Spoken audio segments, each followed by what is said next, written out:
We're going to stay on schedule. And the journey starts with that first mile. So if I can get everyone's attention for a moment. So I was going to, somebody asked me how many years we've been doing this, and I honestly don't remember. Well, we started, well, if you want to connect it to Murder 203, I think that would be fair, actually, right? So what year was that? The O's, the aughts. Well, after the pandemic, you have to add 2 years to every memory because, like there's a 2-year missing piece there. In any event, I just want to introduce Allison, who's going to say a few things, and we're going to fumble through the introductions quickly and efficiently. Thank you, Chris. So this is Chris Knopf. You probably all know him, Mystery Writers of America, New York chapter. And actually, when I went back to Easton, I was trying to figure out how long this happened, how long this has been going on. And I do want to give credit to Rosemary Harris, because she's the one who gave a book talk at a Fairfield Libraries Administrators Group meeting. And that started Mystery 203. It went on to Westport renovated, and luckily you all liked it here. And so you've been here. And even during the pandemic, we did virtual author talks. So I want to welcome you. I'm Alice Knapp. I'm the CEO of the Ferguson Library. So housekeeping, please keep your cell phone muted. But if you are a Twitter, Instagram, Snapchat, whatever, put all this out there. We do have people who are online. And restrooms. Women's room is beyond on this floor. Go past the elevators on your right. Men's room directly below that on the second floor. Gender neutral on the third, on the main floor. So we will be taking plenty of breaks because we know logistically that's not the best. And I just can't tell you how delighted I am. I've become to know Chris. And now this year we got to meet Molly Becker, and it's just been a wonderful collaborative relationship. 2 shout outs, one to my wonderful staff. We have Michael and Ashley back there in the booth, but we have Karen and Anthony around. Second shout out to the Friends of the Ferguson Library. If you're not a member of the Friends, join, because then you get to find out about all the great authors who are coming, and we have some great ones coming up. So even if you live in New York City, just join. And there are wonderful organizations. Not only are they our volunteer arm, our advocacy arm, but they're our fundraising arm. And at the end of the day, this is a fundraiser for the library. And with that, I'm going to stop talking, give it back to Chris so we can get on with the day. Thank you, Alice. I just want to have a couple words by Al Tucker. Nobody knows how to pronounce his name. He doesn't know how to pronounce his name. He's the president of MWA New York. Morning, all, and welcome. Sometimes it's my job to state the obvious. We're back. This is our second CrimeConn since the pandemic, and we're on an even firmer footing, so good on us. If there's anyone here who is not a member of Mystery Writers of America and you like what goes on here today, I would encourage you to visit our website, mwany.org, or find me here. I'll be at the coffee pot. Nally, you want to say a few words? So last year, Charles Salzberg, who's there in the back in his flannel shirt, he's actually a writer. He's part of the group here. He and I came off of the board as the library liaison, and we were replaced by a far more competent person in Molly Becker. We're so excited to see you all here. And for those of you live streaming, we're thrilled you're with us too. I'm going to do everybody a favor and say almost no more than that, other than welcome to the Ferguson Library and CrimeConn 2023. It's a really exciting program today. And I can't wait for all of us to hear what the fabulous authors and experts have to say. So enjoy the day. Thank you, Melly.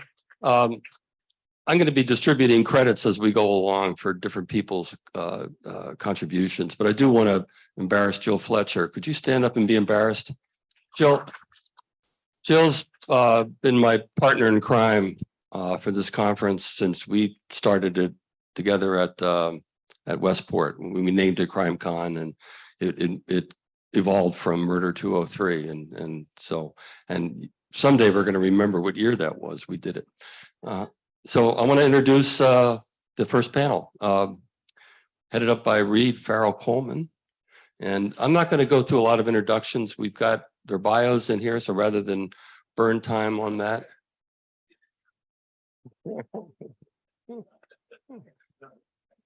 Just look up Reed Coleman now. And it's the rest of the gang. Come on, everybody. No. No. I see RC and You got the big chair. Come on. what would be great though, is if that wasn't that light. Oh yeah, you have to kill the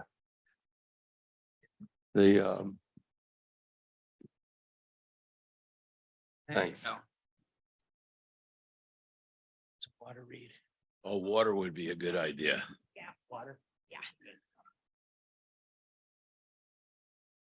For you, okay.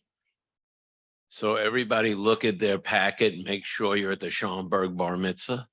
Oh, I am.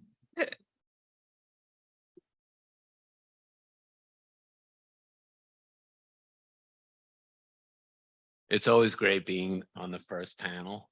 It's like being on a Sunday morning panel at BoucherCon Oh, God. when everybody looks half asleep or half dead. Yeah. You said it, I didn't. But you were thinking. Oh, yes. Oh, no, Sunday. I've been on some Sunday morning BoucherCon panels. This is pretty outrageous. Thank you. Thank you, Vince. Water resupplies Right. here. So we're going to get started a little early. So what is this panel about again? The future, right? The future.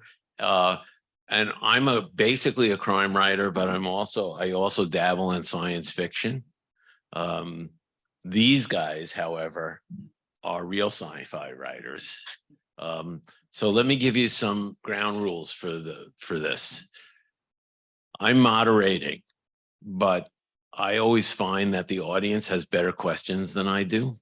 So about 20 minutes in, and somebody like signal to me it's 20 minutes in, it'll feel like 2 minutes have gone by, and somebody ask questions. I will let you guys ask the questions, because it is true that I think you guys have better questions than I do. The only caveat is there has to be a question. Like, don't start the question with, in my book, or, I think this. Just ask a question and we'll be sure to answer it. Otherwise, like I said, 20 minutes in, I'll start taking questions from the audience. So first, I'm going to let my panelists introduce themselves briefly. And Russ, why don't we start with you? Hi, everyone. I'm Russ Colchamiro. I write science fiction, mystery, crime, and horror. I host the Russ's Rock and Roller Coaster podcast that I hope everyone will check out. And It's lots of fun. I've been on it. had Reed on a couple times, a couple of these guys, and we'll get some of you guys up there as well. All right. Hi, I'm Elizabeth Crowens. I write Hollywood mystery. I also write alternate history with mystery elements. And that's pretty much it. I said briefly, not instantly. You told me I had a whole minute and I had a whole thing prepared and No, please stretch. hi, everybody. I'm Vinny O'Neill. I write in mystery, science fiction, and horror. And one of the things about writing across genres that strikes me is there's always a mystery. no matter what genre you're writing in. Somebody's trying to figure something out. Somebody's trying to understand something, or it's a quest. There's always a mystery. And I found that very interesting, having written cross genre. And for example, in my science fiction books, humanity is opposed by a designer enemy for habitable planets. So of course, the mystery is who's making the designer enemy and why. And then just to get back to the He can't ask a question. just to get back to the technology thing about, but the future of crime writing, I've recently written a futuristic fiction novel where the AIs are making most of the decisions. The robot. Don't ruin my questions. Okay. All right. Just going to say that police investigator, you will always have human investigators because the humans commit the crimes. And I don't think the robots could quite understand why you do something out of jealousy. Skynet does. So I'm going to start with a story, actually, instead of a question, and then you guys will figure out the questions from here. So about 10 years ago, or maybe less, I had an idea for a book. You know how that comes sometimes, it comes into your head and you go, this is it. Like Brigham Young said, this is it, when he saw Salt Lake City. So I thought, oh, great, the world is ending. As if anybody's ever had that idea for a book. And I mean, it popped fully into my head, groups of people who, opposed abortion before are now for it because they don't want their kid, a child born into a world that's ending. I had the whole world built instantaneously with the idea. I'm so excited. I call up my friend Peter Spiegelman, an award-winning author, friend of mine, and he keeps trying to interrupt me as I'm telling the story. And I go, so Peter, what do you think? He goes, I'm reading that book. I said, what are you talking about? He said, it's called The Last Policeman by Ben H. Winters. And so since we're here to talk about the future of crime fiction and science fiction and horror, so do you guys ever worry about that phenomenon? Like, okay, I've got this world, this future world built. I have this situation built. Uh-oh, has it been done before? And does it matter if it's been done before? So, Russ, start us off. So I would say, it's happened to me every once in a while. You have that Microphone. Yeah, I've got the great idea. You've got the great idea. Oh, I can't wait to do it. And then you go, oh, God. Someone already wrote the book or someone did a movie or whatever. But mostly, honestly, I really don't ever think about it because, look, especially if you're going to write crime, mysteries, someone gets killed, someone's missing, someone did something bad, and someone has to go figure out why somebody did it. There's only so many different ways that someone can, and you have to investigate, right? So what do? You ask questions, you snoop around, you get into some trouble, you get into some more trouble, you think you got the answer, you don't have the answer. So fundamentally, the structure is still there. I never really worry about that. It's sort of, I just kind of do things my way, and I kind of focus on, even if thematically it's the same, no one's really done it exactly the way I'm doing it. I'm bringing my own taste to it, and I'm just going to go with it. And if it turns out that in the universe somewhere, there's a book that's incredibly similar, that's the way it goes. I used to fall to pieces every time I would see a blurb like in the Hollywood Reporter or whatever, and saying, this book has been made to film, it's coming out, and it's like, oh no, this sounds like the pitch for my book. And sometimes it's a double-edged sword with that, because all of a sudden it's like it could be a bomb. And all this, you're pitching your novel to try to find a publisher, and they'll say, oh, we don't want anything that was like box office poison. So, immediately people will have a bad taste in your mouth that, we want to stay away from stuff like that. And other times, if it's a major box office success, they'll say, oh, you're a copycat. And I was like, excuse me, but I started writing this several years ago and I didn't copy anybody. So, you just have to write it and, obviously be aware that that's going on. I mean, I just had an incident with one of my Hollywood mysteries that my agent is shopping. And she pitched it to one particular publishing company. And I found out that somebody was on a panel that I was recently on at a conference. And she has her work in progress, which is already greenlit, with a very similar pitch. And that's probably why we got rejected. So it works both ways. My feeling is just right. I mean, I can. Okay, that's enough, Vince. No. Yeah. That other guy was the guy who's not allowed to talk. Yeah, I console myself that it's the great minds thinking alike. You know, it's like, okay, I'm somewhat as smart as that individual. Actually, this is my excuse for being kind of a lazy reader within the genre. I go to conferences and there are so many authors who are they're up on the latest book by X or by A or by C, ABC, whoever wrote this thing. And I'm like, oh my goodness, I'm never going to catch up in the genre. So my excuse is I want to avoid plagiarism. But honestly, what I read mostly is history. And I find a lot of inspiration out of that. And honestly, that's the ultimate plagiarism. It's like all my ideas come out from things that actually happened. So I have to admit, I'm like everybody else. I'm not really terribly worried about it because I do think that my take is going to be different. So what happened, strangely enough, was so for 10 years I was sending death threats to Ben Winters. And decide, no, actually, when I met him, I said, "You stole my fucking book," which he laughed at and said, "Yes, but I'm winning the Edgar and you're not." So for 10 years, I thought, what am I going to do with this? And then eventually what I did was I wrote 4 short stories that have been published that are sort of that book, which was fundamentally different than his book, but except for the big premise, the world is ending. So enough about that. Now, Vince brought up AI, which is kind of an inevitable subject now.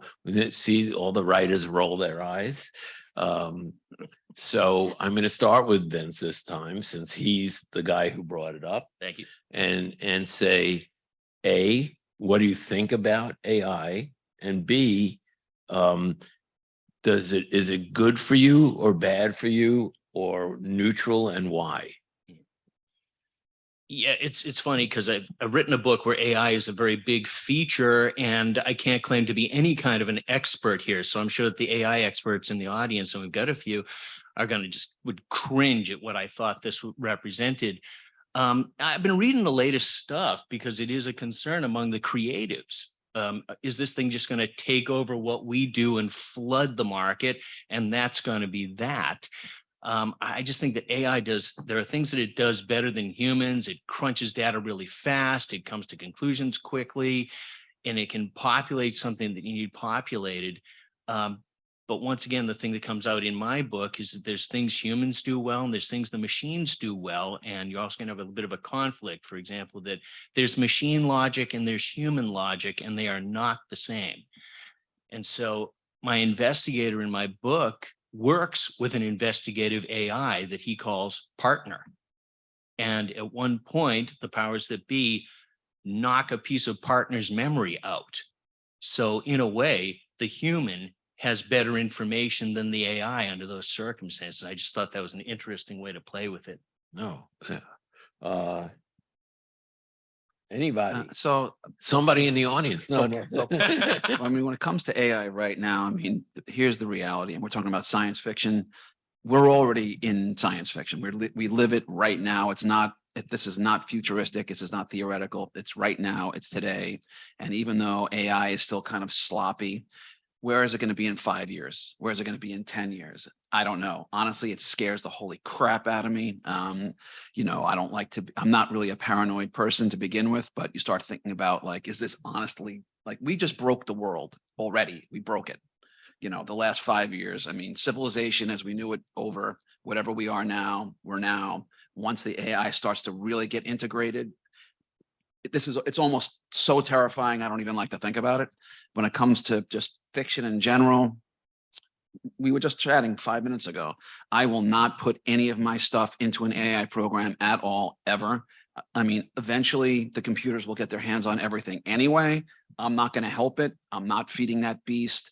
You know, I have kids, and one of my kids is on TikTok all the time, which I despise. It's freaking evil as all get out because of how much data they absorb and how they twist your mind. It's bad. I'd like to be more hopeful and optimistic. Sadly, I'm not, because I think it's not something that's controllable, and that's the problem. But when it comes to the fiction side of it, the flip side is that, and I wore this today, but it was cold. The only reason not, so I got my Star Trek shirt here. Right here. And if anyone was watching Discovery, they did a whole season on how the AIs got live and almost took over the universe and blah, blah, blah, blah, blah.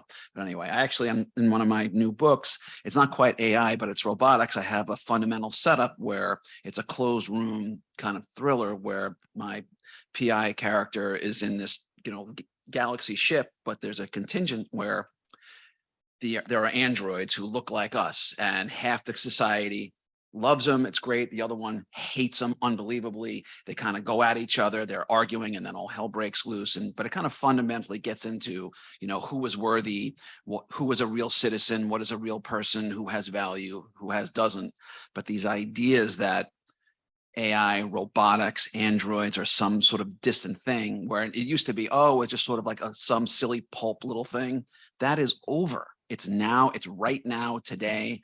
What you know now about AI is infinitesimal for what is knowable about them. We just don't have access because we're sitting there living our lives. We're not sitting here and studying AI algorithms, how it's being used, how many companies globally are designing these things. I mean, most of this stuff is done in secret. And, the big secret is, the military probably already has it 20 years past us, because this thing existed 20 or 30 years before we got our hands on it. This is how all technology works, and AI is the same. So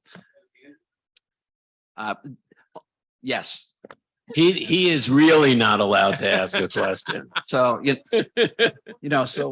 and talking about AI more broadly, it's a real Pandora's box, for human civilization. I mean, we're kind of getting into real life. This is Twilight the Zone upbeat stuff. panel, Yes. by the way. This is You started this. I'm an instigator. It's my job. I know you are. Oh, and by the way, if you haven't, and I know I'm saying it anyway, Reed's new book is coming out soon, Sleepless City. It is absolutely fucking unbelievable. Yes. When it comes out, buy that book. It is fan-fucking-tastic. Well, at the end of this panel, I'm actually going to auction off a copy. Well, get it. For a contribution to the library. Amazing. So, amazing. Yes. So, Elizabeth.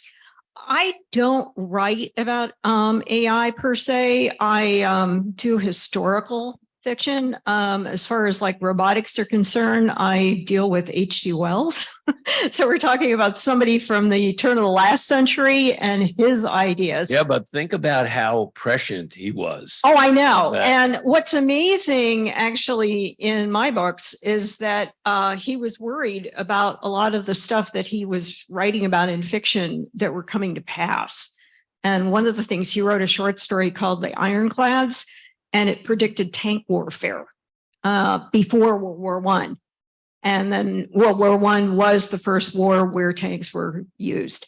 So I got into stuff like that, where he's worried about his fiction was actually coming to pass and real inventions. Well, actually, that makes your perspective interesting, because you're writing about a person who, and I also know that H.G. Wells predicted Yes. a lot of what, including nuclear weapons. Oh yeah, and political, turmoil. So yeah, I think your perspective is actually interesting, because you're writing about something that I'm asking about.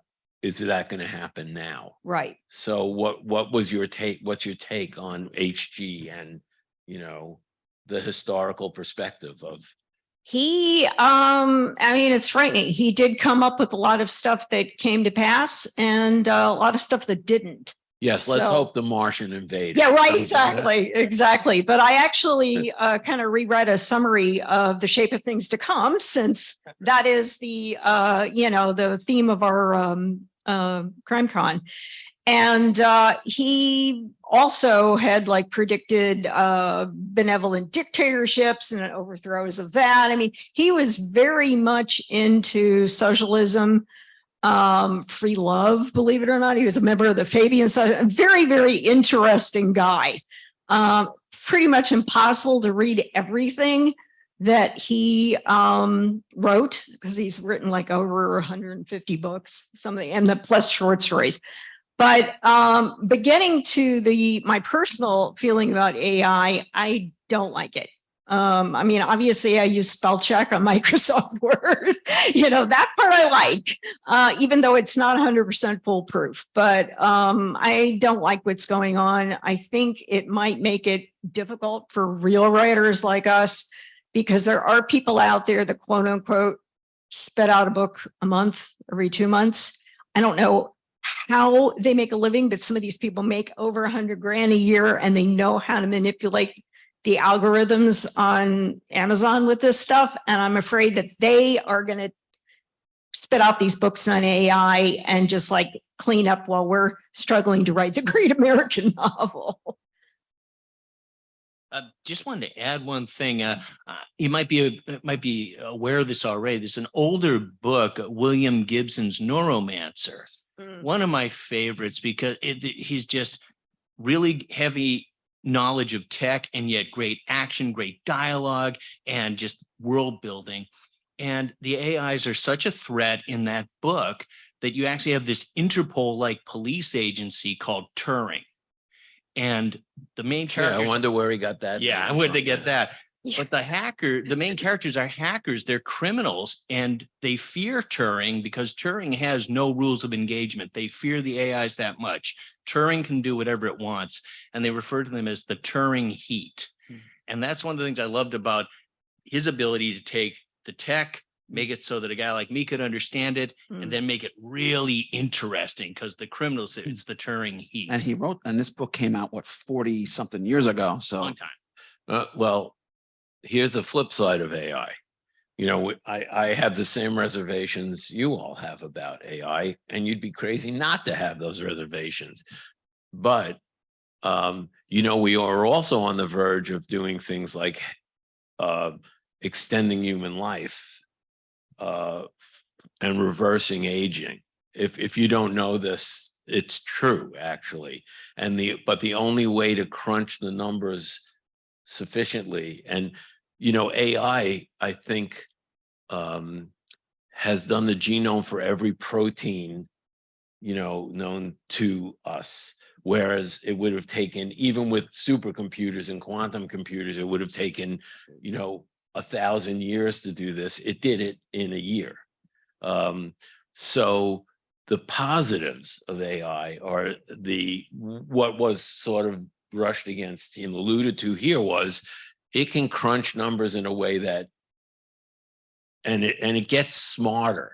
This is the thing. So really what you're saying is that the good news is that AI can now efficiently and faster break us down into categories so they can really dissect us even faster. Yeah. All right. And they, if they can, Good stuff, Reed. All if right. they can, there's a plot to a book, we think it's altering the atomic structure of telomerase, which is, by the way, one of the proteins that can extend life. But unfortunately, if it gets one cancer cell, it will grow like crazy. So there's actually a compound that they know will kind of reverse aging, but that the AI decides to get rid of us by telling us that there's a book. Come on. Yeah. Everybody go write I it. think your definition of good news and my definition are a little bit different there, but Well, yeah, it's the upbeat panel, right? Okay, it is about that time. So Gary, sure, if you have a question, and I'll repeat it so you don't have to kill yourself. yes. Yes. If he has something to say about it, yes. But Russ, well,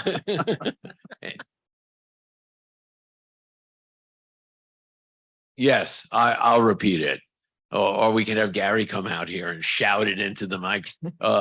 Will William Shatner live long enough to work on our behalf against AI? You know, because he's the only one left, right? Shatner is basically the only one left from the Hi. to Kai. And Chekhov maybe. So Yes. yeah. So but a lot of them have Walter gone. Koenig, yeah. Yeah, a lot of them are gone. Next question. Come on, come on.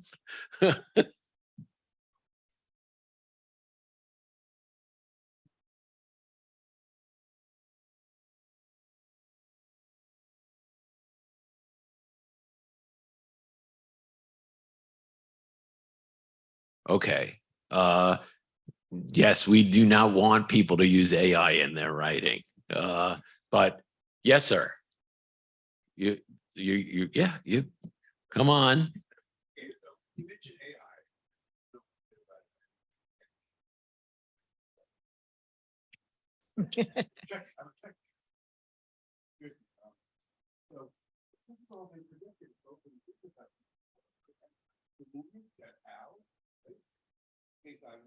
Right. Oh, ask a question. This is the thing. Has it all been done before? No. Let me repeat the question first. So the question is, has it all been done before? Basically, AI, it's all been written about. So are we just regurgitating fears that have been written and discussed and done before? No. Okay. Very succinct, but give a better answer than that. I mean, look, the idea of what AI is, what it could be, what it might be, we're really just sort of, those who have written about it already, the world of writers who have been delving into it, at least from a fiction standpoint, is pretty small. Now this idea is becoming more ubiquitous, and it's going to become more writers are going to be playing around with it in various stages. And will there be repetition? Of course, just like there's repetition in every genre, but this is kind of a unique way that we're seeing. Once it trickles down to sort of the street level where we're sort of seeing it in day-to-day life and you start to see how it's playing out, then the dominoes are going to start to fall. And then at least from a fiction standpoint, it's going to go in all sorts of strange and interesting places. Yeah, I mean, I agree with that. That if you looked at science fiction from the 60s, except for 2001, because we'll separate that one out. A lot of what they predicted was it's kind of on a kindergarten level of discussing, like computers, right? The subjects. I mean, in crime fiction, I can't write anything original. It's just how I write it. It's always in the execution of it. It's always in the characters, because what I forget, it varies, but someone once said there's 3 plots to a book. A stranger comes into town, somebody goes through a door with a gun. There's only so many plots you have in what we do. So we're all still regurgitating those basic plots. So actually, as AI develops, I imagine, as Russ said, as AI develops and we see what it does, the books, and I also agree, it will go in many different directions, and some positive, probably. Like my definition of positive. Yes, another question. Yeah. Do you know if there's any evidence that AI written books are going to flood the market, and whether there's any publishing house that's expressed any interest in this sort of thing? I'll try that.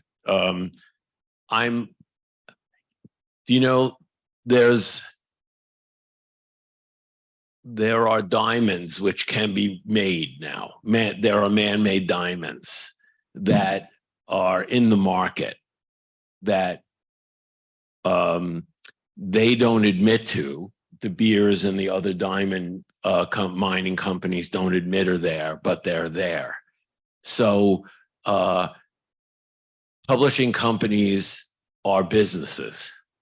And the bottom line is, if they can make money by eliminating us, more money by eliminating us, then they'll make more money eliminating us. For a while, yeah. It's a sad prospect, but first of all, as AI exists now, I don't know that they can write better than me, but they might eventually, and so that's what's scary. I think what's scary for us is that this is quicksand. We don't know this stuff. And are there books out there? My guess is there's somebody, if they aren't out there, they will be very soon. Yep. And then it's going to be this program wrote this book. And then all hell will break loose. Additionally, I just wanted to add in here is that the science fiction magazine Clark's World actually had to stop taking submissions recently for a brief period of time because they got flooded and they could tell that these were AI generated stories. And now on their website, when you submit to them, you got to check the box. Literally, I am not a robot. I was with Neil Clark, who the publisher, last week. And he's been coming on my show next year. And he had to really basically shut down for a while. He's back up. They've kind of figured it out. And he sort of was able to sort of glean kind of what was. So there are stories and pieces that are they're coming, and you can see it's very clear what's written by an AI and what's not.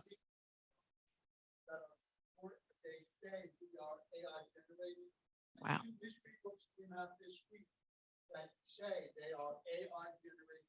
Who published them?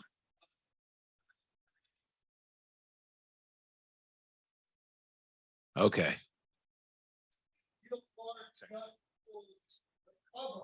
That's right. That's right. Right. Oh, boy. Okay. That within the last few weeks, 2 books have been released that were totally AI generated, or so the self-published author claims. Well, how can you be a self-published author? And, the AI is claiming that it's self-published. Well, we won't get there, but it is a scary prospect for us because, publisher, like I was at Putnam and I left Putnam. We couldn't agree on a contract.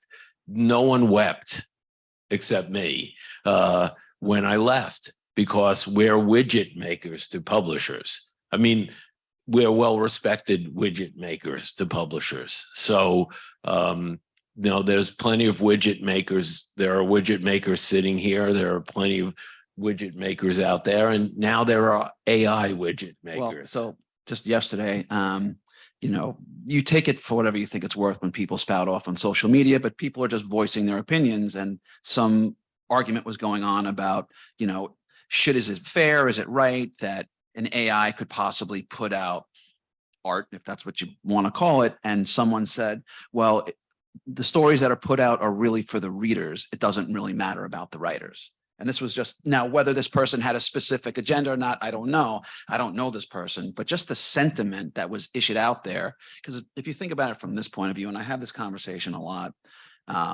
when you go out on book tour, you're doing all the things that you're trying to do. Look, it's hard, right? I mean, some of us, I work a full-time job. I mean, Christ, I work 4 jobs, but that's a whole separate thing. It's hard doing this, but I put out a book every single year. It's a lot of effort. But ultimately, when you're in front of people, or whether they're buying them online, here's the thing. That's my problem. The audience doesn't care about my problems. They care about their problems. And what they want is for me to entertain them so they don't have to think about their problems. So how hard it is for me, they don't really care that much. I care. But as the readers, though, a lot of them, they're just they don't. It's just like when you go to the movies, you don't care how hard it was to make it or who got fired. I mean, maybe you care a little bit if you hear the story, but ultimately you pay your $15, you eat your popcorn, you watch some shit blow up. Which your popcorn costs more than the movie. That's right. But ultimately, right, you don't care about how hard it was to make that movie. You just want to be entertained. Now there's a question. Yeah, given what you're discussing in terms of AI, what are you all doing for authenticity? Because you each have your individual brands, but is there a front going forward in terms of being authentic, like for instance, a good housekeeping seal of approval. So it's something that says that, it's authentic to what you're doing. We're not getting blue check marks. I'm just telling you that Yes. now. Yeah. No, but I'm just Although wondering I- how you're treating although- that going forward. Although I have one. Sell out. But that's a good question. That's actually probably a good idea, except How would I you don't know? think readers can see, Yeah. to Russ's point, is if readers are entertained by AI stories, And they will be. well, it doesn't matter, unless you get people who only want to read human produced stories, then, That's right. then it will matter. I mean, it's a good idea. The fact is, this happens whenever technology takes a big leap forward. There's always a bunch of people whose jobs are endangered by it. Yeah, but I this mean- is different. Oh, no, this is different because everybody's. No, but this is an evolutionary Yes. leap forward. This is like when the internet went live. I mean, this is a game changer on a global scale that's going to impact all of Yeah, civilization. well, somebody once said the Stone Age didn't end because we ran out of stones.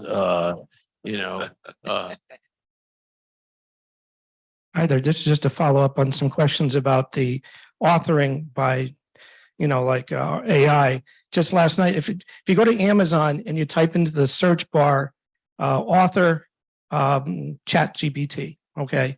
So books come up that are completely written. Like for instance, I'm looking at one here, How to Win Friends and Conquer the Human Race, an AI's Guide to Being Your Best Self. And it's 109 pages. And I read through the little synopsis and it says it's 100% written by ChatGPT.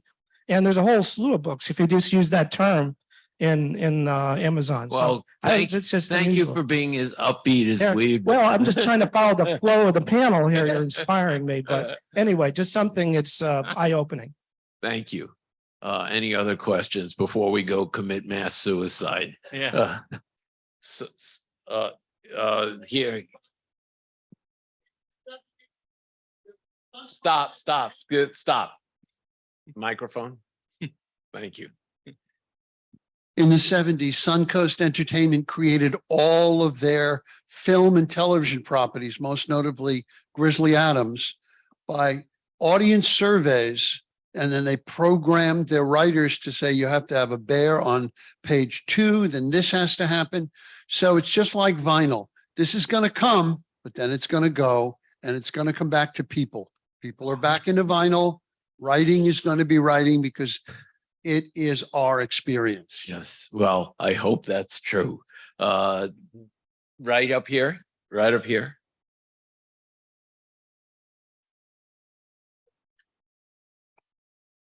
Thank you. I have a serious question here, and it has to do with AI. What do you believe, in each panelist, is the genre that cannot be totally created by AI? Could it be romance? Could it be comedy? What's out there that you think that it could be difficult to copy? I don't think there is one, because what it's doing, AI is learning from what we've done.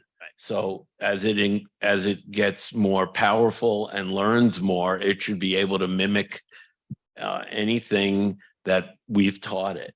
So that's the scary part of AI for me, is I didn't anticipate the panel would totally go in this direction, but Neither did we. the scary thing is that there's nothing it can't do eventually because we're its teachers.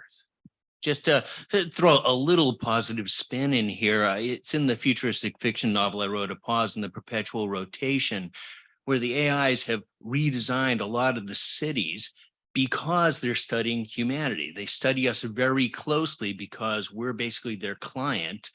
And so they recognize how destructive we can be when we really get going. And one of the things they did was they spread the cities out. Don't stack them on top of each other. Give them room, give them spaces to walk around.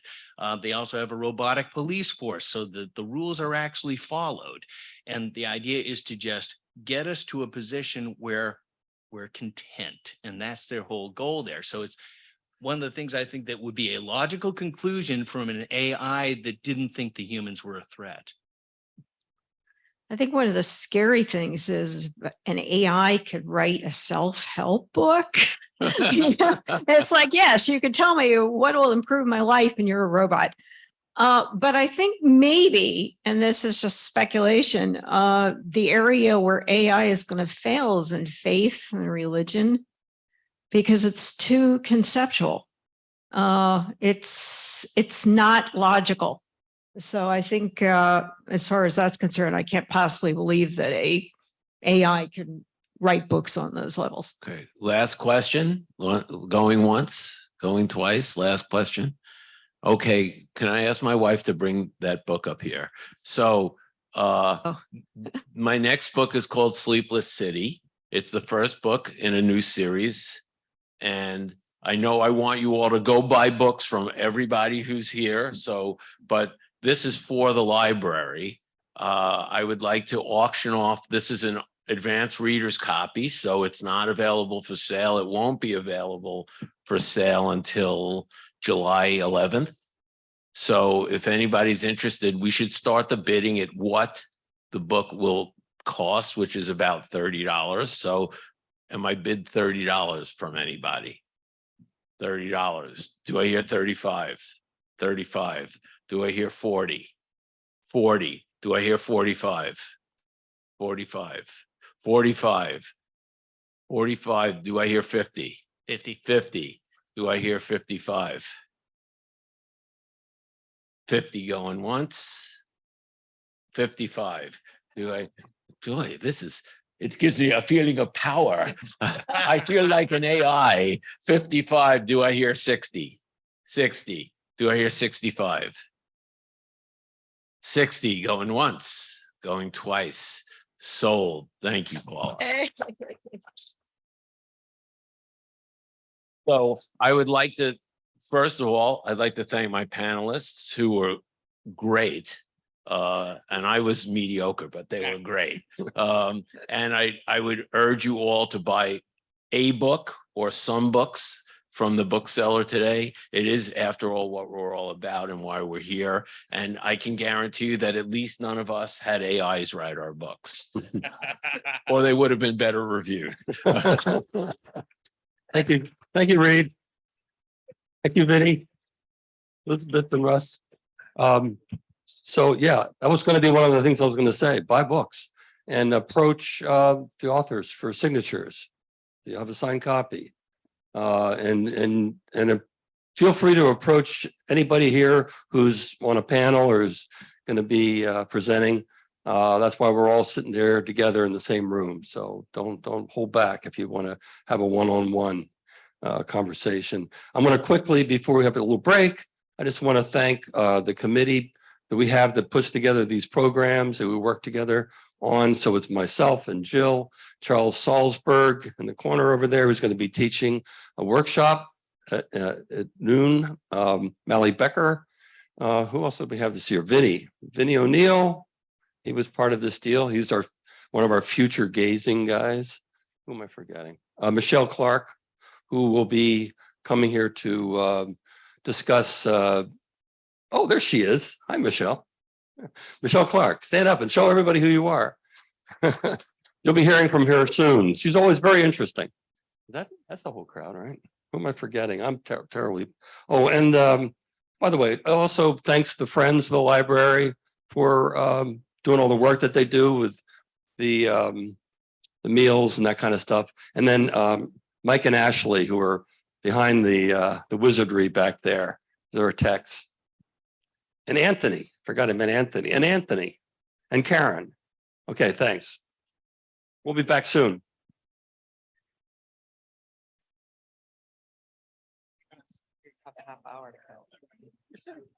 Okay, then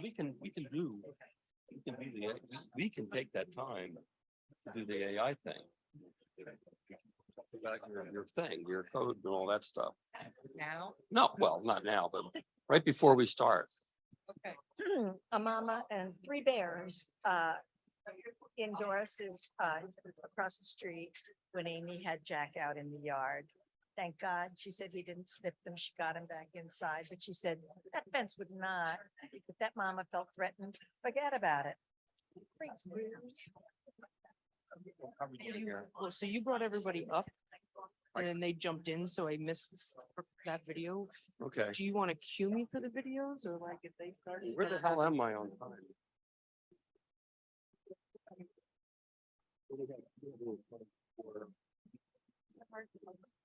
You have the break from 10 to 10:15, so we're actually, we're about 10 minutes.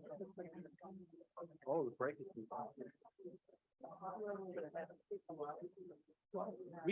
We have a thing that we could do. Because we have an AI program promotion, or whatever, yeah. And we only have started.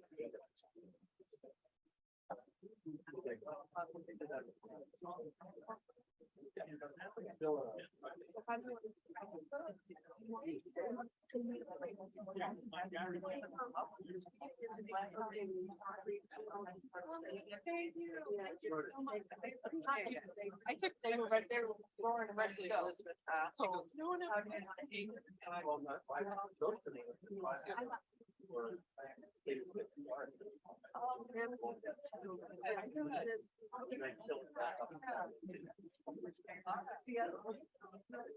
Yeah, but are you?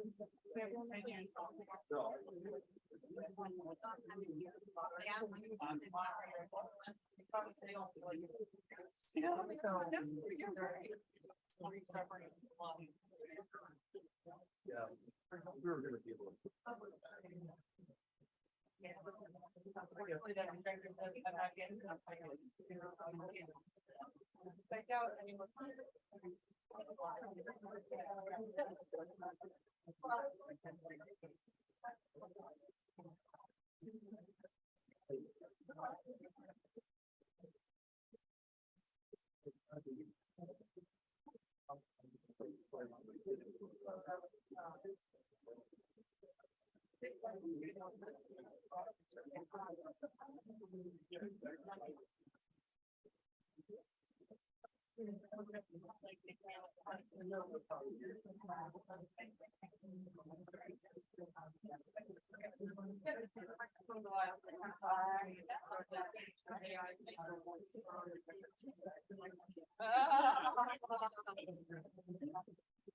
Yeah.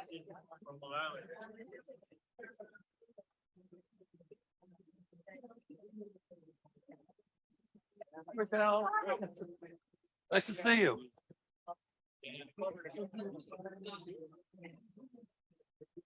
It's just the weirdest thing. It's just-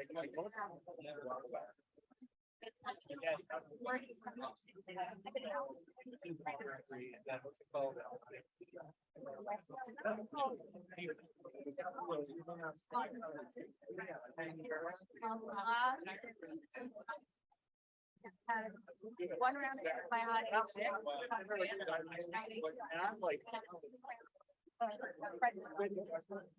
And that's what really kicked me butt was the presence of just these two things. Oh, yeah, I know. I had something a year ago, I had to be spread. I don't like it at all. No, yeah. It was really bad. And unfortunately, the inhaler, it's a steroid inhaler, but that's what I think is freezing behind my vocal cords. So I'm trying to stay hydrated.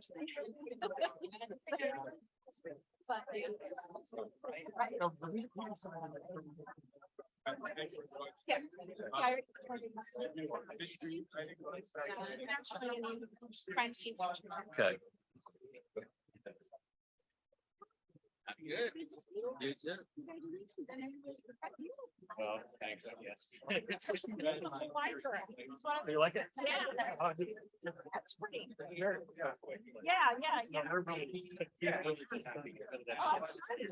Working with these folks, they're excellent.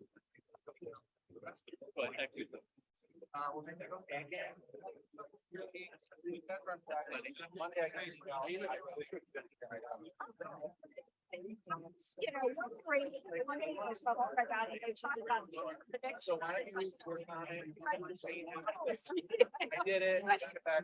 As they said, I read, you know, reread the summary of the things that come. And I'm not ignoring you. things I get. Obviously, yeah.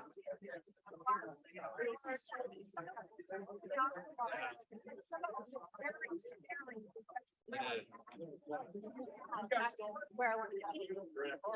Yeah, I definitely did, that warfare, aerial, you know, dropping things, shell bombs and stuff. Writing it and then taking up.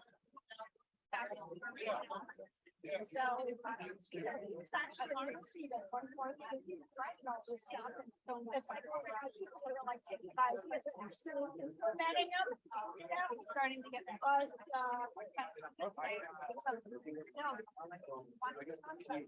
Yeah. And now I'm like, oh, yeah. So,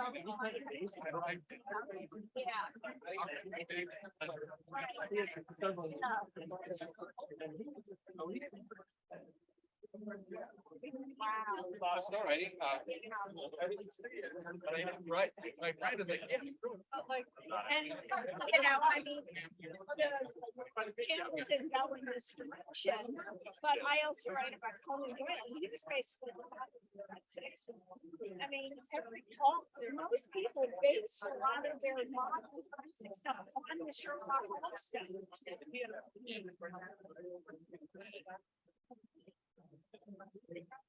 There was a guy, that started doing some stuff. Yeah, and I think, yeah, there was a French guy, I can't think of the guy's name, but I know exactly who you're talking about. But yeah, he did some like chemical testing and stuff like that, yeah. So.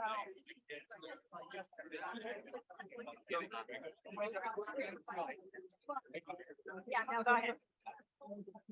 They are 8 and 6. Oh. Yeah.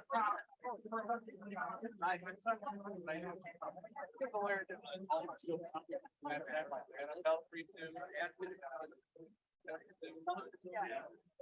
okay, so nervous.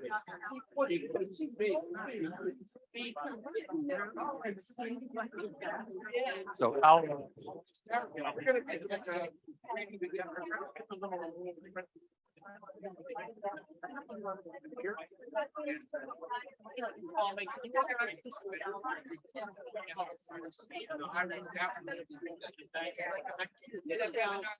Well, the thing I was, Yeah,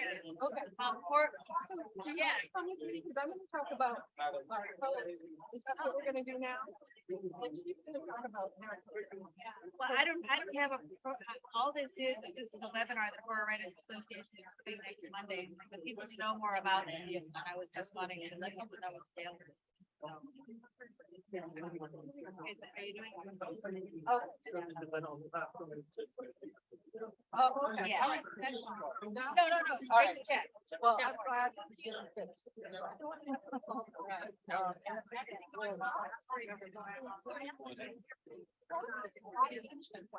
Right. And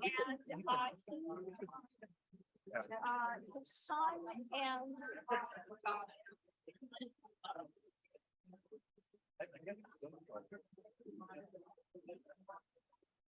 Well, they seemed ready.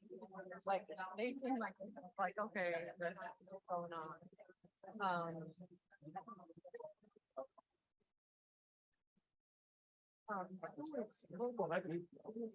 we can take advantage of I was that. gonna say, you can edit me. Well, whatever you're gonna say is gonna be good. Okay, so what's the matter? What's the matter with you? And stuff there. Oh, just because I don't want anything.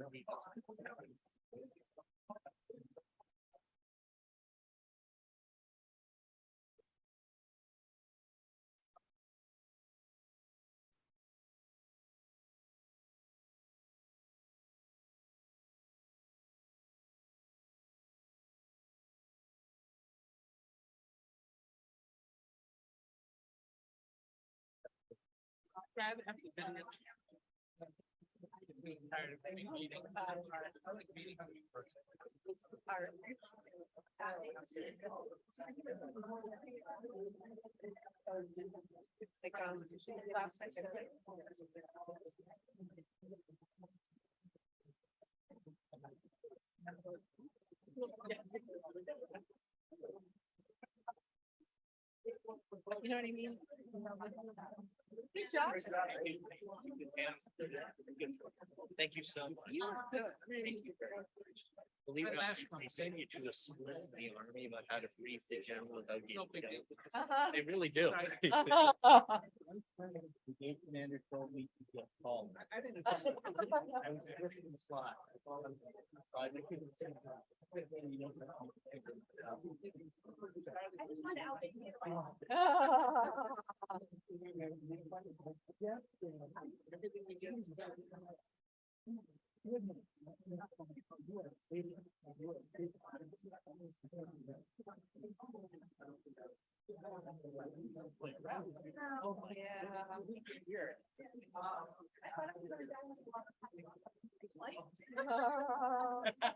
I can do it. Let's bring it here. All right, let's start. Yeah, dude, it's so personal.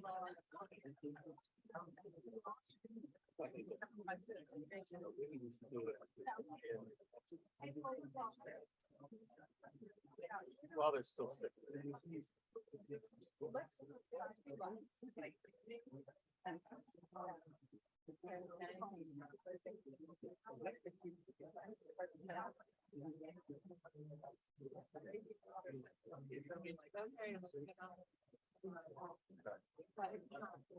would do any time, but I'm.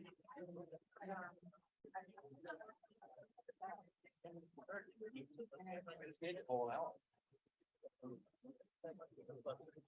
now when you walk in the office,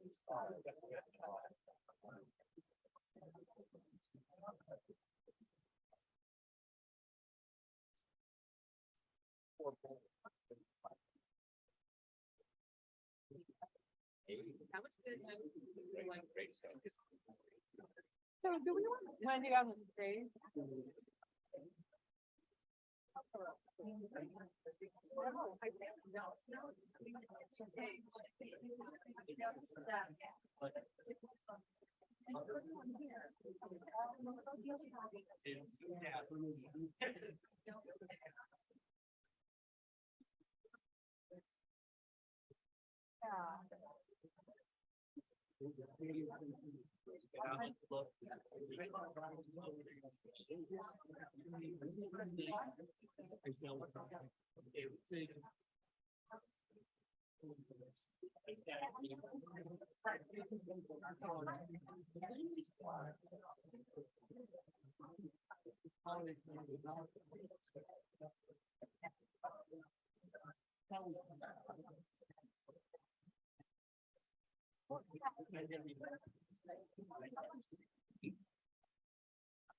They have to share a mic. It's not the end of it. Do we want her on the end though? Yes. We want Monday on the end. now I think you use my, like. I got a one here.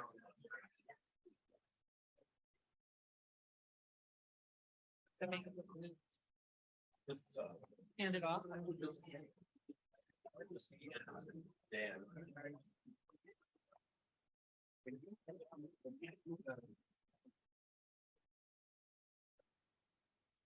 Yeah, right. What happens is, you can't hear because they just don't think it out. So I'll want to be there. It's always trouble. And then some of us out. I know. So it's like. Last year, Alex was pretty good. He could be at a full run. On this side, I'll be on the other side. Thank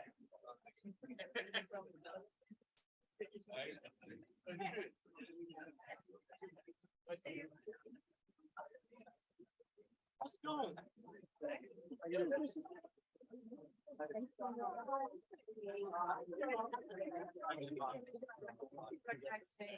Need an extra. I was gonna hand her this. Okay. Oh, I see. That one doesn't have anything. So. Well, and then.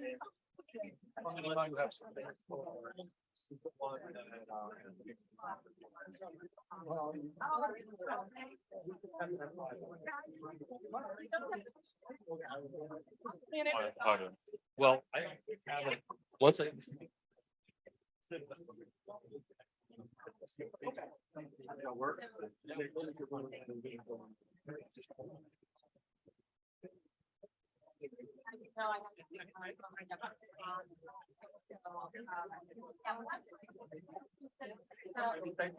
Sorry, I have no hands, but hello. Great, I really.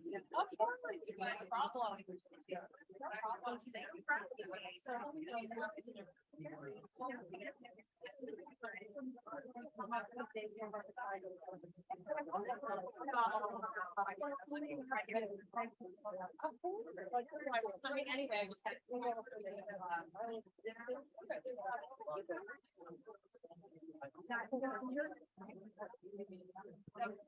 Yes, I'm finished.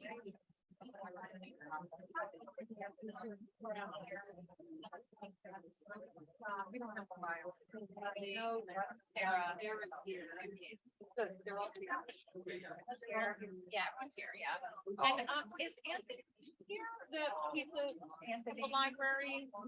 Yes, he was just, I just wanted to say hello. He was here. Oh, yes, here, I'll hold something. I don't have it printed out. Oh, yes, it's on a book jacket. Oh, yes, don't look where you'll have a couple of.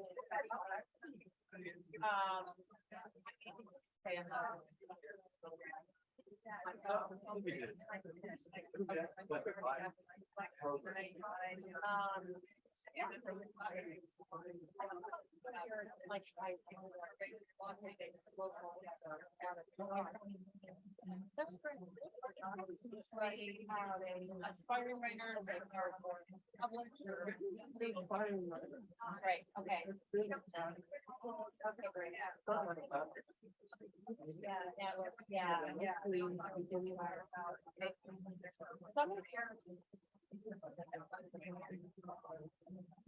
You know.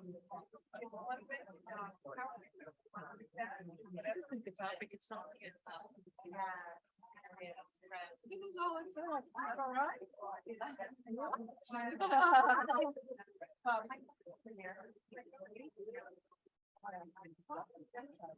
Okay. Paperback. Okay, so if you just say. You don't have it. I mean, I have it on my, I'll pick it up on my phone probably, but, Oh, yeah. Okay. Yeah, that I can do very easily. Hold on.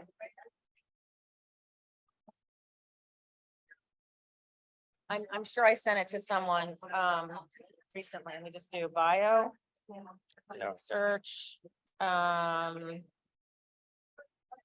on a sec. Oh my gosh. Oh, this may have, let's see, this has it. Here it is. Okay, so I'm gonna screenshot it and then I'll send you that. How about that? That's whatever works for you. So you can decide what you want to say. Let me see. I can take a picture of it. I'll just, I Okay. did a screenshot. I don't know how to do that.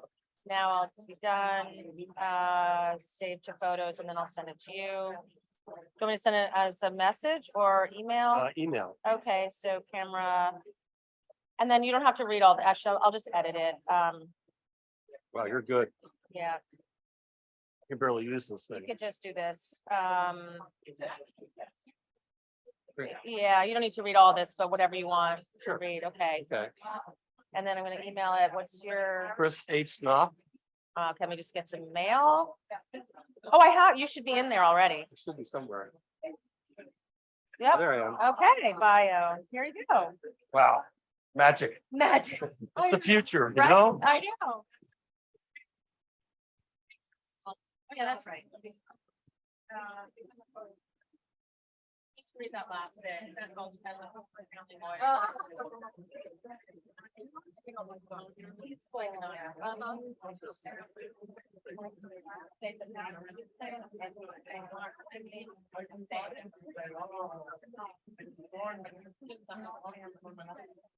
This is like not the most recent file. It's good enough.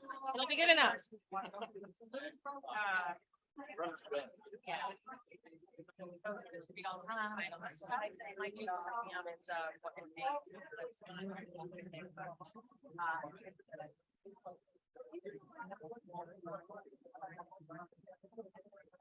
So should we go on?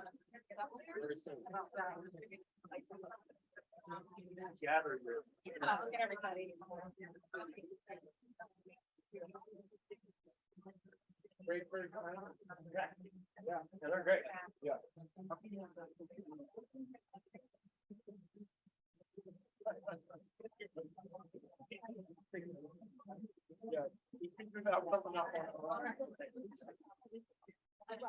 So, all right, I'm gonna go see.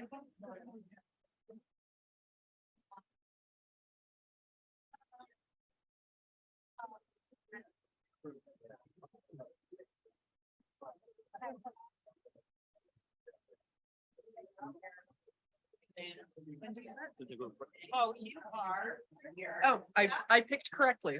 Yes. Yeah. Like not on the podium. It's not gonna be fun. So we're gonna, they're gonna say that all the bios are in the thing. Oh, and then perfect. And then you can just go right through. And then everybody, I'm gonna ask each of you just to say where you like, what you do right now, you know, we can, and then put the full bios in there.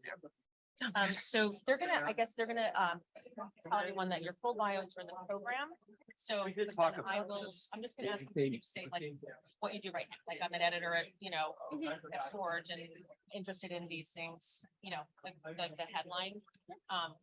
And then the full bios, they want. All right. Sweet. I don't have a mic. I don't Uh-oh. care. We can share. Yeah, we're. It's fine. Okay. Yeah, that's. Okay, fine. you need your own mic. Do you want me to see if they have No, some- I don't. Thanks. Ooh, that's a Yeah, we'll nice sort of bright split- light here. Split all the difference. Wow. Right in your face. So Oh, good. a little early, but I think that's okay. We had a little extra time because we kind of jumped the gun. I say we, I did. But so I don't, how many of you all know John Valeri, who had been assigned this panel? And he had a death in the family. His aunt died, and he's the caregiver for his mom, which many of you also know. And so it's her sister. So any event, he can't make it, which is too bad because he's great. But Wendy Walker has stepped in at the last minute, you know, and which we're also very pleased to have her. Since she doesn't have a bio in the program, I can mention a few of her books. They're over there, I think, are they? Yeah, there's a couple books. Yeah. All is Not Forgotten, Emma and the Night Before, Don't Look for Me, The American Girl. I know that song. I play that. What's your latest again? You already told me, but I forgot. What Remains will be out in June. What Remains will be out in June. And her novels have been translated into 23 foreign languages, top bestseller lists, both nationally and abroad, and have been optioned for both television and film, but you can't write them now. So in any event, I'm just going to turn it over to these guys, and we're going to hear about the future of the publishing world. Great. So I'm very fortunate to be here with these industry professionals, and their full bios are in the program, but I'm going to ask everyone to just introduce themselves and give you the headlines of where they are and what they do. So we have a context for our conversation. So do you want to start? Sure. I'm Sarah Weinman. I write the crime and mystery column for the New York Times Book Review, and I'm also the author of most recently Scoundrel, and coming up soon, the editor of the anthology Evidence of Things Seen, which will be out in July.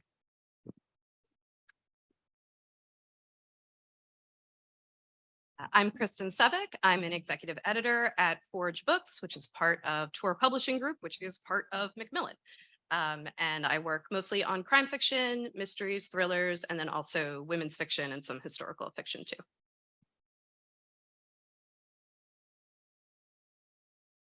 I'm Kelly Ragland. I am the associate publisher of Minotaur Books, which is a part of the St. Martin's Publishing Group, which is part of Macmillan also.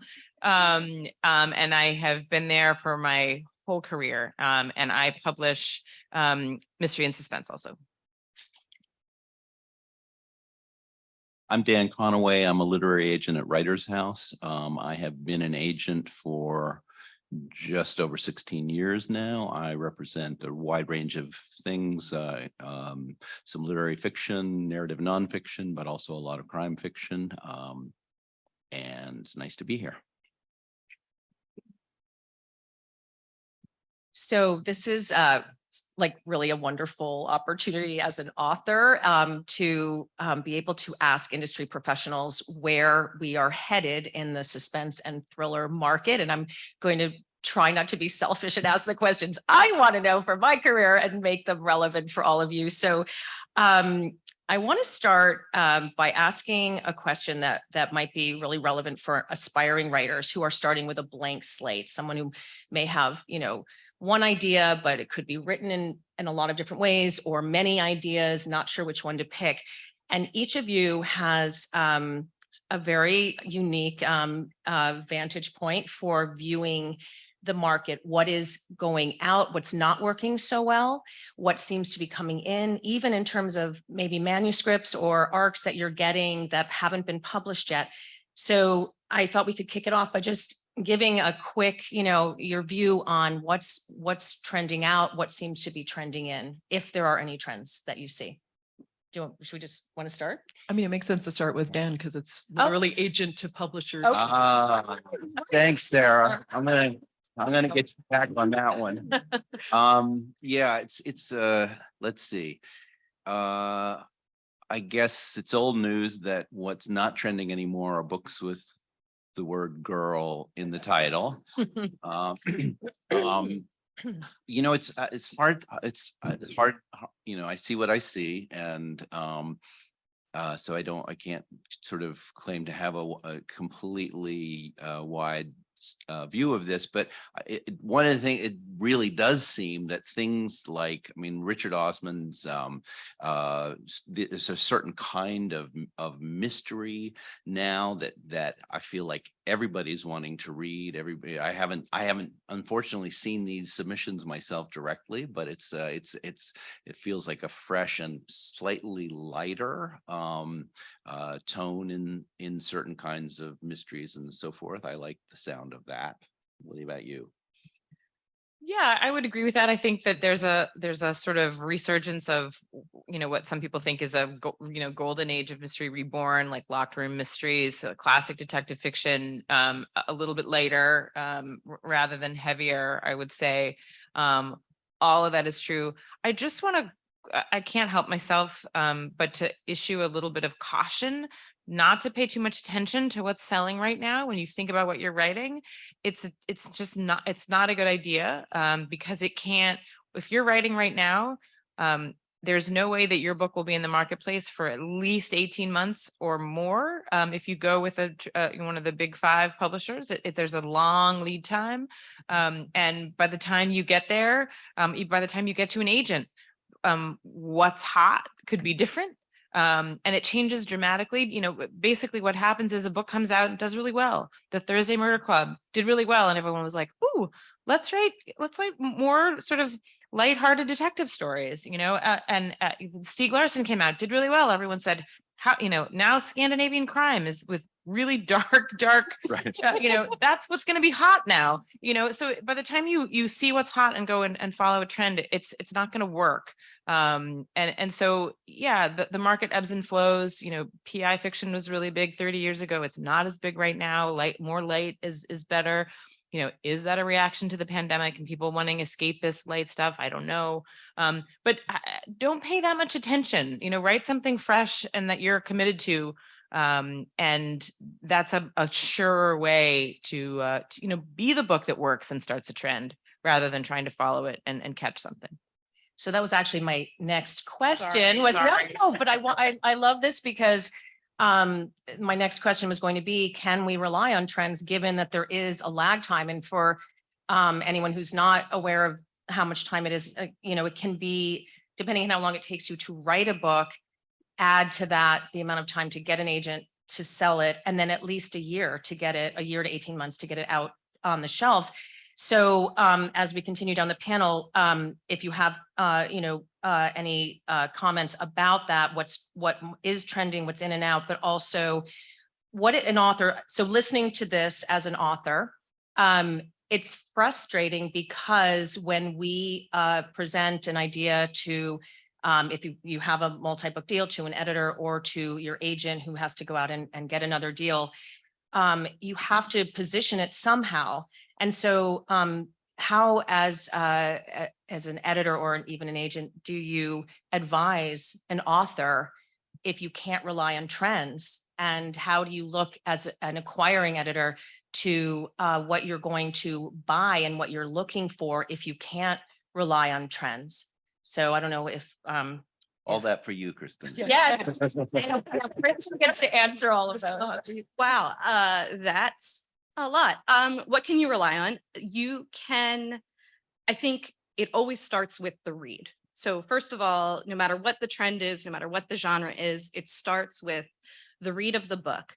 Does it make you feel something? Does it resonate? What's the voice like? Does this voice add something different or new? And I think you start there, and then you start to look and say, well, this book did really good, but this is a different take on it. So I can kind of use that as a springboard and move on. So I think you are looking at trends, and you're aware of trends, and you're aware of what readers are looking for, but you're also looking for the next step up.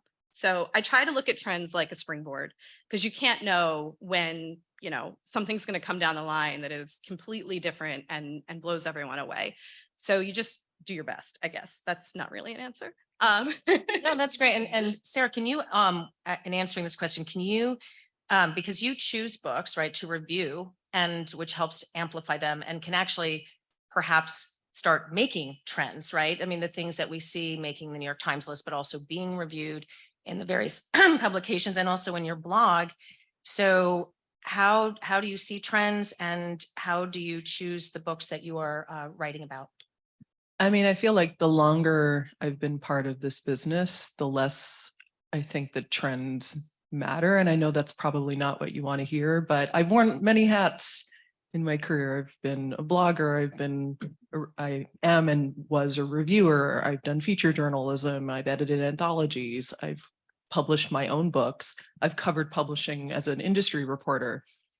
And yet when I was writing my own books, all of that kind of fell away, and I just wanted to do what I wanted. And I think it's just really important, if you're an aspiring writer, that unless it's a project you're passionately committed to and willing to sweat it out for however long it takes and really feel committed to it, that's going to show on the page. Because I get a lot of advanced copies that are written to trends, and it shows. I can tell within the first page from the writing. What I want is what everybody wants, which is great characters, a strong sense of place, really good, writing and sentence structure, a good solid sense of pacing, a feeling like I'm being surprised, that I'm being transported. So when it comes to books that I want to review, sure, I'm taking into account, like, I don't want them all to be noirs. I don't want them all to be cozies. I want to have some mix of diversity and inclusiveness, because that's interesting to me. And ultimately what it comes down to is, if something pleases me, it's going to please a wider readership. So it's not so much about trends, it's about, personal reactions and how that might translate out to the wider world. So I want to continue this topic because I think it's, for aspiring writers, it's just so, it's so important for them to be able to commit to a manuscript and a project and feel, and I just, as a writer, I know when I sit down to write a new book, there's so much doubt anyway. And if it's not already sold and I'm writing it, on spec, it's really hard to face the blank page without being convinced that you're going to be able to sell it, because it's so much time and so much energy. And a lot of stories can be told in different ways. And so the book that established my career, it was just a concept, and it was my agent actually. And so I'm teeing this up for you, Dan. So get ready. No, but she, I asked her, I had been, writing for many years. And as many of you, I know you writing and maybe you're on a second book and trying to get an agent or trying to get a deal. She said, you know what, let's try to hit the Gone Girl trend. And so I shaped this story. It could have been told so many different ways. I shaped it to fit into that mold, and that established my career after 17 years of writing. So I hear what everyone is saying, and I totally agree that you have to have a fresh voice and a story and all of these things. But Dan, like how would, when people are submitting to you a query, do you look to see how they're positioning it before you decide to read? Because I know there's a slush pile, so you have to make the decision of what to read. So how important is it for you to see, that query position the book? Well, yeah, I don't really, it's complicated and contradictory because we all use what we call comp titles, right? Comp titles are, this is Gone Girl meets House of Fire or whatever, you could pick two titles. Hollywood does that all the time. We use these as sort of ways to kind of identify in a real shorthand what kind of book it might be. And I do this certainly when I'm going out with a novel. Partly I want to be able to signal quickly, to Kelly or to Kristen or whomever I'm submitting to, that it's in a certain space. But that for me is kind of the end of the value of a comp at this stage. I mean, they have to use it more to sell internally to the people within the publishing business. But for me, I want to get that out of the way. And then it's all about my experience as a reader and my sense of the kind of organic freshness of whatever the thing is. So I might position something, this is like in the direction of a Gone Girl or a direction of a, Stieg Larsson or whatever. They're, these are useful signposts to some extent, but ultimately, if partly the question is, what am I responding to? I'm not responding to comps. I'm responding to specifically the texture of that query letter first. The letter's got to be well written. It's got to speak to me in the same way that the manuscript is going to speak to me.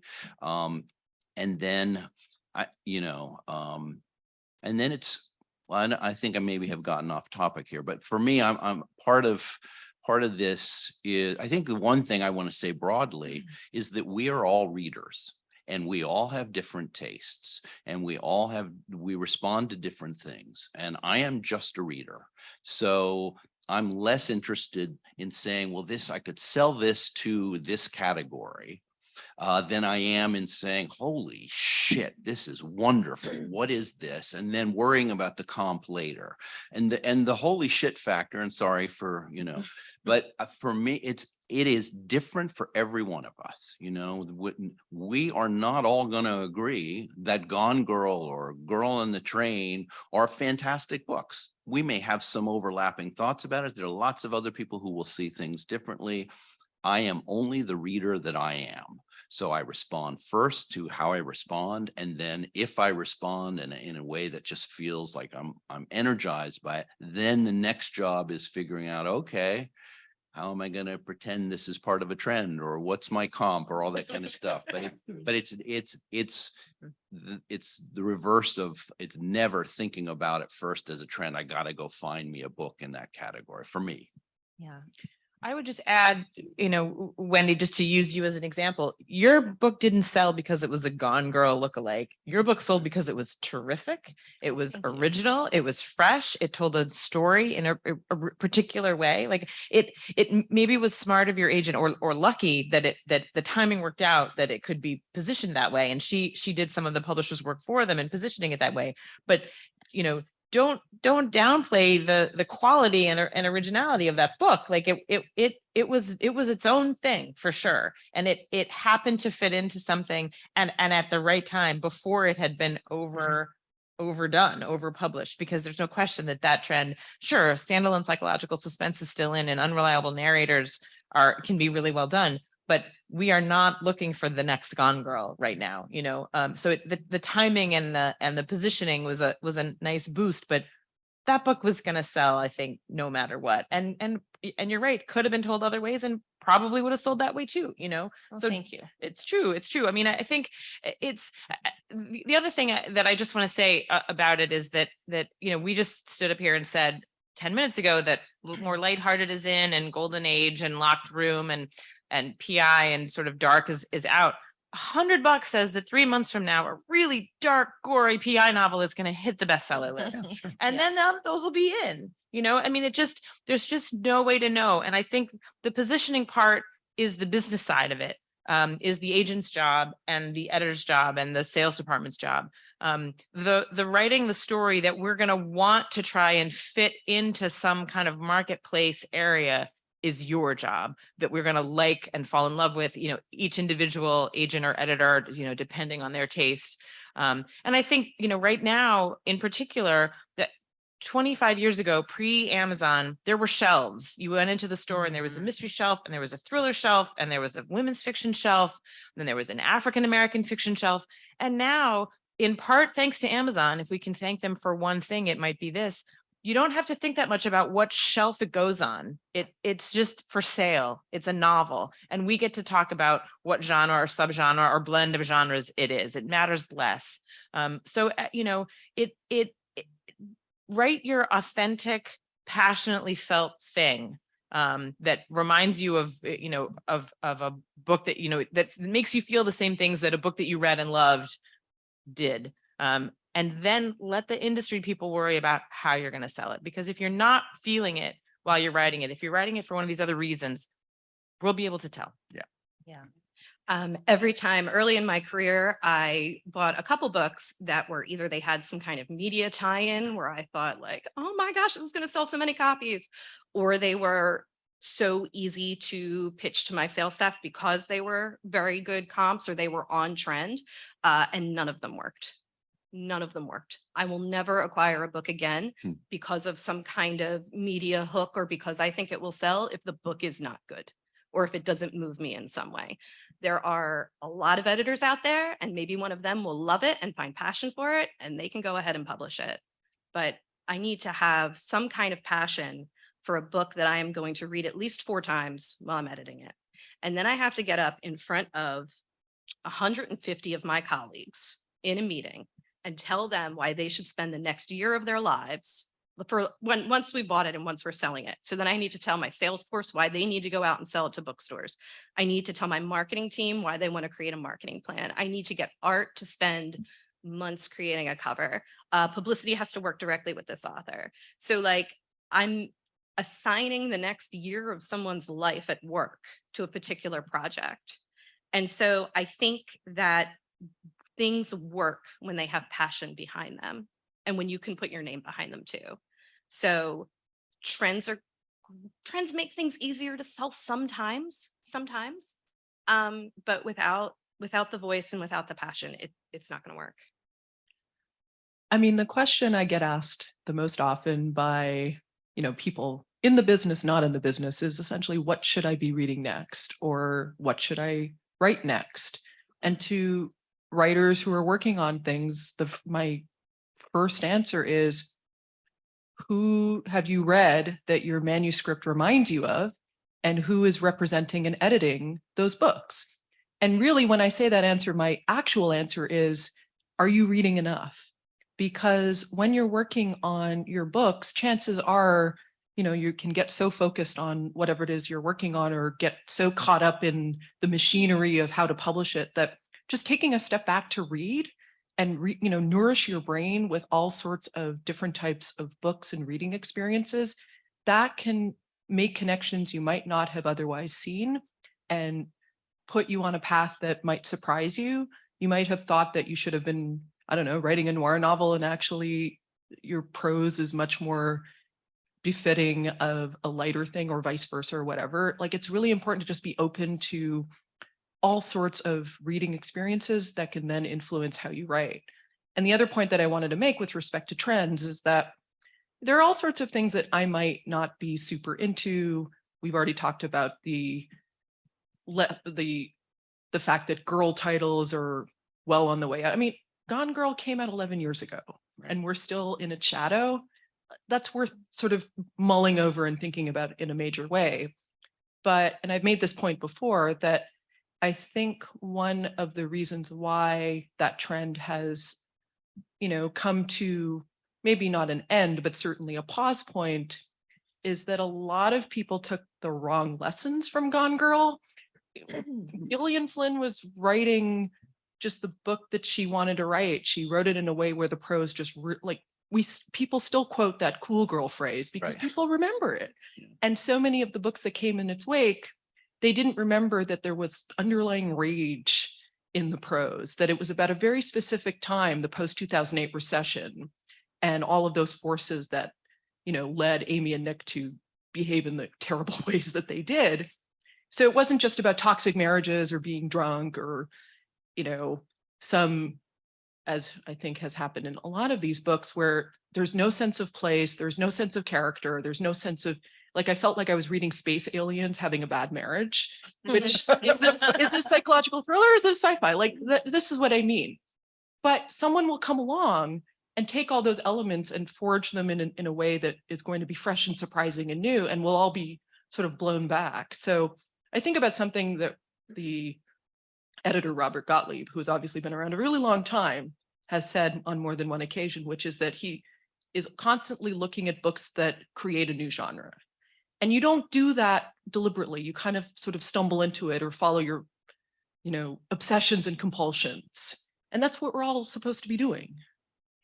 So just to sum up in the last 20 minutes of just such great comments and insights, it sounds as though for writers, the most important thing is to write your story in the best way you can, to feel passionate about it, to find your voice, and all of those very traditional elements of a book that have to be there. But I think the other takeaway is that you have to find your advocate in the business. So because I think each of these professionals is saying that when they read a book, they are looking at how it makes them feel. If they can hear your voice and it resonates with them, and they can see the vision for publishing it or representing it. And so it seems like it's really important for writers to, as you were saying, do the research, see what other books are sort of similar to yours and what agents are representing them. And then it's your agent's job, obviously, to find the right editor to publish it. But it sounds like that's sort of the how to marry these two concepts of fitting your book into a certain box, but also writing the book that you want to write. I want to just switch, and if I'm wrong, somebody raise their hand and say no. So I want to just switch over to a topic that I think is on every author's mind, at least my many thriller writer friends, and that is. And it's, I don't want to make it too big a topic, but there are now these real career makers that are out there. We have, and they're limited. So we have, Reese Witherspoon, Oprah, GM, Good Morning America, the Today Show, Book of the Month Club can now be a career maker, and Book Talk, which is a very different kind of influencer. It's not one that you can submit to and lobby and send an ARC to in one person or a small team. But yet it's very hard. And it's a very, sort of unruly beast that's out there, but it is, I mean, Colleen Hoover. So, that phenomenon, and it's not just her, we're seeing it more and more, but these are really limited opportunities to sort of make a career. And they can overshadow, I think, at least some authors feel, they can overshadow the slow progression of building a readership over many years. because you can do that and someone can come in, be a book talk, phenomenon, or be a Reese pick. And that book is going to overshadow and take a huge amount of space in the industry. So when you are championing a book, how do you advise authors? Or do you say, you know what, this is a kind of book Reese loves, or this is a kind of book Jenna loves, or this is a kind of book TikTok is loving? Or again, do you just not look at that and just say, write what you want? Do you want to, who wants to start with this unruly topic I've opened up? I don't know. Anyone? All right. Well, I wouldn't say I advise authors. I would say if I have a project already and I see some similarities there, I will advise my marketing and publicity department to give them the ammunition so that they can submit a book for consideration. That's for the book clubs or subrights for Book of the Month. I think book talk is a very different animal. And I think why book talk is so exciting and why it works so much is that it is reaching, I don't want to call them non-readers because they're clearly reading, they're clearly buying books and reading, but these are not people who go to the bookstore every week to see what's new. They're not generally people who are at the library. They are people who their previous book they bought at the airport on vacation. They liked it, they gave it to a friend, and then 6 months later, they were in the Rite Aid and they got a paperback. I mean, this is not all of them, clearly, but a lot of them. And I think Book Talk does a great job of grabbing the people outside of sort of publishing and bringing that audience in, which I love, because if they read a book and they enjoy it, then they very well might, continue to buy books. So that feels different to me because it's more organic and it's more reaching outside of sort of like the publishing ecosystem. I wish I knew how to get a book popular on Book Talk. I would make $7 million. So if anyone knows, please let me know. I mean, I agree with absolutely everything that Kristen just said. I mean, I think you have to look at the book clubs, the book club, Book of the Month, and Jenna and Reese and all those people as extras, as lottery winners. You can't publish to that. It's a lot like the trends. If you catch one of them, if you hook one of them, that's terrific. But even, we're in very close touch with all of those places. We meet with them or talk to them monthly about our books. 1 month they'll say, we're really looking for a standalone, a rich, whatever. It changes from season to season, depending on what has worked for them in the last few months, depending on, this month, Reese really wants a historical novel. Well, okay, but I don't have one this month. I have one next month. Well, she told us she wants historical this time. There's no way to publish into that or to think about it. If you get one of those, it's terrific. It's wonderful. I don't know if I would call them career makers. I think we've seen a lot of people, we've had several picks. That book sometimes, often does really well, but the next book might not. Totally depends. Totally depends. They're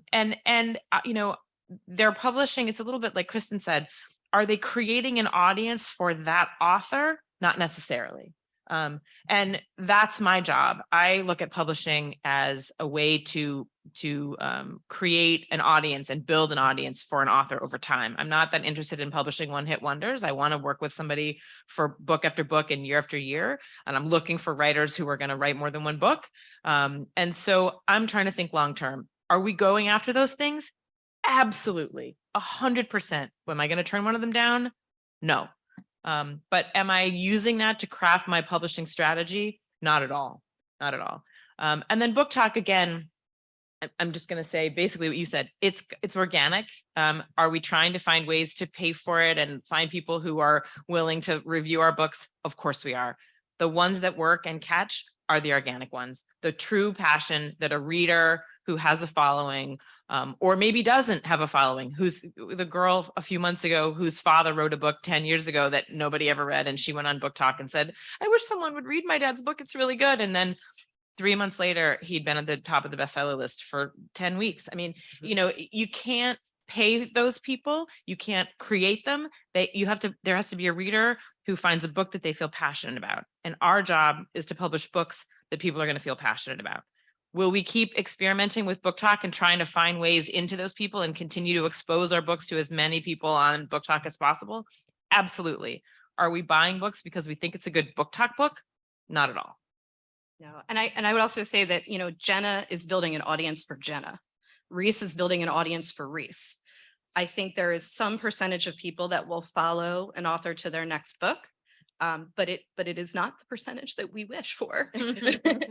I think the thing also is that we don't even know what TikTok's future is. And this is the problem with the precarity of platforms, is that when other people own the content and they can decide what to do with it, and it's completely beyond your control as to whether it gets seen, whether the algorithm is in your favor, whether it goes away entirely or gets completely just corrupted or destroyed. So that's why a lot of social media based marketing, it turns out, has a limited shelf life. And that's not for anything that any author or publisher or agent or anyone in the biz can control. So with so much outside of anyone's control, obviously that leads to major anxiety stuff, but the only thing you can control is the book that you work on. So Dan, will you just comment on that? But also when you are looking at a new writer, with a, you know, let's say you like the query and you're, you know, like the beginning of a manuscript, does it matter to you at all? Or what amount does it matter if they have a social media platform, a following, you know, even just a solid presence on social media, and have begun to sort of build that base of readership for themselves? Is that a selling point? Do you not look at it? I've never taken on a client because of their social media base, ever.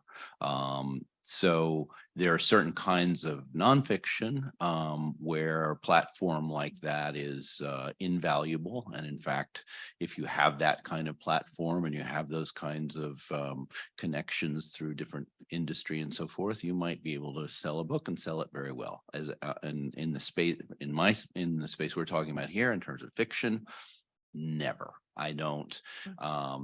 If somebody contacted me and said, I have 240,000 followers on Twitter, and here's my novel, and the novel isn't good, I'm not interested, not remotely. If the novel's really good and they have 240,000 followers on Twitter or whatever,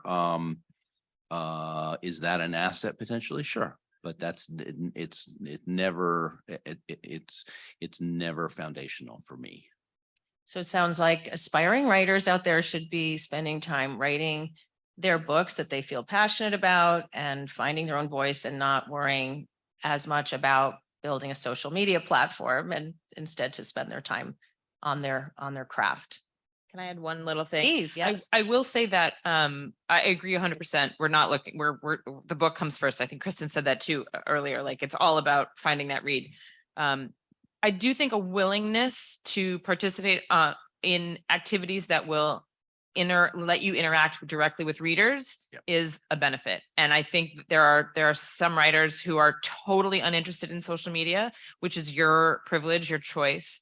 But it does mean that you are giving up a way to be found and to interact with people who want to interact with you. And you can find writers who are doing social media in a way that will add to and augment their audience, because they are quote unquote available for interaction. It's something a publisher can't do. We cannot be an author on social media. You cannot hire someone to pretend to be an author and have it work.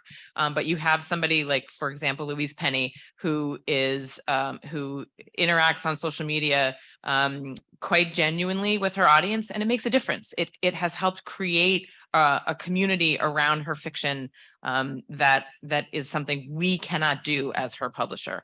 Is it something that a first-time writer is going to come to us already in place with? Absolutely not. But we do like to see a willingness to interact with readers. It's a helpful thing, and these days it's important. So maybe it's less important in getting an agent and getting representation, but once you have a book in the pipeline that needs to be promoted, it then takes on more importance in interacting, if you're comfortable with it. Yeah, and I'm not going to say, like, we're not going to turn a book down or not buy it or not acquire it or whatever, because an author says absolutely not, I don't want to be on Instagram. But it does, it can give you opportunities that not being on Instagram or not being on Twitter are going to keep away from you. Does that make sense? Great. Yeah, great. So I want to open it up to questions, because this is like such a unique opportunity to have these professionals here to ask anything that you want. And So I'd like yes. to just jump in here to reinforce that we really need you to use the mic. I know it's wonderful enthusiasm, but the reason for this, in great part, we're recording much of this, and also we have 20 people who are a part of this, who are online now doing the virtual. So that's a lot. It'd be like this whole section of the room here.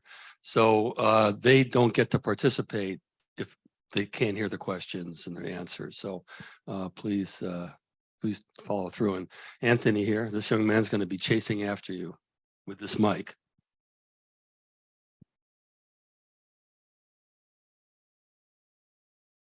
Hi, I wanted to follow up on something that Kelly mentioned about the bookshelf that it's going to appear on doesn't matter so much anymore.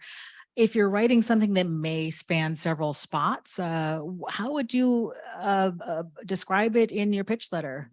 Just leave all that out? We've been told it's nice to make it easy for everybody to target it. Any thoughts, anybody? I'm not, that's a great and reasonable question. We are actually in some ways, as readers, we're always looking for things that are have a couple of different elements going on. Again, I'm going to fall back on the fact that what I'm going to be responding to in the cover letter is the care you've taken with the cover letter and the way in which you talk about your own work more than the way you're positioning it. So category is less important to me, and in a query, I'm more interested in getting a feel for you and your sensibility as a writer, or the sensibility of the book that you're communicating to me through the query, than I am how you position it. That helps. I'll just add that we're not even looking for comp titles. I don't read query letters. I mean, I get queries from agents, and mostly they're agents I know, so it's a slightly different thing. So I don't want you to take my my word as gospel on a how-to for something like this. But what a publisher is thinking about is audience. Who is going to read this book? And it for fans of X and X and X, which could be 3 totally different things. But you're a reader, which books you like, which authors you follow, and why. And I think for a writer to think more in terms of readers of this book or this author are going to appreciate this aspect of my work is more important than this is Gone Girl meets Girl with the Dragon Tattoo. If that makes sense. Hi. So real talk, no matter how many books get acquired, only X percentage of really get the love. Most books, we're all in this business, know tons of authors' book, they just die on the vine, no marketing support, because the flavor of the month gets most of the attention, and everyone else just sort of, well, if it happens to hit, it hits, and if it doesn't, oh well. You're going to ride the hot hand. What do you tell authors that you sign, but you can't really guarantee that you're going to put X amount of oomph behind them to support them, and then you don't, and they say, well, where's my support? What do you tell these authors? I mean, I'm gonna gently, respectfully disagree with you that we acquire authors that we don't support. We definitely support authors at different levels, but I think one of the conversations that acquiring editors and agents have at the beginning is about expectation and about vision for the book. And I think we're pretty straightforward at that time. What does success look like to you? Well, success looks like to me, this is a first novel. It's a category mystery. It's a cozy, it's whatever. I want to get, if I get out 12 to 15,000 copies in the marketplace, that's success for me. And I'm going to do everything I need to do marketing wise and publicity wise to get out that number and support that number and hope it sells through. You know, am I going to send that author on a 12 city tour? No. But I think the agent and the author are going to know at acquisition what our expectations are and what the level of support is.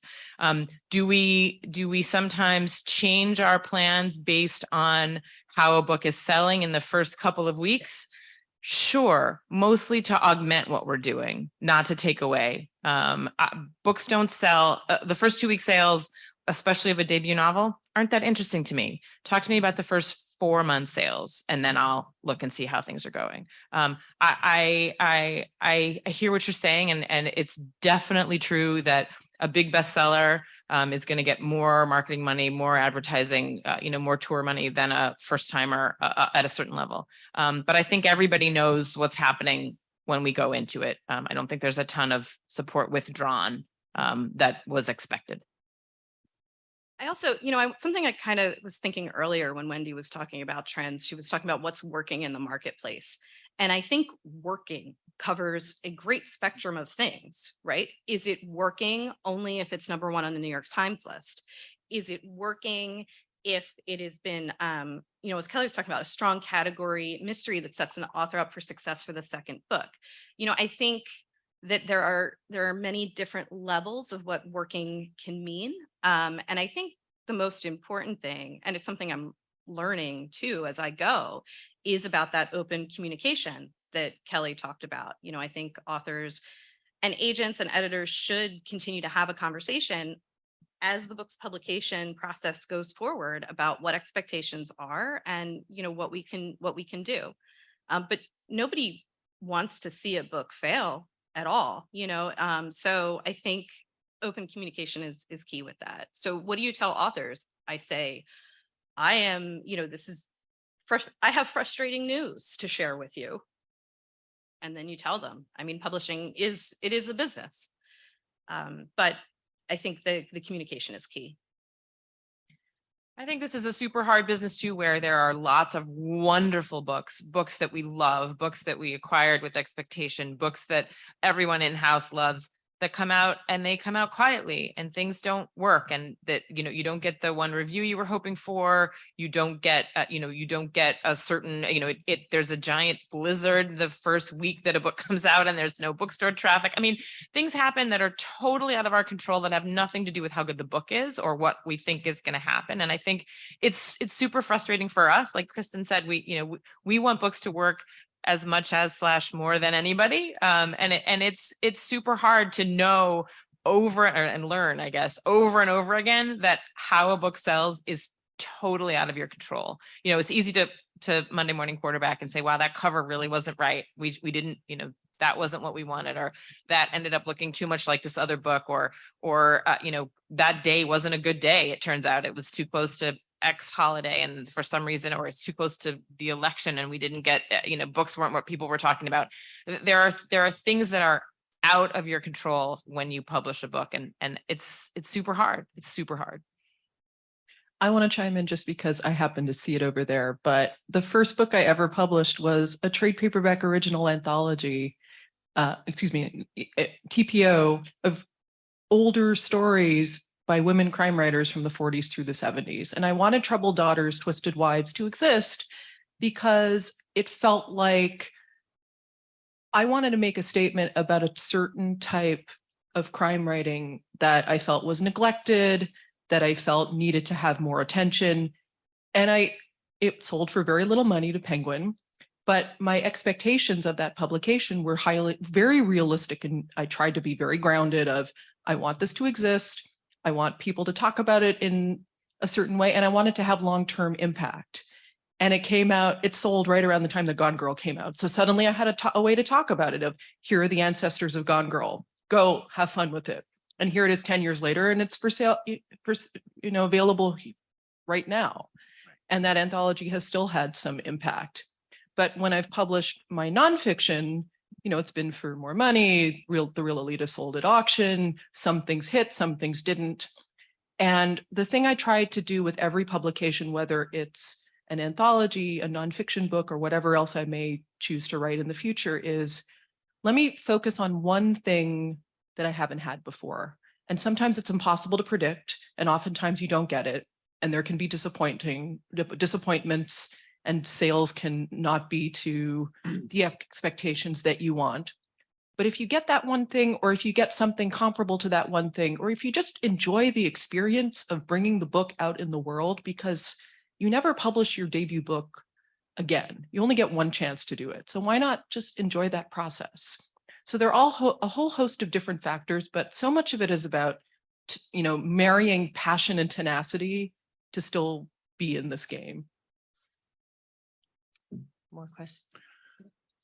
Thank you all for being here and sharing your insights and experience with us. I'm curious about how previously self-published authors, the view of self-published authors has changed for agents and editors and publishers. Great question. Dan, do you want to take that as an agent? How do you view them? I don't know how to answer that exactly. I mean, certainly the view has changed and for one thing, it's become clear for a long time now that that self-publishing is a really viable way to go for some people. And it certainly is the case that if that author has some success in the self-publishing realm and wants to change models, that there will be opportunities to do that. I don't personally have much opinion one way or another about whether somebody's been self-published in terms of my openness to potentially represent them. If they've been self-published and those books have each of them 3 reviews on Amazon, then that's probably not going to be in a particularly that doesn't add much value from my perspective. But somebody who has made a good go of it and now has made the determination to it's time to be published by Kristen or Kelly, that's certainly a possibility. So just following up, because I get asked this question a lot by new writers. Should they hold out and wait for a traditional publishing opportunity, or should they self-publish? Is it ever a negative? For example, if they have poor sales with a self-published book, how do editors view that coming in and considering a book? So because I know a lot of authors are considering whether to self-publish, right, and try, but they're afraid of having a negative sales record when they go to get an agent or make a deal with a publishing house. Well, I guess from my perspective,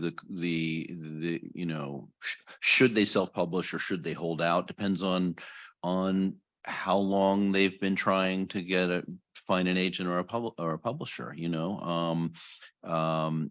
and so, that's really a very personal choice. It depends, sometimes, there are lots of times they don't crack through that and they want to push forward, then they should. In terms of,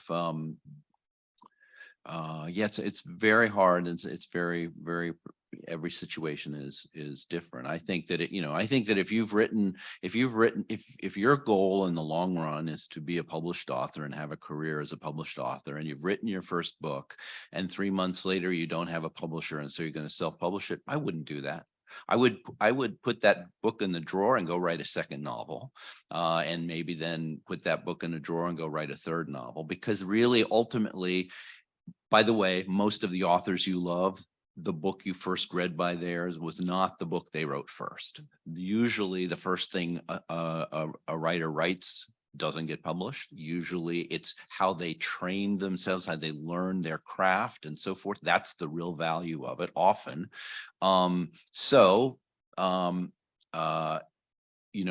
If your commitment to yourself as a writer is a long-term commitment, and it's possible that the thing you've written isn't yet ready for me or Kelly or Kristen or whatever, I get that's an impossible thing for you to judge. I get it, but sometimes the best successes in my experience are people who are able to recognize the strength of their own work, and maybe that first book isn't the thing to do first. It's a great way to end our panel. We're out of time, but thank you all to our panelists for being here, and to all of you for being here as well. Thank you, Wendy, for stepping in.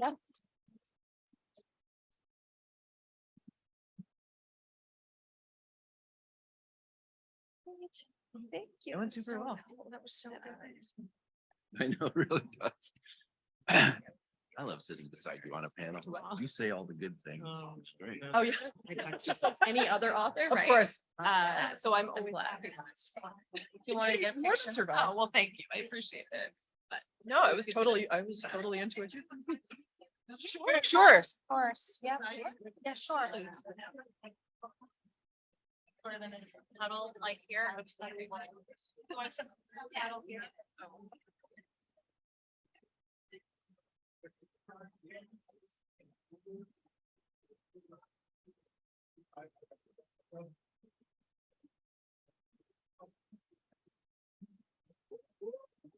That was great. You did a great job. Thank you. I think it was really, I mean, that's the kind of stuff people really need. Did you Yeah. cover your checklist? Topics? I'm so glad we didn't get AI. Oh my God. In the first panel. So it would have been tricky to talk about. Yeah, that too. There's no good answer. I feel like that's a whole right? Yeah. challenge. Yeah, so. Diversity, yeah. But those are like, I have a lot of friends who are writing aspirers are always reaching out and asking us these things. And it's changed. I feel like the answers are changing too. Like self-published that one too. I should have that on this. But I'm glad someone asked it. Yeah, No, that was great. I do feel like I've been saying for 20 years, like, write your thing. I Your know, thing, yeah. like, But it's still happening because honestly. Like this. Yeah. Those TikTok. Phenom, Geneva Road.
On that side, okay. I figure I'll put it up and you move it around, however's. Yeah.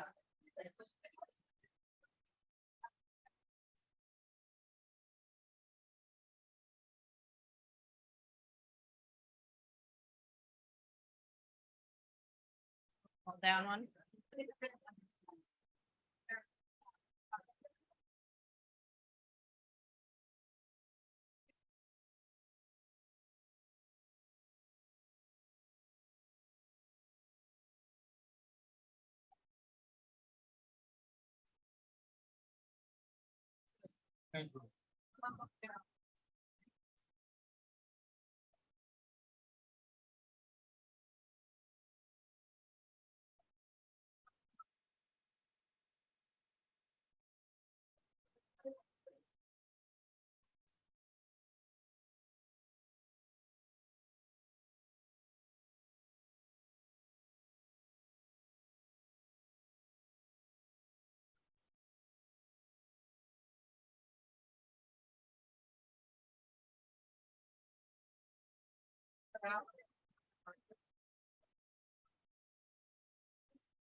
Like the writer.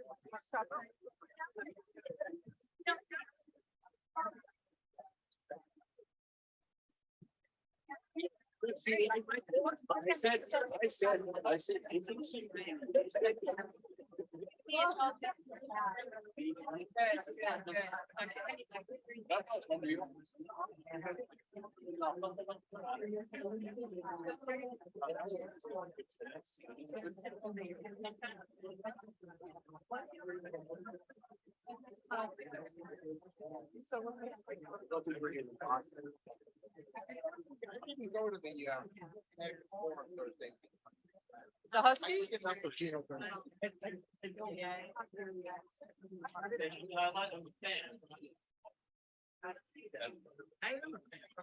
I like him.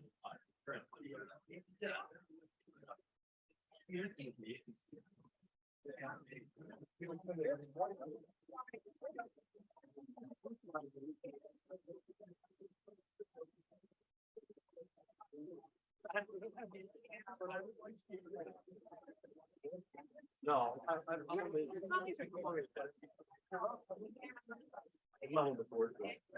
I don't want him to ask for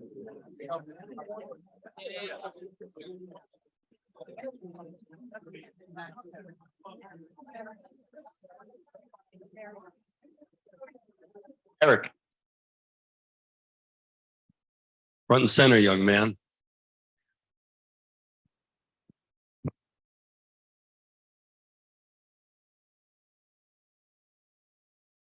So we're going to another minute or so, we're going to start the next panel. So you all can get yourself comfortable.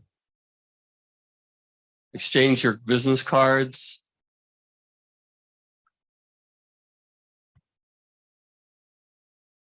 All right.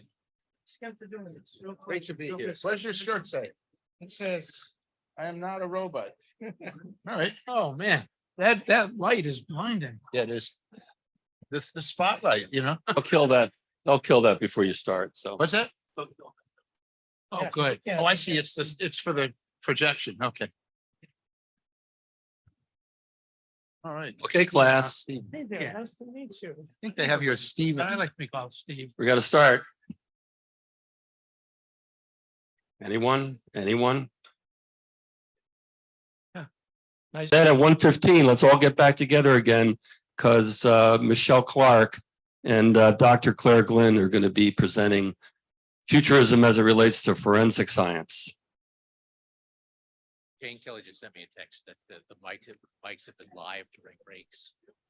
Oh, yeah, maybe we should kill the mics. Yeah.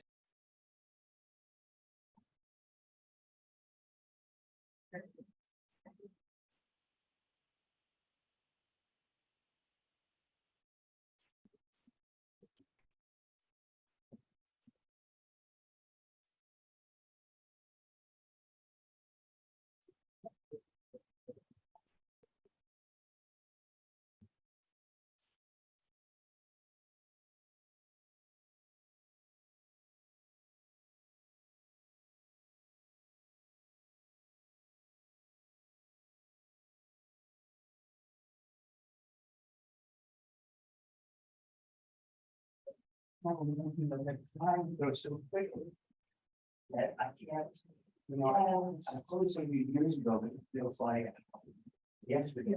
Right. Because we haven't been doing the in-person. WA stuff. You have to. You're all set and you can see yourself. Oh, that's the last thing I want to do. Is answer these questions for yourself. It doesn't mean that you can't start unless you have all the answers, but you at least have to consider them. Okay, the first one is, how are you going to tell your story? Is it going to be first person? Is it going to be third person? Is it going to be second person, which is the you, which is really tough, I think, to maintain an entire book doing the second person? Is it going to be an omniscient narrator? Is it going to be a narrator who just knows from the point of view of one of your characters? That's the first thing, is how to tell the story, I think. The other thing is who is going to tell your story. So even a third person narrator, omniscient narrator, is a character in your book. So you get books like the Gatsby, Great Gatsby, where Nick Carraway is telling the story, but he's not really a character in the book other than he's the storyteller. And you know that he sees things from his point of view. Don't listen to him. But, okay. So I've asked, he's not going to be rude, but I've asked Reed to, my friend Reed, to jump in whenever he has something to say or disagrees, because I'm a believer in the old thing they used to say about Lyndon Johnson, is they'd rather have someone in the tent pissing out than out of the tent pissing in. So I figured if I include him, because he's here, he's going to be pissing out of the tent. And try to get that image out of your head. Anyway, all right. So you've got who is going to tell the book, the story of the book. Then you need characters. So who are your characters? You don't need to know them all at once, but you ought to know your main characters. Where does the book take place? Geographically, in time? Is it concurrent with now? Is it 1980? Whenever it is. If you're doing it in the past, you have to be really careful, because you have to research the past to see what was, so there's nothing worse than reading something that takes place in 1980 and someone whips out a smartphone. So it's a bit of a challenge to do that. So you have to do that. The other thing that you have to do, there are two kinds of, I hate talking about this, but there are two kinds of writers that are, and I hate the terms for them. Oh, here it comes. Yeah. Pantsers. No, I won't. You won't hear me say pantsers, because it conjures up image of someone going around pulling down people's pants. And plotters, sounds like something, left to the bathroom or something. So I don't use those terms. But there are people who know what they're going to write beforehand and even have an outline. And there are people like me and Reed who I don't have any idea what's going to happen on the next page or the next sentence when I sit down. So it's kind of working on a tightrope. But you're going to have to decide what works for you best. Are you more comfortable having an outline? And that doesn't mean that you can't deviate from that outline. Someone like Jeffrey Deaver has 100-page plus outline. I could not write that way because for me, part of the experience is uncovering things as I write. And the other thing that I do when I write is I'm really exploring things that I want to know about character or about place or whatever it is. So to me, those are the decisions you have to make kind of before you begin is those basic things. And again, you can start one way and then find it's not working for you and move to another way. Charles, yes, can I just absolutely. In going back to character and place and stuff, if your book, if you can put that character in any place and think you have a book that works, that's a book that won't work. Your character is your main character, and Charles, if you read Charles's books or one of my books, they are of the place that you have set the book in. So don't ever just think I have a generic character I can set in a generic place, right? The character has to be either of the place or very foreign to the place, because that works too. Like a fish out of water, a stranger in a strange land, that works too. But you should never have a character. Whenever and we have both been judges on award panel, and the books that get almost immediately put aside are the books where you either say, I have no sense of where this is taking place, and I have no sense of who this character is in this place. Yeah, no, that's good. The other thing is people begin in different ways. Some people begin with a plot. They have an idea for a plot. Some people begin with a character. Some people begin with a scene. I never start with a plot. Most often I start with a character in a place. But sometimes I will begin with a scene that just come into my head. So, and I haven't written this yet that I'm going to give you an example. So all of you can steal it because it's not. Yes. I've had for years a scene that I haven't used yet is someone is sitting, it's in the middle of winter, and they're sitting on a park bench near the duck pond in Central Park, sitting there. And a guy comes and sits down next to this guy, and he gets him in conversation, the fellow who was there already. And at one point, he takes out a knife and he kills the person next to him. And then he gets up and he takes off the guy's watch, and he takes his wallet. And you think, oh, it's a robbery. And he takes both those things and he throws them into the water and he leaves. Now for me, that scene evokes all kinds of questions that I might want to answer. Okay, what if he's not robbing him, which is obvious from what he's done? Why is he killing him? Was it just a random, murder? Is it a serial killer?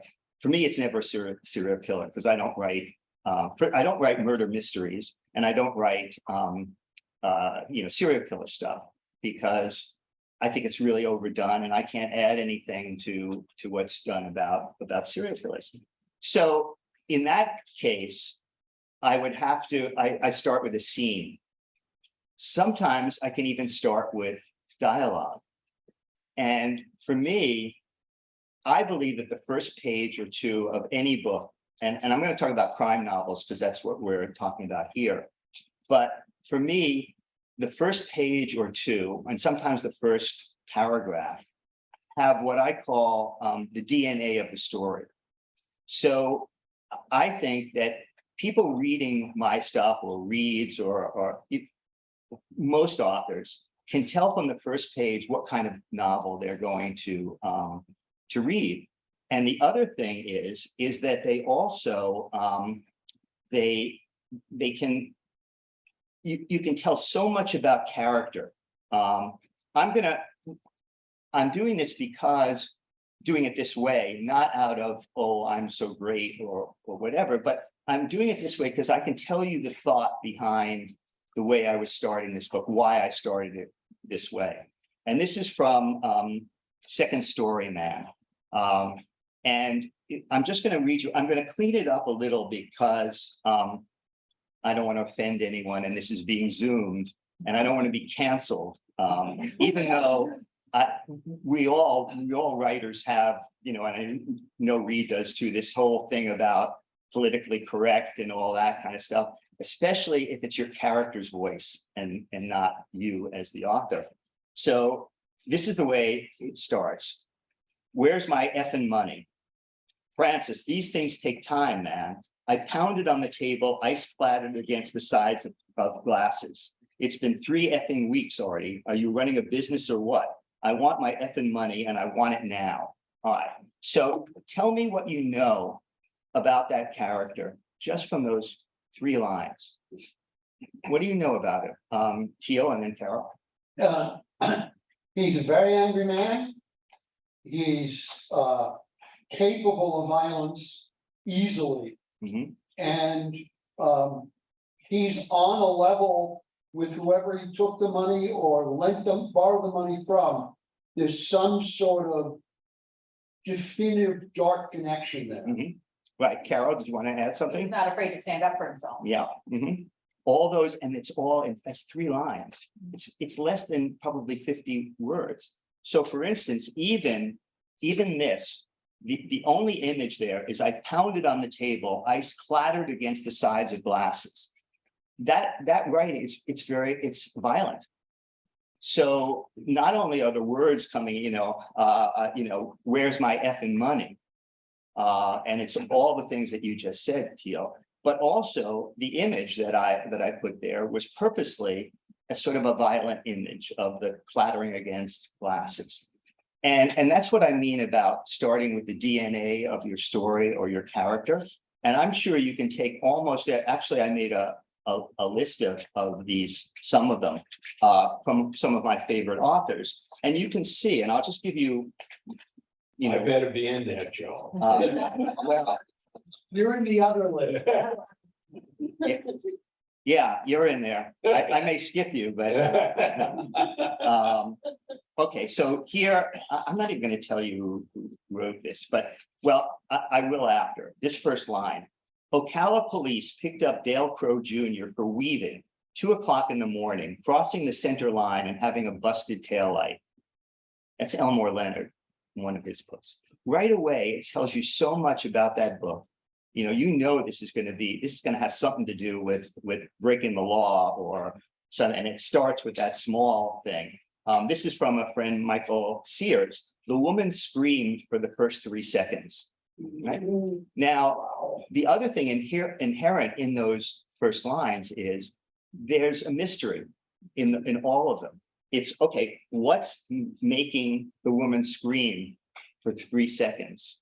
3 seconds is really kind of a long time when and so that's for me, that's a really important way to start. The other thing is I have a question for the people here. Why are crime novels so popular and crime shows? And what do you think? What's your theory about why they're yes, John? I think that we all want to make sense of the world in a world that we can't make sense of. So whether it's a CSI episode or a crime novel, we know that there'll be an answer at the end. Mm-hmm. That all the pieces will come together. Okay. Anyone else? Teal? It's a world we all live in. Yeah. It's a world we absolutely can connect. It's not on Mars. It's not in the far future. It's not in medieval England. In theory, at some point, even if it's set in a ghetto on the other half of the world, if it's a crime book, it's somebody we could walk into. Mm-hmm. Well, yes, Elizabeth. I'm going to come up with a Jungian explanation. Oh, good. We all have a dark side. we all have a shadow. There's something about us, even if we don't act out on it, it's still part of our nature or we expose. And therefore, it's almost like, I want to say vicarious, I'm trying to think of the word for it. Yeah, there's something that's like, well, if I was ever put in this situation for what I do, even though you won't do it, you see it in print or you see it on screen and it's like, it's interesting, but I think there's that part of our natures that the author, if they're doing the job right, is going to tap into. And the same thing works with, and we got two horror writers in the front row over here with horror. Well, the thing about this, we're talking about crime novels, but everything I'm talking about goes for every single novel. So for instance, I remember being on a panel once and someone asked the question to the panelists, what's the difference between a crime novel and a literary novel or a romance novel? And when it got to me, and I'd never thought about it, I thought there is no difference because every book, every poem, every short story, what you want is you want to, there's a mystery. Otherwise, why would you turn the page?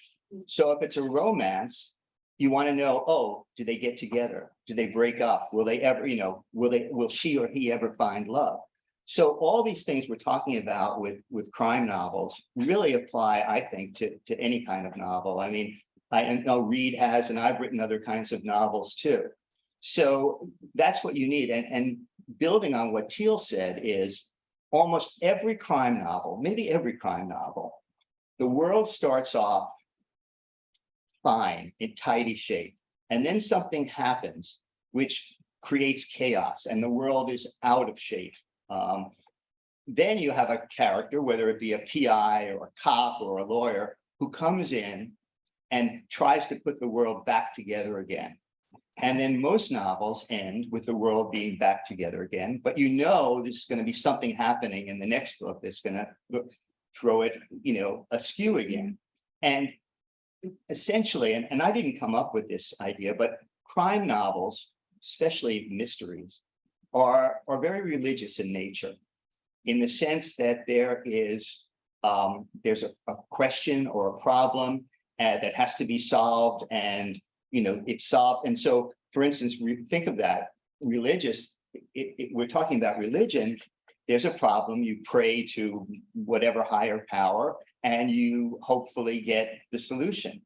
My first crime novel, which I didn't realize I was even writing. I knew I was writing a detective novel, but I didn't know much about, even though I'd read a lot, the genre is. In my first novel, Swan's Last Song, it's a whole big deal about finding out who killed someone and who that person was. And by the end of the book, the detective, who's a skip tracer, doesn't solve the crime. We find out what happened, but he doesn't solve the crime. So he spends the whole book following clues, leads, and everything. They wouldn't publish that book. They said readers of that genre need or want to have the protagonist solve the crime. I didn't really believe that. So I put the book away, and 25 years later, I looked at it and said, oh, maybe things have changed. And I updated a little bit and by that time I'd had, 15 or so nonfiction books published. And they said the same thing. They said, we, really like this. And I said, well, what if I change the ending? And they said, yes, we'll publish it. So I changed the ending, but I got the last laugh because the paperback version of that book has both endings, my original ending and the one that they made me change it to. Cool. Yeah. So my point is that these things are, it's not that they're formulaic, but there are certain expectations that that the reader has. I try to break those expectations because I don't care. I mean, it's someone once asked me, and I've had this discussion with Reed too, was I worried about my audience, what they would want? I thought, I'm not a big enough writer to have an audience. But in a way, that's a blessing because I can just write what I want and hope to get it published. Well, Charles, don't you think I mean, we've had this Yeah. discussion many times is. If, of course, you have to keep a reader in mind. But the reader you keep in mind should be you. Exactly right. So if you're not entertained by it, then what the hell are you doing? Mm-hmm. Like, if you're not enjoying, I've taught writing in college like Charles has. And I've told my students, if you're willing to sit in a room alone for several hours a day for a year to write something that someone else may never read, then you should be a writer. But if you're not willing to do that, now the only reason you would ever do that is you're excited by the idea. And the thing you're writing excites you. If you're doing it because you think you're gonna write the next Da Vinci Code, or the next Man on the Run, or the next Sleepless City, don't do it. Yeah. It's not worth it. It's absolutely true. The other thing is, and the reason for me that not planning anything works is, and anyone who's written will tell you this, your characters start to come alive. And you can try to make them do something and they just won't do it. It's kind of freaky. So I'm going to give you an example of how that works. Is in Second Story Man, I have this guy, Francis Hoyt, who's he's a master burglar. He's never been caught in the act. He's arrogant. He's brilliant. He's manipulative. He's all these things. He's modeled on Charles. Right? It's everything I'd like to be. So at a certain point, and the novel really is about these two guys who team up. One's a former state investigator, and the other's a recently suspended Cuban-American Miami cop. And they band together. And at one point, the Hoyt learns they're after him. And so he starts to taunt them. And the book actually takes place in large part in Connecticut. And so I have the character visit the two cops or investigators at the home of one of them. Okay. That's how brazen he is. He goes and he shows up, he knocks on the door and they let him in. And I'm ready to finish the scene. And I said, there's something wrong. What would he do knowing his character? And what he would do is he'd steal something right from under them. That's what he would do because he's so arrogant, and he does. Right? And that was totally unplanned. I had no idea I was going to do that. Then I get to the end of the book and I think, oh, wait a minute. What if that compulsive act that he did leads to his downfall? Now, for me, that never would have worked if I planned it out, because I would have known that was going to happen and I would have written toward that end. And so for me, one of the beauties, as Reed pointed out, is discovery as I'm writing. And it's a great feeling, but some people aren't, it's not, they need those guidelines of what's going to come next. Now, I've asked people who do that, and they'll always say, well, that doesn't mean I can't deviate from that thing. For me, if I had it, I probably wouldn't deviate, because once you put it down, it's there and you feel you have to follow it. But again, do what works best for you. And it doesn't mean, for instance, that you might start writing the book one way and then realize, I don't want to know, I'm going to toss that outline and just go from what I'm, what I'm writing, what I'm feeling, or what I think the characters will do. Good writers, I think, they can do anything. I'm often asked, oh, can I do this? Can I do that? Can I do this? And my answer always is, if you're a good writer, you can do it. You can get away with it. You'll find a way to do it that works. If you're just starting to write, it's not so easy, because somehow people feel that if they put it down on paper, they can't change it, once it's there. So just remember, my advice to you is you can change it.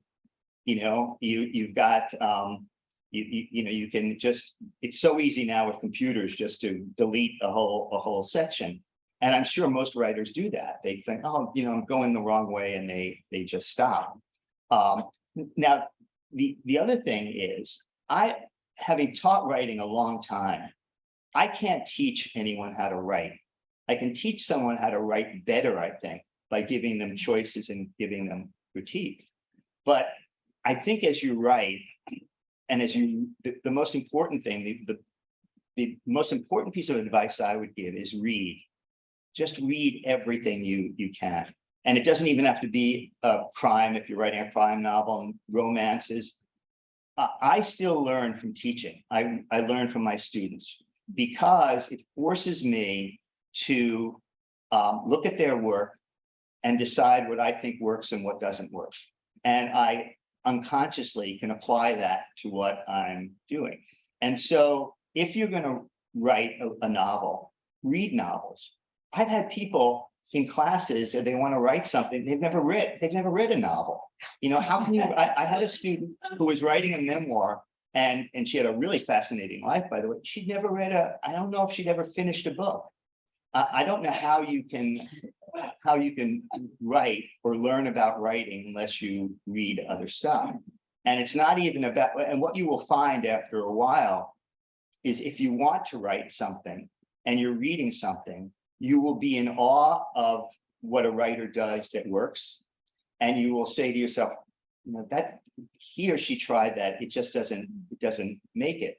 So the biggest piece of advice would be to read other people, good and bad. The other thing is, you know, I could have started this class and ended it in one sentence, which is how to write a novel. Sit your butt down in front of a computer or a pad or whatever and start writing. And there was a writer by the name of John Barden, and he was a critic, famous critic, and he was also a novelist. Hadn't written a lot. And he was once asked, is it hard to write? He said, no, you sit down at a typewriter and you lie like crazy. But it's the kind of lies that are really the truth. Do you know what I mean? Through the lie, you get to the truth of the character and of the situation. The other thing, when you write a crime novel, for instance, first thing to me is character. The next thing is the crime. And for some reason, everyone starts to think of crime novels as murders. You know, there's got to be. I purposely, all my Swan books, the first one starts with there's a death, but it takes place before the book even starts, is all of my books are about other kinds of crimes that can, that I think affect us more. So for instance, the second Swan book, Swan Dives In, which takes place in the world of rare books, because I was interested in rare books, signed editions, is you don't know what the crime is till halfway through the book. And by the end of the book, you're not even sure there was a crime. And to me, that's a successful book. To others, it would be really frustrating. But there are all these kinds of things that you can explore and write about. I have one of the Swan books where he usually works on 3 cases at once, that he's approached by a young man in his 30s or whatever, has a girlfriend, and he goes to visit her one day, her apartment. And not only is she not there, but the apartment is completely empty. There's no furniture, nothing. So he comes to Swan. So what's the crime there? Anyone? Well, actually, there is a crime, but it's not on the books as a crime. It's a broken heart, right? That's as much of a crime to that character as if he were mugged or if he were the victim of fraud. So when I'm teaching this class, what I'll do is I'll have people call out. I won't do it here because I don't feel like getting up and doing that, is all the different crimes. And I usually do it with younger, you know, when I'm teaching a college class or something. And after a while, they really get going. And you see there's like 30 different crimes that you could write about that aren't murder. Okay, so pick your crime. Then where's it going to happen? And not only what city or what part of the country, but what is the neighborhood? What is this character, these characters? They react to where they are. They react differently. So a character in LA acts differently from a character in New York City because he or she is in a different place. Then what you need are characters.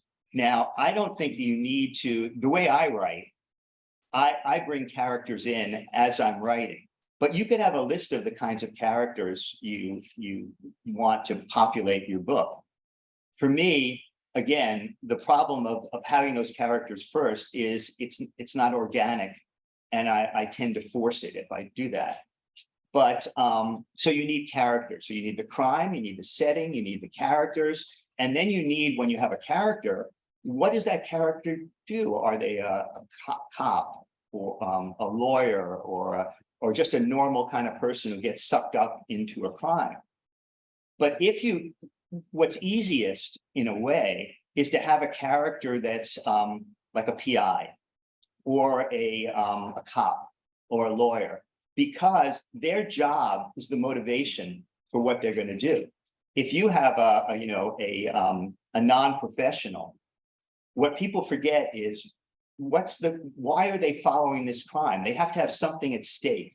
There has to be a reason that they're doing it other than fun, Yeah, all of those kind of, amateur sleuth books almost always have a friend is in peril or a friend is falsely accused. Right. So, I, who own a quilting store, am going to look into, there's nothing wrong, it's formulaic, but that's what, if you don't start with a person who's a lawyer, a PI, a cop, or a reporter, let's say, then you have to supply that reason for the amateur sleuth. Right.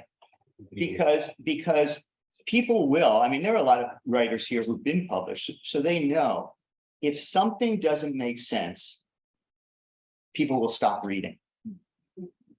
So you have to make sure that there's sense made out of it. The other thing is that you need conflict. You need, and it's built in if your character's a cop or whatever. But it's like any book. This is true of any book.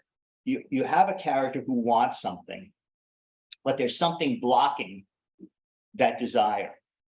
And so the book is how the character gets what they want or doesn't.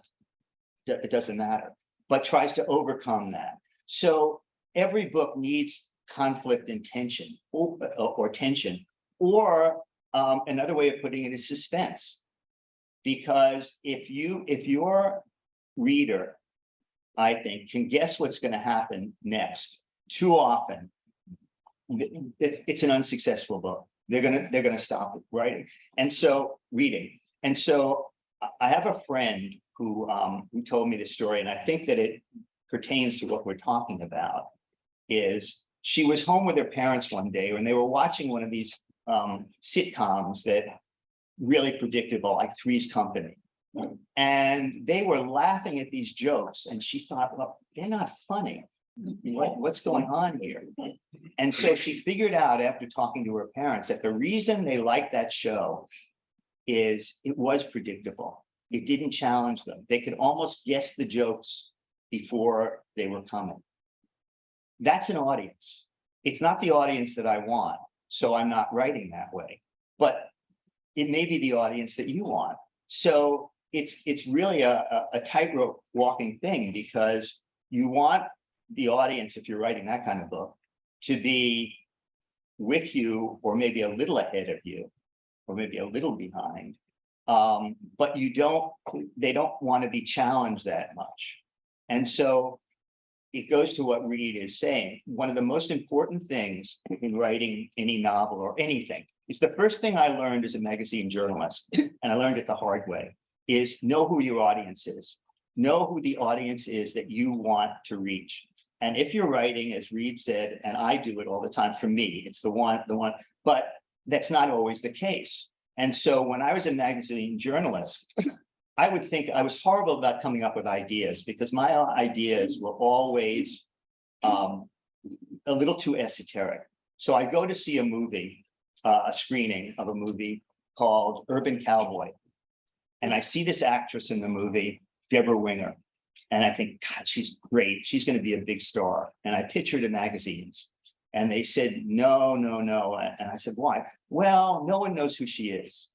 I said, well, that's the point, No, no, no, no. Our readers want to read about someone they know.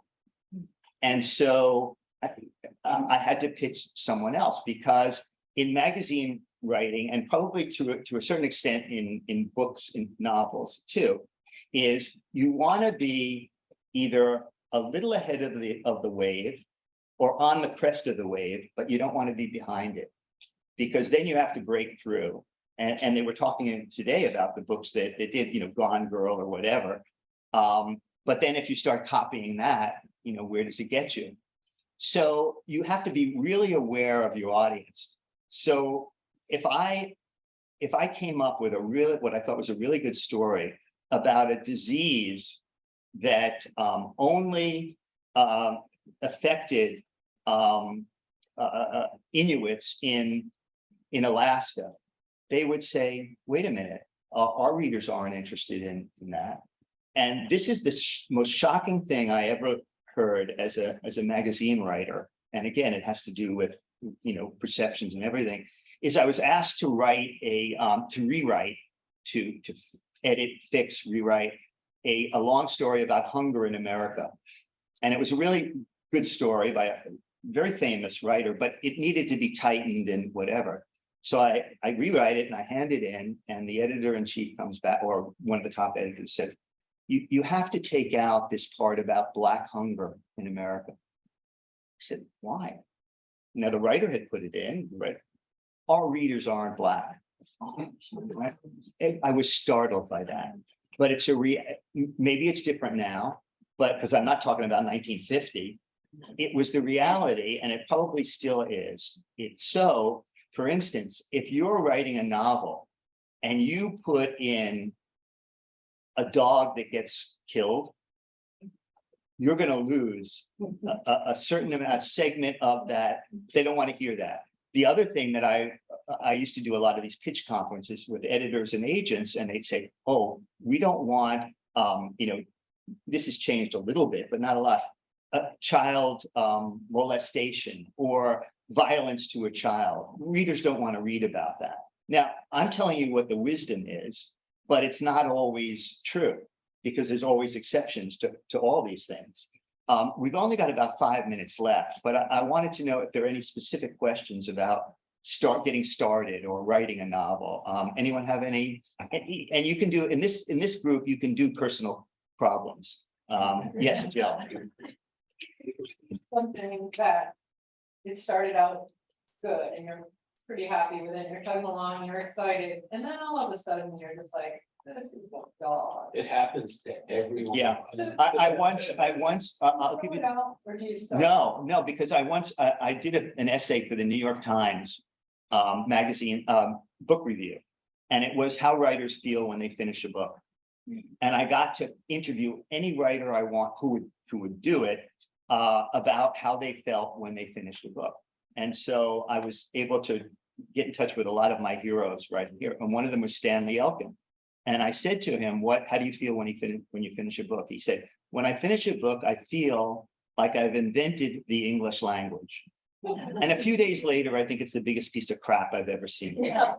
So unless you can be objective, Jill, about as Reed says, I don't know any writer who doesn't have that feeling when they're oh, who's going to read this? It's a piece of crap. But that's one of the things that you have to push through, or you stop writing the book. But don't throw it away. Don't never throw anything. Don't ever throw anything away. I have 32 published novels, okay? They've never gotten through any of them without hitting a spot. And we talk to each other all the time and go, I've hit that spot, Charles, where I hate this book. Not don't like it, I hate it. And if you don't push through it, I wouldn't have had one book published. And conversely, there's a part in the book, and it's different places for different people, where it becomes downhill. Right. Like it's just smooth. But before you get to that, you're inevitably going to have that problem, Jill. So I would say push through it, because if you don't, what if you're wrong? What if it's not as bad as you think it is? It might be. And in that case, you'll finish it and it'll get rejected 100 times. which doesn't mean that it's not good either, by the way, getting rejected. We've all been rejected many, many times and then had books, you know. And the other thing is, the other piece of advice I would give you is don't let anyone tell you what you can or can't do. So I had a book, Devil in the Hole, which is told by probably 20 different narrators. Every chapter is a different narrator. And my agent, no, you can't do that. The book was published and it was named one of the best crime novels of, I think, 2013 or 14. So, you know, believe in your own project, even if it's not that good, you've got to believe in it. And knowing, I think, that you're going to hit those places where you're going to feel that is probably helpful, because every writer that I know has, you know, Reed and I are in one of the best thing to come out of the pandemic is we're in a Zoom with 5 crime writers, 2 of whom are also sitcom writers. And if you ask them, and it's come up in our, you know, because we still meet every other week now, is they've all reached that point. And so just know that you've got to push through it. Other questions? Yes, Paula. So I finally finished my first draft. Congratulations. And I recently revisited it and realized the first 25 pages are a mess, but realized like chapter 3 is actually chapter 1. Mm-hmm. So my question is, when do you know your draft is finally a book that can go out to? When you don't read it and throw up. I mean, it's hard to know. But I have a friend, his first novel, and this is way back, he happened to get a really good editor. His agent sold it, and it's an editor by the name of Joyce Johnson, who had been Jack Kerouac's girlfriend for a while and wrote a book about that. And she bought the book for, I think it was Dutton. And she read it and she said, this book doesn't start where you started it. This book starts in the 2nd chapter. But you wouldn't, so the point is, she said, you had to know this, what was in the first or your original 1st or 2nd chapter, but the reader doesn't have to know it then. And so don't be afraid to throw out, if you think it's better starting, and I've had that happen too. Like Second Story Man originally started someplace else. And then I thought, no, I've got to get the reader right in here. I've got to. So that's the other thing about writing a novel. Until it's in print here, you can change things. You have the power to change them. And if something doesn't, if your gut tells you something doesn't work, or you give it to a friend that you trust and they tell you it doesn't work, then, you know, do something else with it. Who else? We got probably time for 2. Carol, and then back there.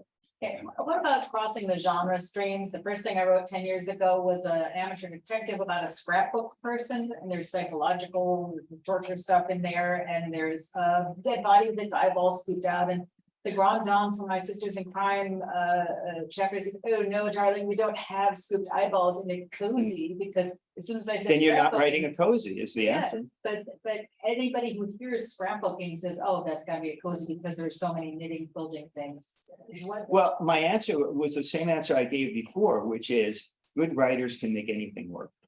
So if you did a good job of melding those 2 things, and you can find an audience that likes to read that kind of thing, you're fine. You know, my sense is don't let anyone else define you about what you can or can't do. Because again, good writers, I think, can do anything. You know, not all the time, but there's possibility.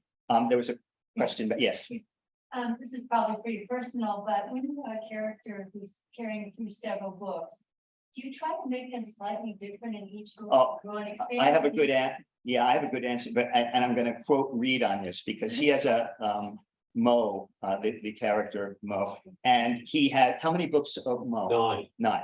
And he stopped the series, and I asked him why. He said, I didn't want. He ages Mo in each book, so he said I didn't want to have Mo in the rest home. So Yeah, by the end of the book, he had been a policeman, but by the end of the series, he said the only thing he could flash with any credibility was his ARP card. Yeah. So if you age a character, you know, they change.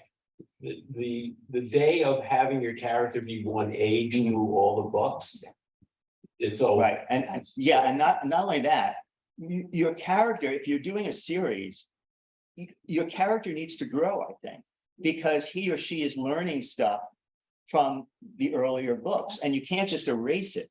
So, but there are, like, is Jack Reacher always the same age?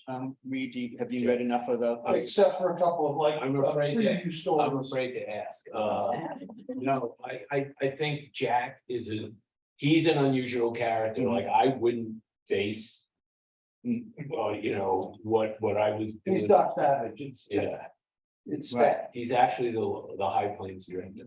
Yeah, and the other thing that I'll end with this, because you have other stuff, is the reason I wrote Man on the Run, which is, and there was another book, I finished Second Story Man, I wrote another book called Canary in the Coal Mine, which is kind of a standalone. And then I started to think, what happens to Hoyt after Second Story Man ends? And so to answer that question, I started writing this book. And it was also during the pandemic where I got hooked on true crime podcasts. So I thought of a character who's a true crime podcaster, and I had to figure out some way that their paths would cross. And so it's all, writing a novel can also be like a puzzle, putting together a puzzle. Okay, we have to end now, but if you have any other questions, I'm in there. And thank you, Reed, for This is fun. chiming in. Thank you both. Best quote I ever heard is that writing a book is like reading a book, except it's trying to kill you. Thank you. Work all right? Yeah. Oh, we got one issue at the beginning, but you hadn't really started it. What was the issue? I forgot I pinned the other.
Corral everyone, so we can stay on schedule. That'd be great.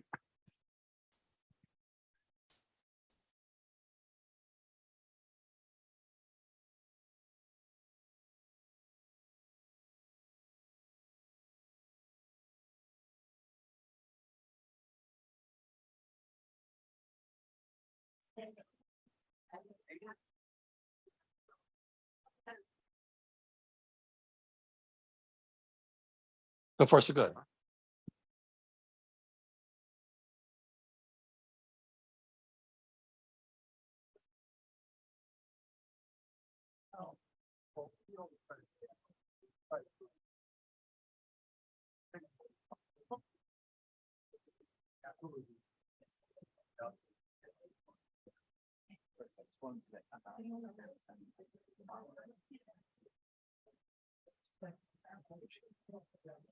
You guys invite me.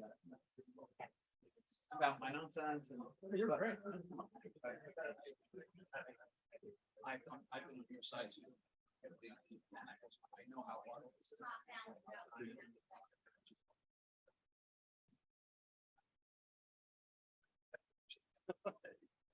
Get it on? Yeah. Yeah. Everybody gonna settle in? We're perilously close to starting up. On the microphone. Yeah, good. Yep, we're on.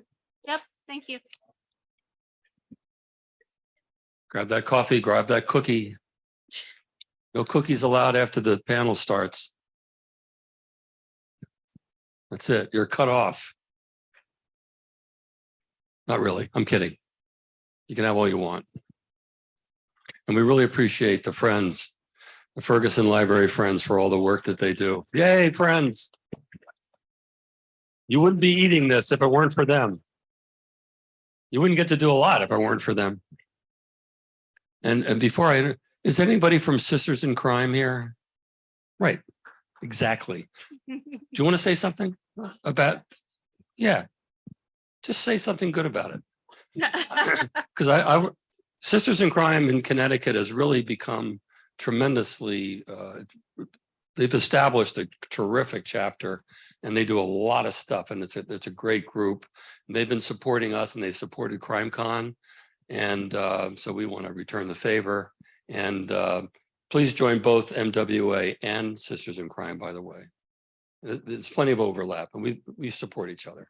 You know, I'm from the New York Sisters in Crime. She's from the New York, forget it. No. Yeah, we just talk about sisters. Yeah, Sisters in Crime. I'm Dawn Barkley, by the way. I write as DM Barr, and Sisters in Crime has been a terrific experience for me. It's a very inclusive family of sisters and misters. So if you're a man and you're interested in joining, we're welcome to have, you're welcome to come. And we put on some really innovative programming that I'm very proud to have been part of. So please come and find us, and we'd love to have you. Thank you very much, Dawn. So in any event, the Connecticut chapter, which is very new to this, but of course, they're all intertwined. And so you really benefit a lot more from what they do nationally if you're part of that. So our next people here, Michelle Clark has been putting on presentations at CrimeConn since we started CrimeConn, named that, which is not exactly its roots, but it's when we first named CrimeConn, we were in Westport, and we met Michelle up at Crime Bake, another terrific conference. It's up in Boston area. And we've been teaming up, and Michelle has brought some very interesting people to this thing. She has some very interesting visuals.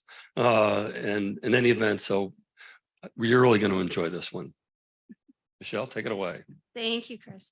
Good afternoon, everyone. I don't know why they always put us on after lunch, but I promise I have no pictures of dead people this year. Because I know most of you come for that. And I've even met some people that came to my presentation at Crime Bake a couple of years ago, and I'll never forget that picture, and me neither. So I am so very excited to have our guest today, Dr. Claire Glynn.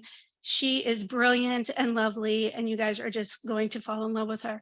I'm sure you've all been seeing on the news about forensic investigative genetic genealogy. The name is just changing so quickly. It used to be forensic genetic genealogy, now it's forensic investigative genealogy, which is going to be called FIG from here on out. But there's so many different aspects to it. And I think the general public just doesn't really quite understand exactly how it works and the rules and regulations that need to be followed by these FIG investigators. I am very, very lucky to have known Dr. Glynn for several years now, and I'm very, very lucky to have finished the FIG certificate program that they have at the University of New Haven. It was not easy. Sorry. You made it very difficult, but there was a reason for that. So challenging. Yes, exactly. So Dr. Glynn has a presentation, which I think this way everyone can understand and be on the same page. And then we'll both come back and we'll answer any questions you may have. Okay, take it away. All right. I'm going to stand off to the side so that I'm not blocking the actual screen for it. But thank you so much, everybody, for inviting me here today. It's an absolute honor. I wasn't aware of CrimeConn before, so I'm so excited for this, and I hope to attend events in the future. I'm actually an invited speaker as well at CrimeConn UK, not the Connecticut one, but I'll be in London next month speaking at CrimeConn in London. So with this field, as Michelle said, it is one of the hottest topics in the field of forensic science, criminal justice, forensic investigations as a whole, and it's really taken our industry by storm. So to give you a kind of an education about FIG, and that's what I'll call it moving forward, FIG, we first need to kind of have an understanding about consumer DNA testing. We also have to have an understanding about traditional genealogy in the professional field of genealogy, then the field of genetic genealogy, and then how all of those combine to give us that full picture of FIG, of forensic investigative genetic genealogy, and its overall application into criminal investigations. So I'm sure all of you are aware, you've seen on the TV, you see them on sale in CVS and in Target, I saw them the other day, of these consumer DNA tests such as Ancestry DNA or MyHeritage DNA or Family Tree DNA or 23andMe. Those are the top 4 consumer DNA tests worldwide. There's probably about another dozen companies that actually offer consumer DNA testing as a whole. But these are really the top 4 because they have the most consumers, therefore the most amount of people in their databases, and therefore the most powerful. Can I get a show of hands of anyone that has taken one of these consumer DNA tests? Okay, we'll be collecting all of your data at the end of this. Great. Have you making note of that? Yeah. So for those of you that haven't taken one of these, you might be surprised to learn that the first consumer DNA test, which was Family Tree DNA, came out in the year 2000, so 23 years ago. And the others came in 27 and 2012 and so on and so forth. But if you haven't taken one of these before, it's kind of an odd thing to do, even as a forensic scientist who deals with body fluids on a daily basis. But you really are, you receive this tube and you have to put what seems like a very large amount of your own saliva into this tube, 2 milliliters of it. And that's not even the weirdest part, because the next step in this process is you literally put your own body fluids into the mailbox, which I find very strange. And having done it 5 times myself, it doesn't get any less strange each time. But these tests basically take your DNA, they examine different markers in your DNA, and they compare it to population databases and all of this research that's been ongoing for 20 to 30 years so far anyways. But they provide these reports to you. You get the notification on your phone that your results are in, and you pop into your account and you see that it's traced your ancestors all the way back, and you can learn these fascinating stories about where your people came from. And if you look at your biogeographic ancestry, you get this, most people get this beautiful, colorful map. I always think it looks like a cell phone coverage map.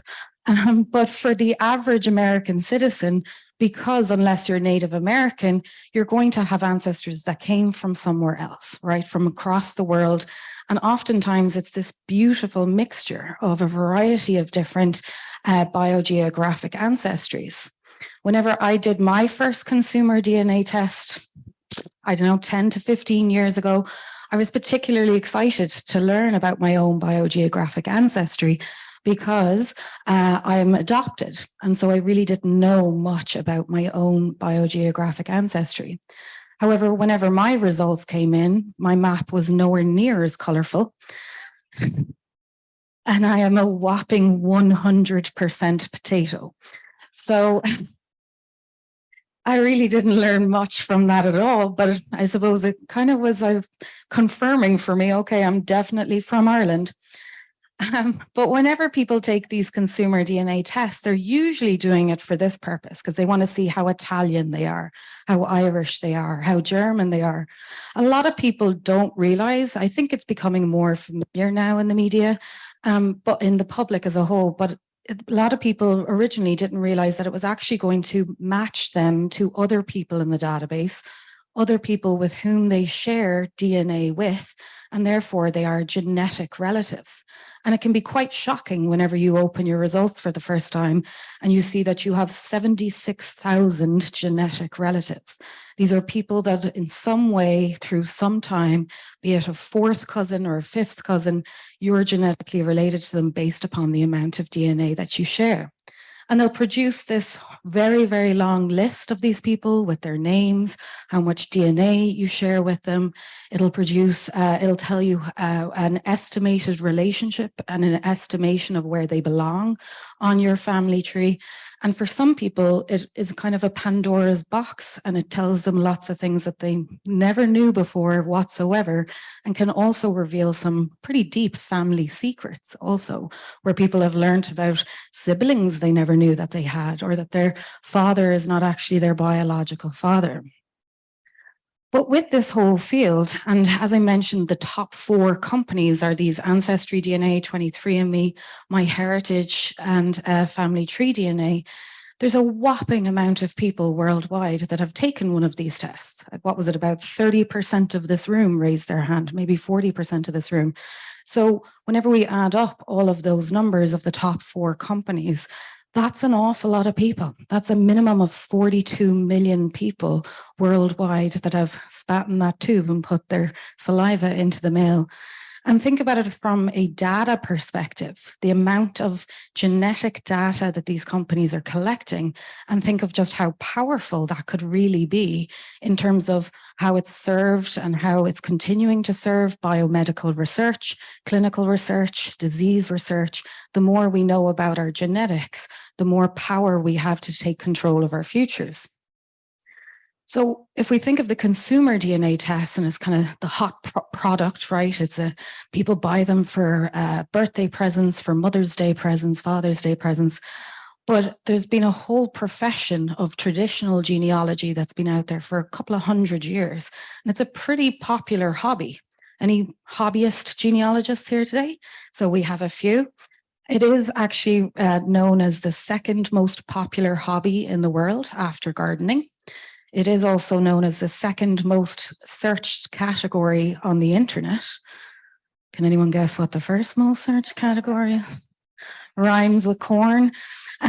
So it's obviously an area and a field of study that people have had great interest in and have researched and dedicated and documented for hundreds of years. So we have a lot to thank of the professional genealogists and the hobbyist genealogists who have provided us an immense amount of information from history that saves us a lot of time in the modern world with having to figure out relationships.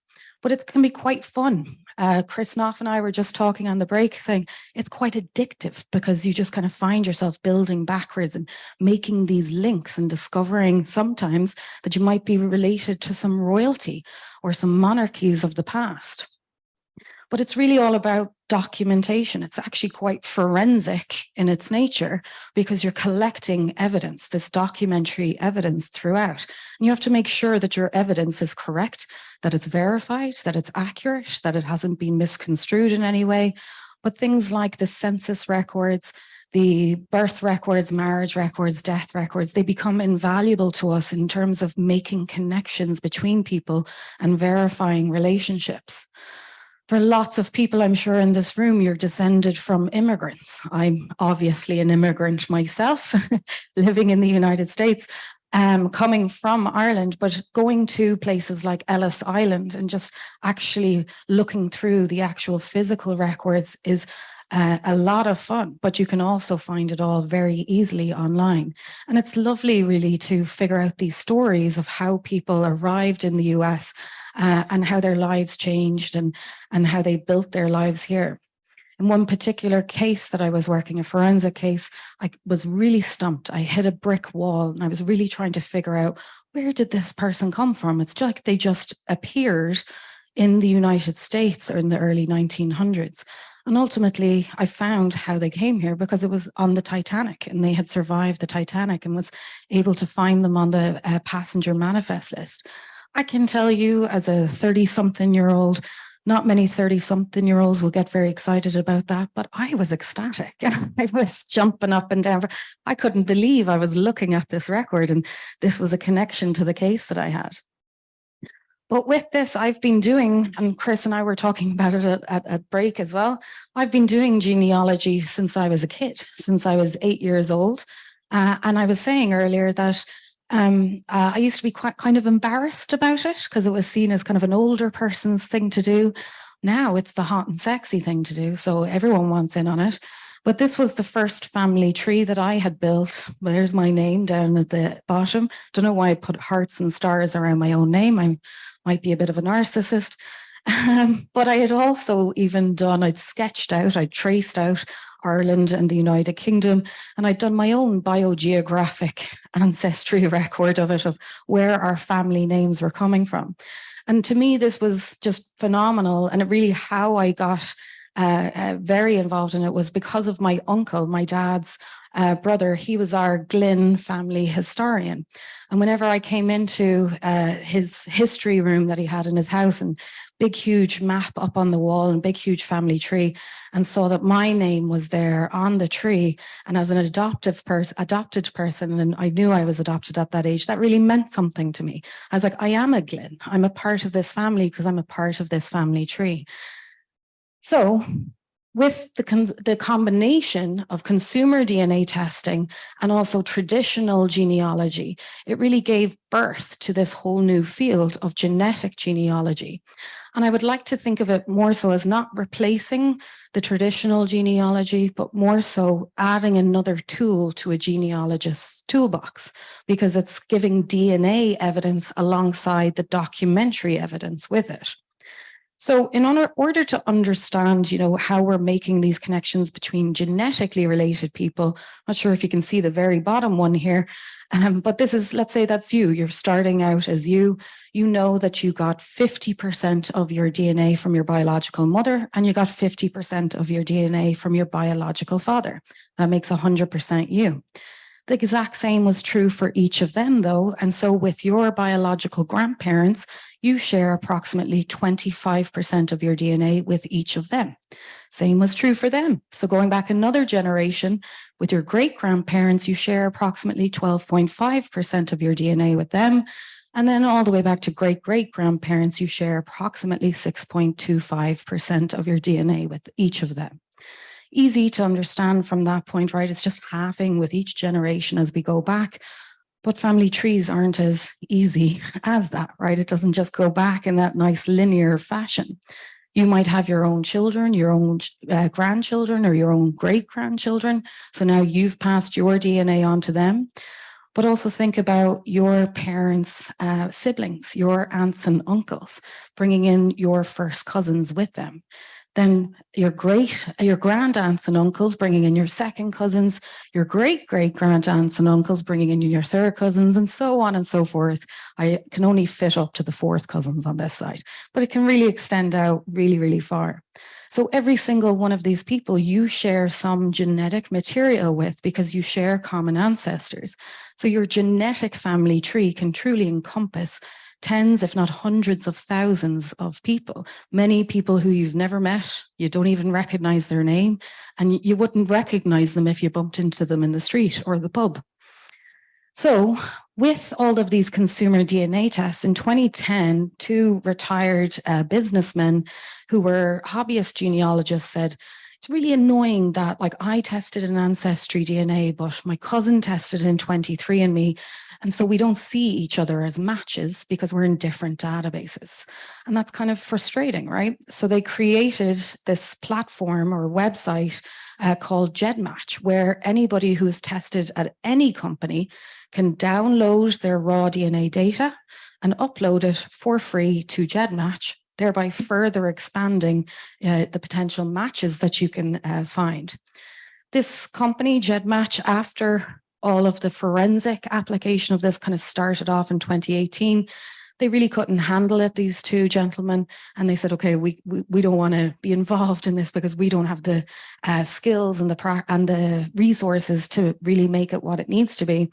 So in 2019, GEDmatch was bought by Virgin, which is a QIAGEN company now, massive biotechnology, forensic science provider in terms of reagents and kits like that.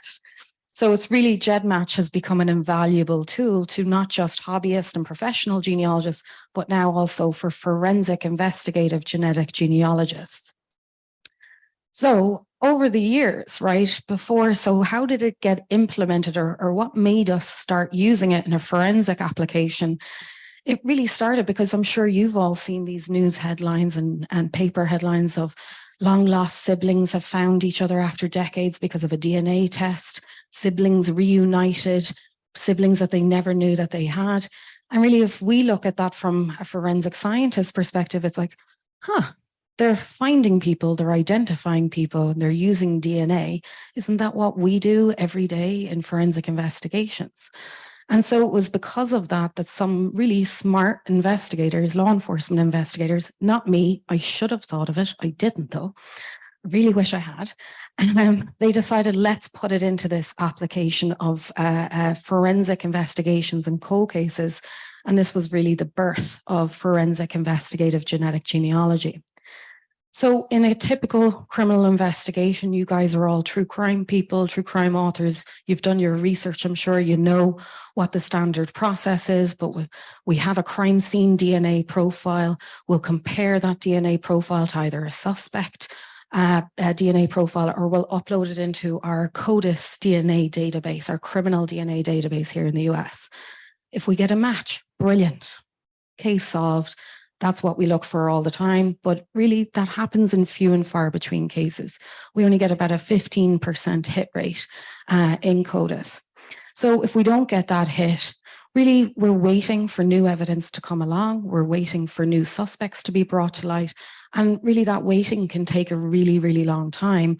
And your case can ultimately just go cold, which many, many have done for decades.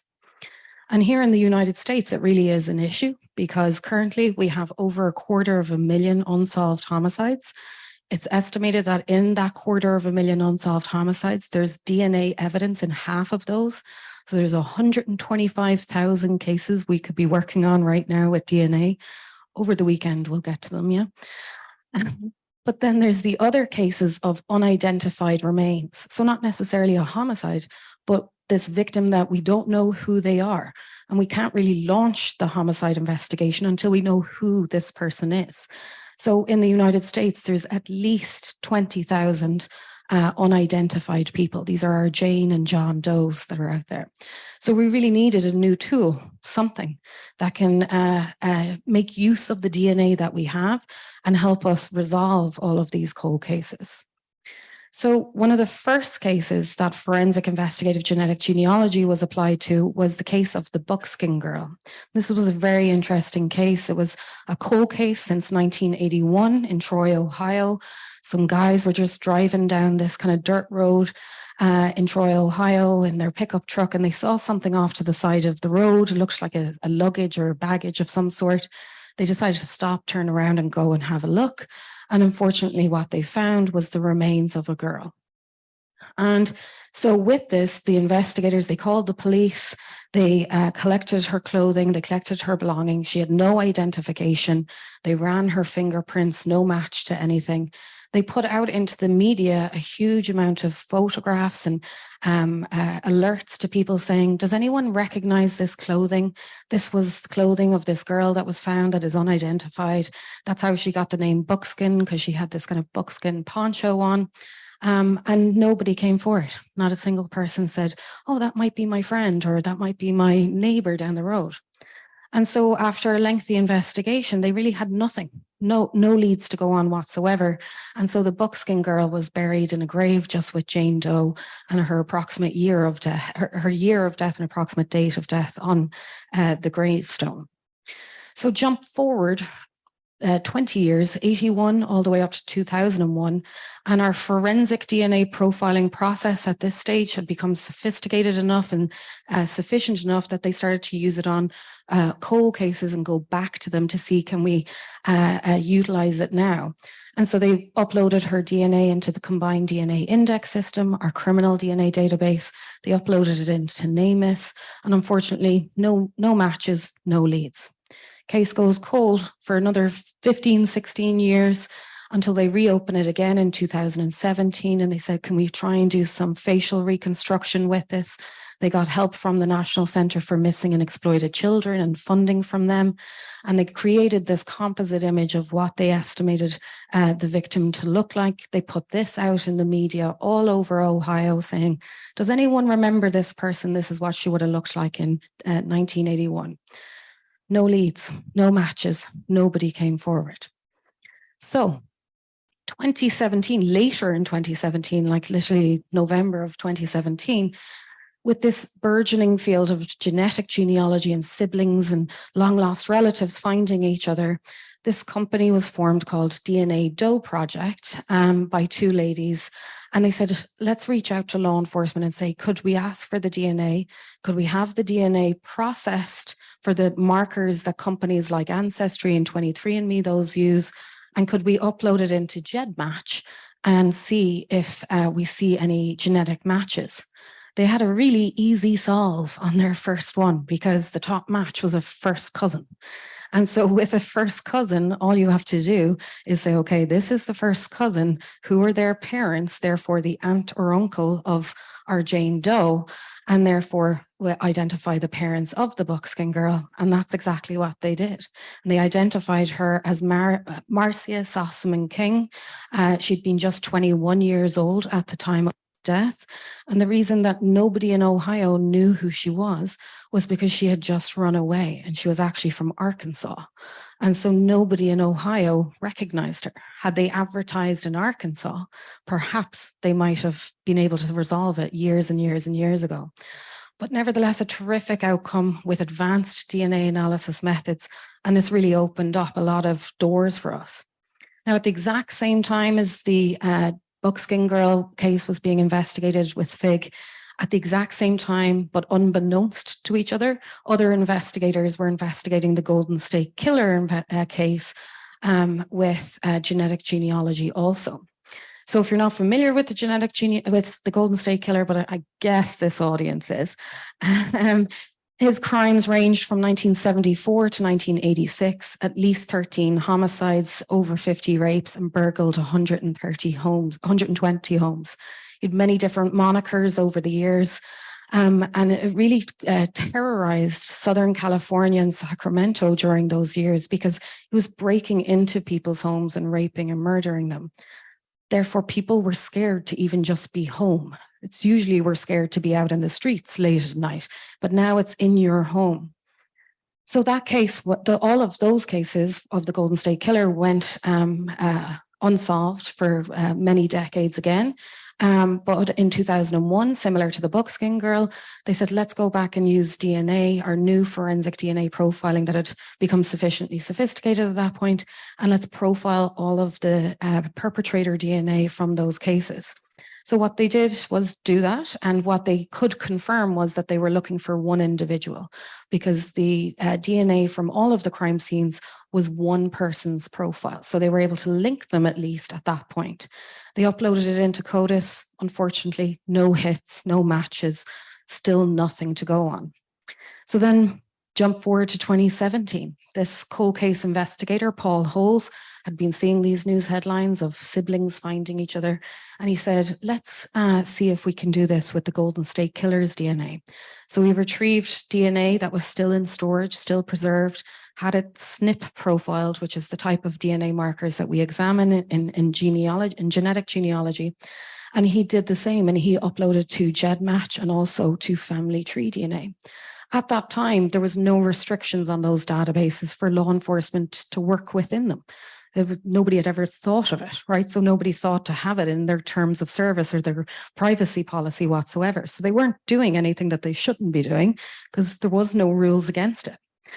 And so in this, and you see Michelle Clark was a top match. And so what they did was it produced in GEDmatch for them this whole long list and in family tree DNA of these genetic relatives to the Golden State Killer. They started to build out the family tree of the Golden State Killer. And again, it's similar to this. This isn't exactly what it was, obviously, but it's finding the genetic match on each side of a person's family tree, building them backwards in time, and essentially building back all the generations until you reach what we call the most recent common ancestor. And then it's about building it forwards in time until you reach essentially this union couple that helps bridge both sides of the family tree, hopefully leading you to the identity of your suspect. In the Golden State Killer investigation, they did this, but what they reached was it could be one of these 6 guys, one of these 6 people, because they were kind of unsure about different branches of the trees, but they were like, we don't want to go out and start collecting DNA from these 6 people. Let's do something else with the DNA. And so they uploaded it to Prometheus, which basically gives a biogeographic ancestry report, also tells you things like susceptibility or probability of this person having gone bald in their lifetime. And it also gave an estimation of eye color, which was blue. And so using that information, they looked at the 6 suspects that they had. They pulled the DMV records of all 6, and only one of them had blue eyes. And that one person was Joseph D'Angelo Jr.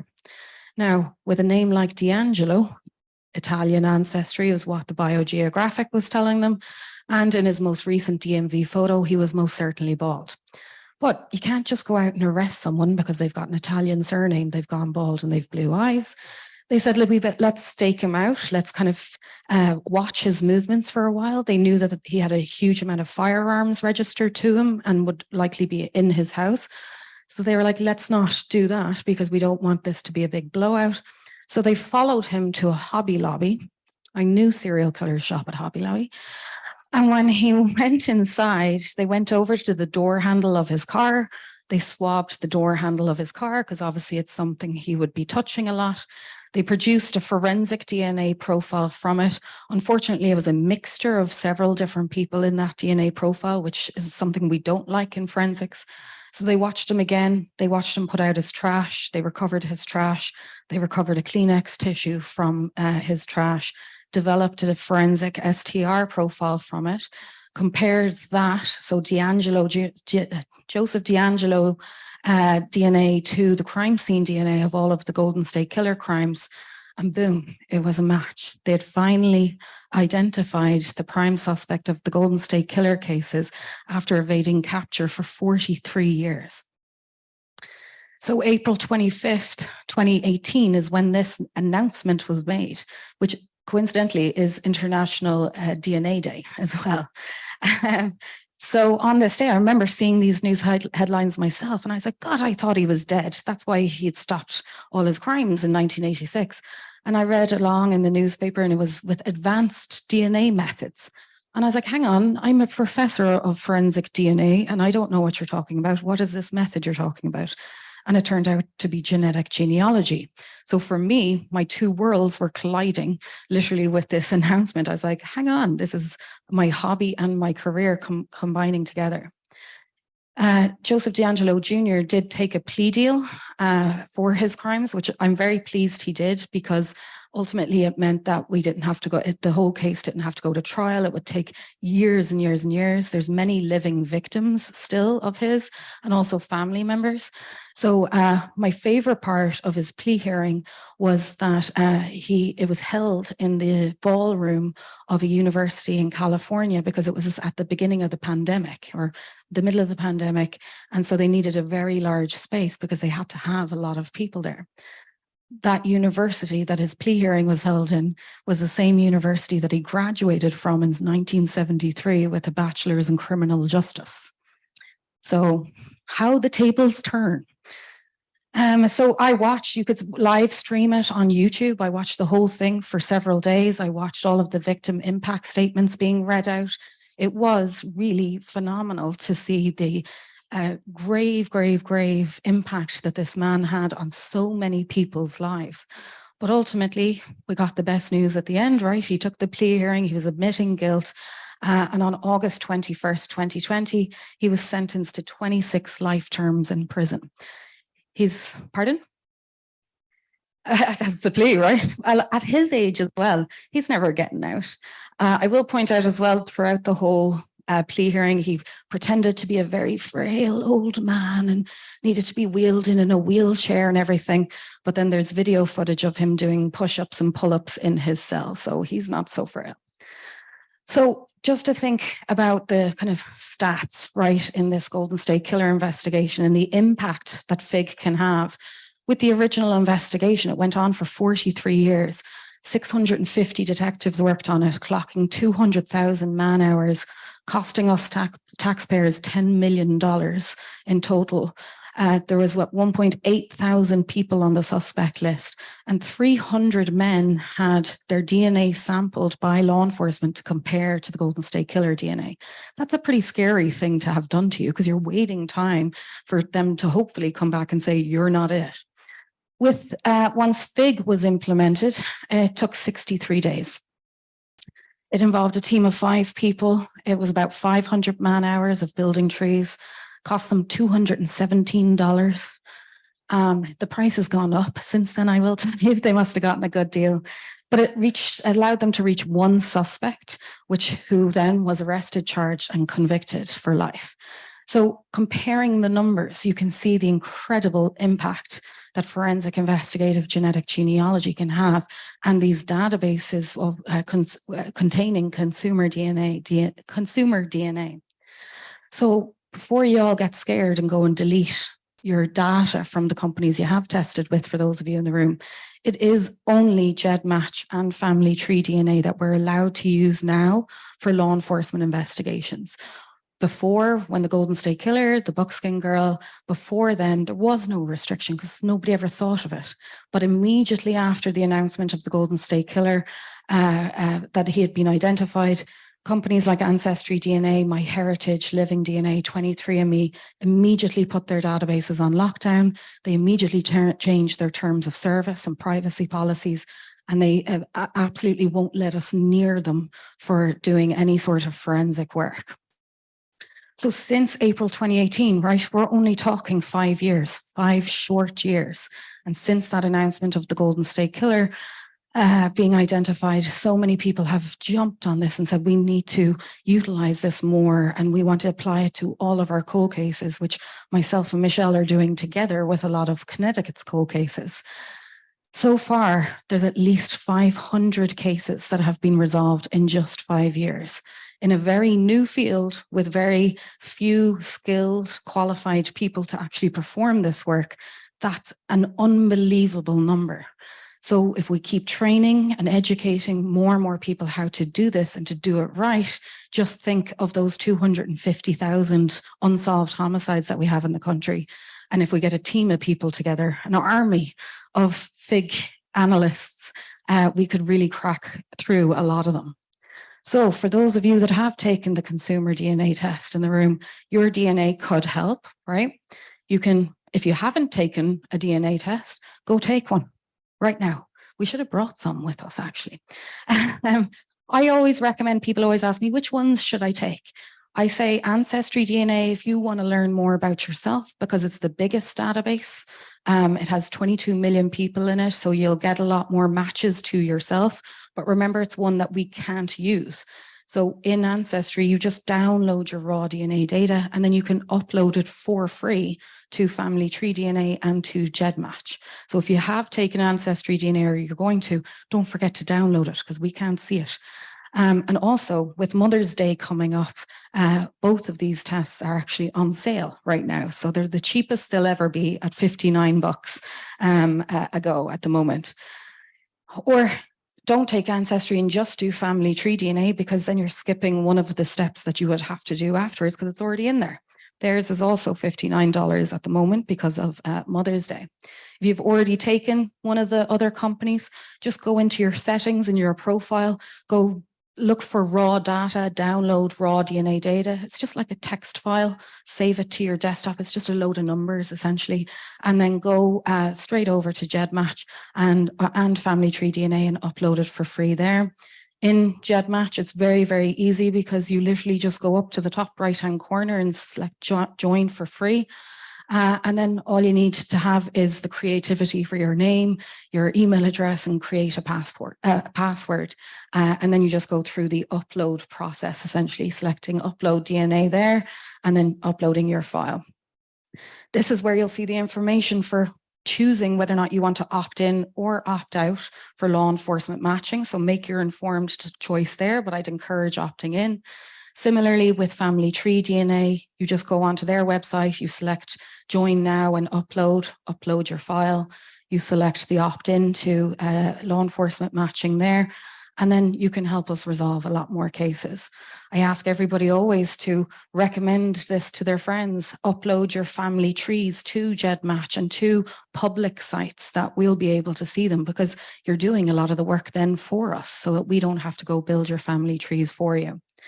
So that's just a summary of those steps, just so if anyone wanted to take a picture of it so they can be like, right, they're the things I need to do when I go home today. That's just kind of a summary of the steps there for you. I did create the first and currently only program of its kind in the world that teaches people how to do forensic investigative genetic genealogy. I need to change the name on it now. I have to go through the curriculum process. Fully online, 12 credits, 3 courses, teaches you how to do the process from beginning to end. But ultimately, my contact info is up there. You can always reach out to Michelle as well if you have any questions, or you want to learn more, or you want us to upload your DNA for you. We'll do it. All right. Okay. Thank you, everyone.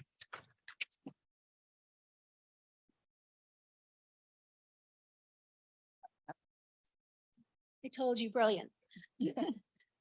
So we'll take any questions, which I'm sure there's going to be quite a lot. There's one there, the lady there. Yeah, wait for the microphone.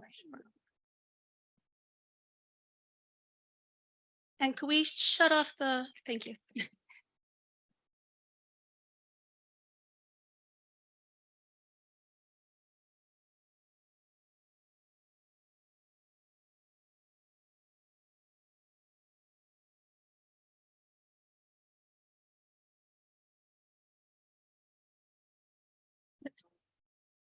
Can you hear it? Yep. Oh, cool.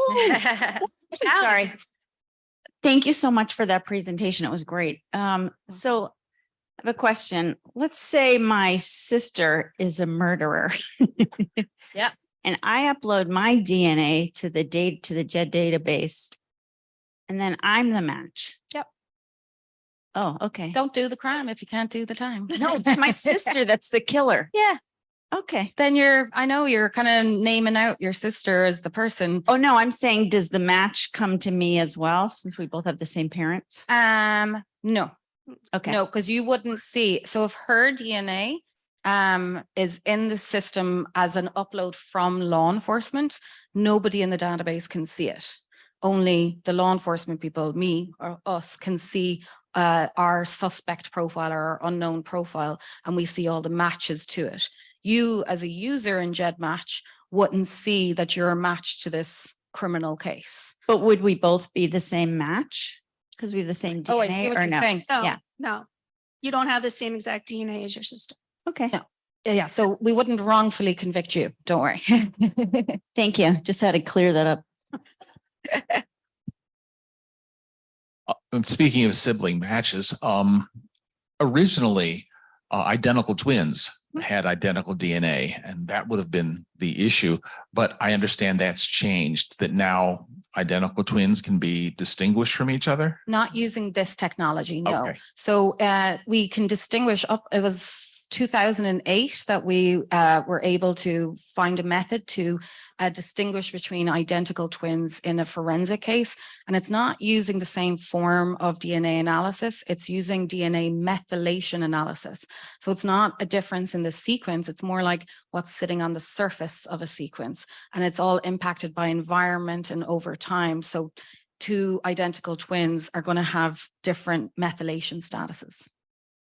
Can you explain the difference between traditional DNA and mitochondrial DNA analysis? Well, mitochondrial DNA, traditional DNA, I don't use the word traditional. I would say autosomal DNA analysis. So you're looking at like your chromosomes, you're looking at all of that. And then mitochondrial DNA is a different type of DNA that's not nuclear based. And you'll find mitochondrial DNA outside of the nucleus in the hip shaft and other places.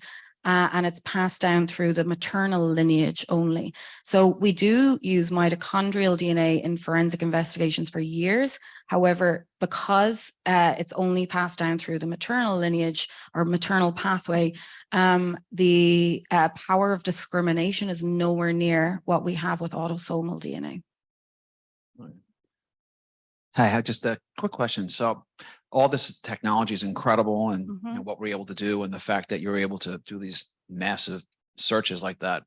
But not to be too paranoid, but I'm always concerned. Like I've never done a DNA test that I said I never would because ultimately I'm giving my DNA to a private company. I don't really like that idea because honestly, I mean, they can say we have policies and we'll never do this and that, but they can say things, but how do I really, and how safe, how secure is my DNA really? So I felt that before I ever took a consumer DNA test, and I was most concerned about health data from my DNA and my health insurance company finding out things about me and suddenly my premiums shoot up. We have laws in place, the Genetic Privacy Acts in place, preventing private companies from doing that. But look, we know about hackers, right? With that, though, I will say that whenever your data, I'm talking the actual data, right? The numbers and the sequences and everything. Whenever that's being stored in their databases, it is all tokenized and essentially anonymized. It's just kind of, there's a link between, say, your profile of like your account profile, and this is the data that you uploaded.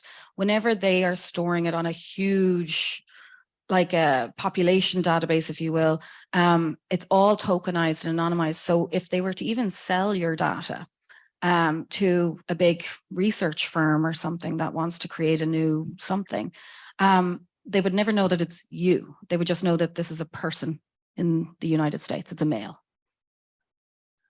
But there's really like a lot of different systems in place that prevents any company or private business from releasing that. It really is.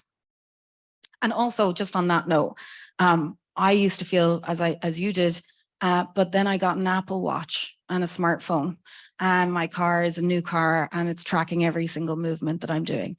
So I'm actually more concerned about my privacy from that standpoint than what my AGs, T's and C's and what sequence they're in actually does. So I'd be more concerned about my phone that's been listening to this whole conversation. Absolutely.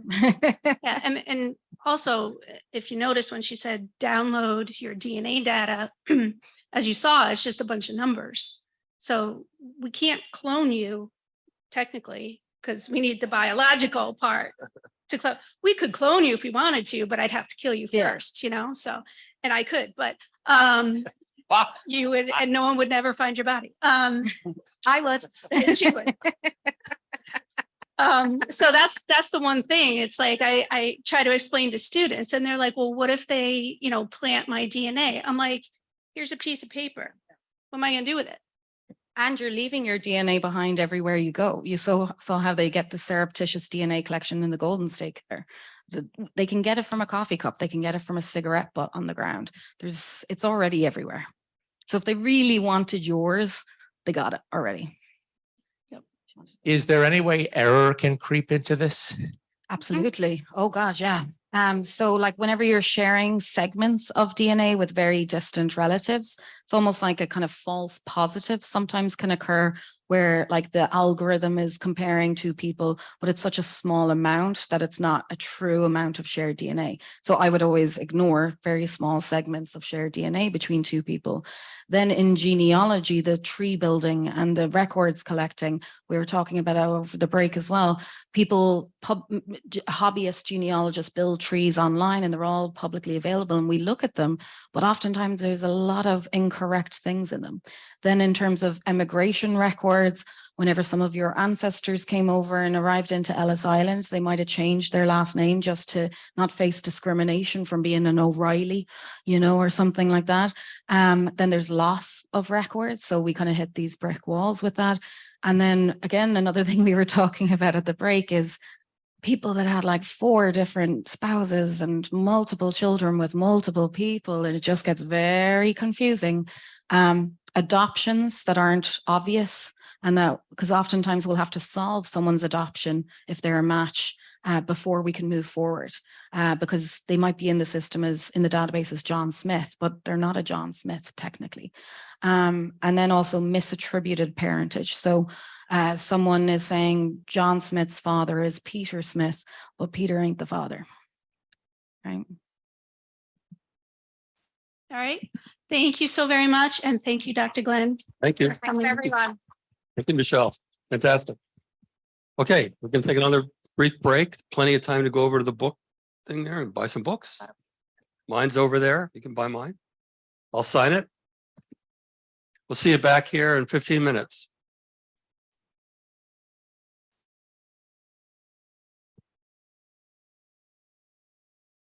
Okay. All right. You doing all right? What else are we forgetting?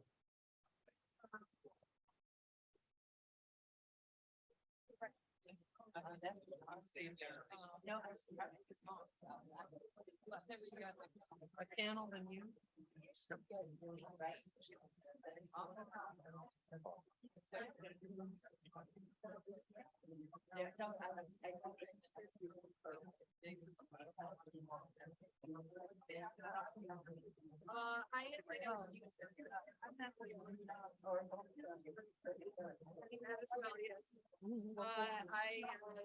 I never practiced, but I got certificates in copyright, IP, and yes, I was thinking about not just potentially being a lawyer, but also feel I could use the law for other things. That might be reason I went back. Yeah, I did, and I some of the stuff that goes really unique. I did the Innocence Project in law school. It's actually the original Innocence Project, and so obviously the only the one I did, they only do stuff where there could be DNA. So we were all, it's not the kinetic reality, but trying to find the evidence from one of our clients. They were out, we had hired a private eye to pick up the discarded, yeah, because I'd say they were being uncooperative. Somebody who owned the home where the crime occurred wasn't a suspect, and he wouldn't give his DNA to his DNA. So they just followed him around and picked up yeah. Very good.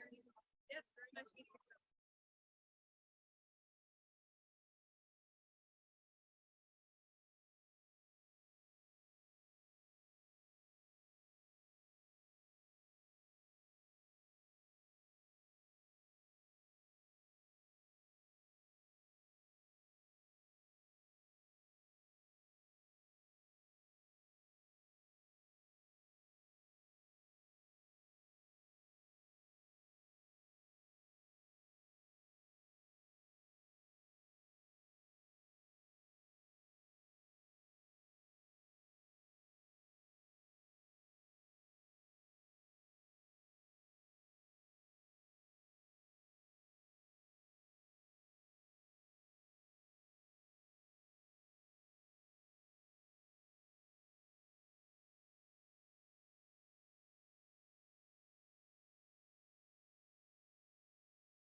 Okay, folks, we're going to settle down for the next round.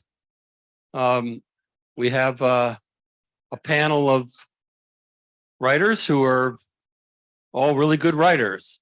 And their connection to the future is that they're people like us who are going to enter the future. So we thought we would, give a little wider, broader range of discussion on this. Unfortunately, we've Alex Segura can't make it, which is really a shame, and we're all disappointed about that. But apparently, his kids and his wife have bad flu, and so he can't. He's got to stay home and look after everybody. So we're sorry about that, but next year. But we do have a great panel here of terrific writers. And I'm not going to belabor this. I'm not going to tie up too much time because Mally is going to take it from here. Turn your mics on. They may have been turned off. I think this is on. Oh, a little further back.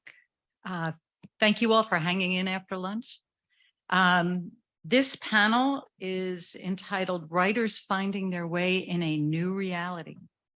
And I'm going to start by asking each distinguished member of this panel to introduce themselves briefly, tell us a little about themselves and their book, and you can find their longer bios in the program. So Deborah first. Oh, I'll go first. Can you hear me? Am I on? Yeah, you have a little trick. Need the trick. All right. Magic. Whoa, there we are. Hi, Deborah Goodrich Royce. Thank you for having me. It's fun to be here. So my latest book is called Reef Road, and it is actually based on a true crime. My mother's best friend was murdered in 1948 in Pittsburgh. It's an unsolved crime. I happen to know that the case was reopened in 2008. I do also happen to know that fabric was found in the property room of the Pittsburgh Police Department, and it was sent to the FBI lab in Quantico, Virginia, where it was determined to have been irretrievably degraded. But I have been told by someone I was on a panel with recently, David Baldacci, who said they have new techniques. So I don't know. Anyway, I've written a work of fiction based on a true crime and with explorations of really generational trauma. That's really what the book is about.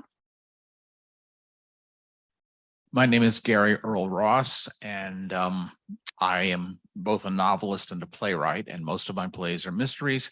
And I have a mystery series of novels set in Buffalo, which is also called the Nickel City because of the Bison Head nickel. So, and my detective is like my son, an Iraq War vet who first became a police officer and then did something else. He might have had a better life had he gone to a defense contractor like my son, Gideon Rhymes, would have. But then I wouldn't have an interesting story to tell about him. Hi, I'm Rob Hart. I wrote The Warehouse, which is about what would happen if Amazon completely took over the economy. So totally fiction, conjured completely out of thin air. And my latest book is The Paradox Hotel, which is a time travel murder mystery, which, God willing, if this writer's strike resolves soon, we are very close to maybe seeing this become a TV show. So I've got my fingers crossed on that. And yeah, I'm just excited to be here.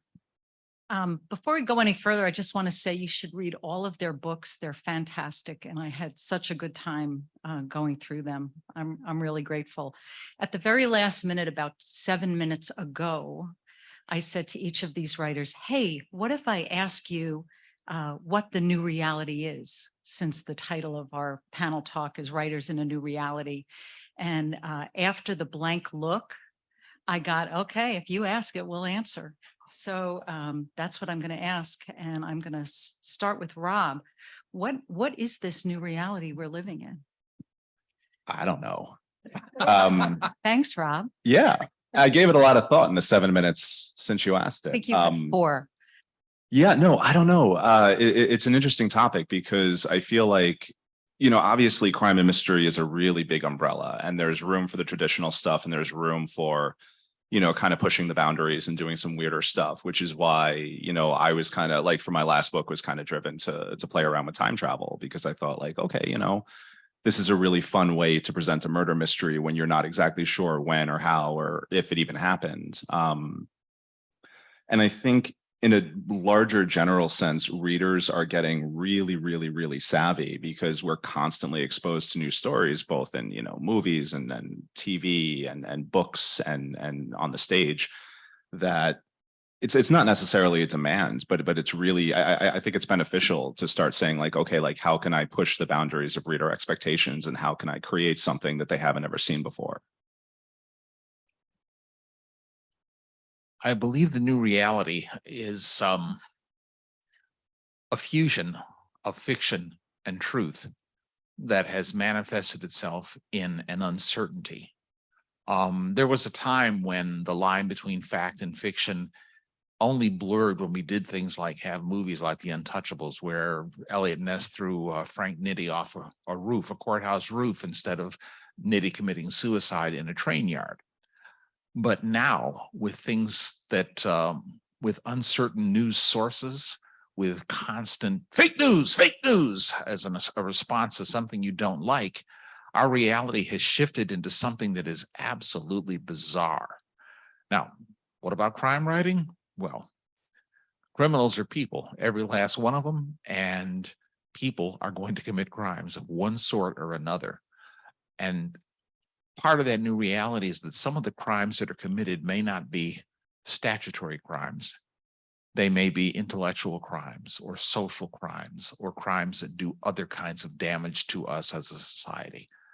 And I think we have a role to play there.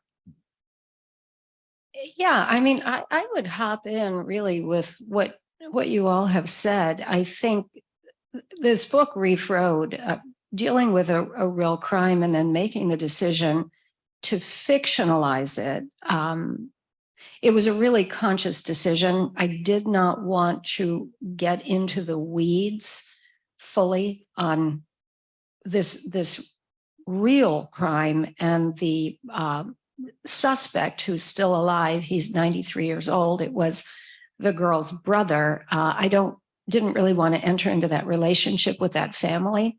And because I wanted to get to this overarching truth as I wanted to explore it, about this idea of the trauma that we carry that maybe we didn't exactly experience ourselves. And we were just listening to the case of the Golden State Killer, and I think that's a prime example. Michelle McNamara was very influenced by the murder of a teenager in her hometown in Illinois, and it made her, one of these citizen detectives.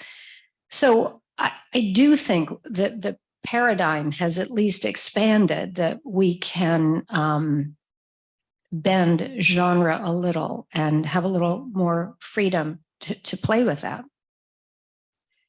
You're all saying lots of interesting things, but you're talking about the blending of truth and fiction, and sometimes truth and falsehood. And Reef Road does that as well. It questions identity and who can you believe, and everyone's got secrets, and your public face may have absolutely nothing to do with who you really are and what you've really done. And all your fiction really asks those kind of questions. And sometimes I think writers are canaries in the coal mine. What the current issues are that are coming or are about to break, and I think that's definitely a big deal. From a historical mystery writer's point of view. You're all managing to publish in a very tough environment. And so I consider you experts on what's coming next, what type of mysteries. The publishing panel talked about, what's trending is maybe cozier, although they didn't use the word cozy. Sweeter mysteries and classic locker room mysteries. But what types of topics are interesting you, or you think we'll be seeing in more mysteries in the next 2 to 4 years? Rob, you want to start with that one? Sure.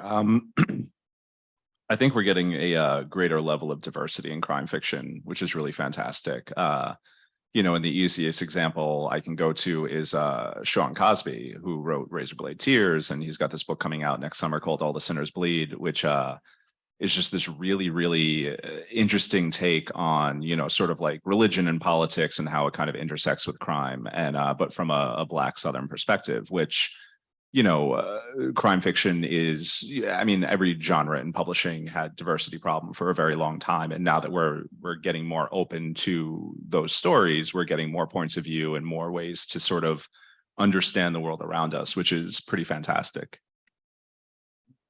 Gary?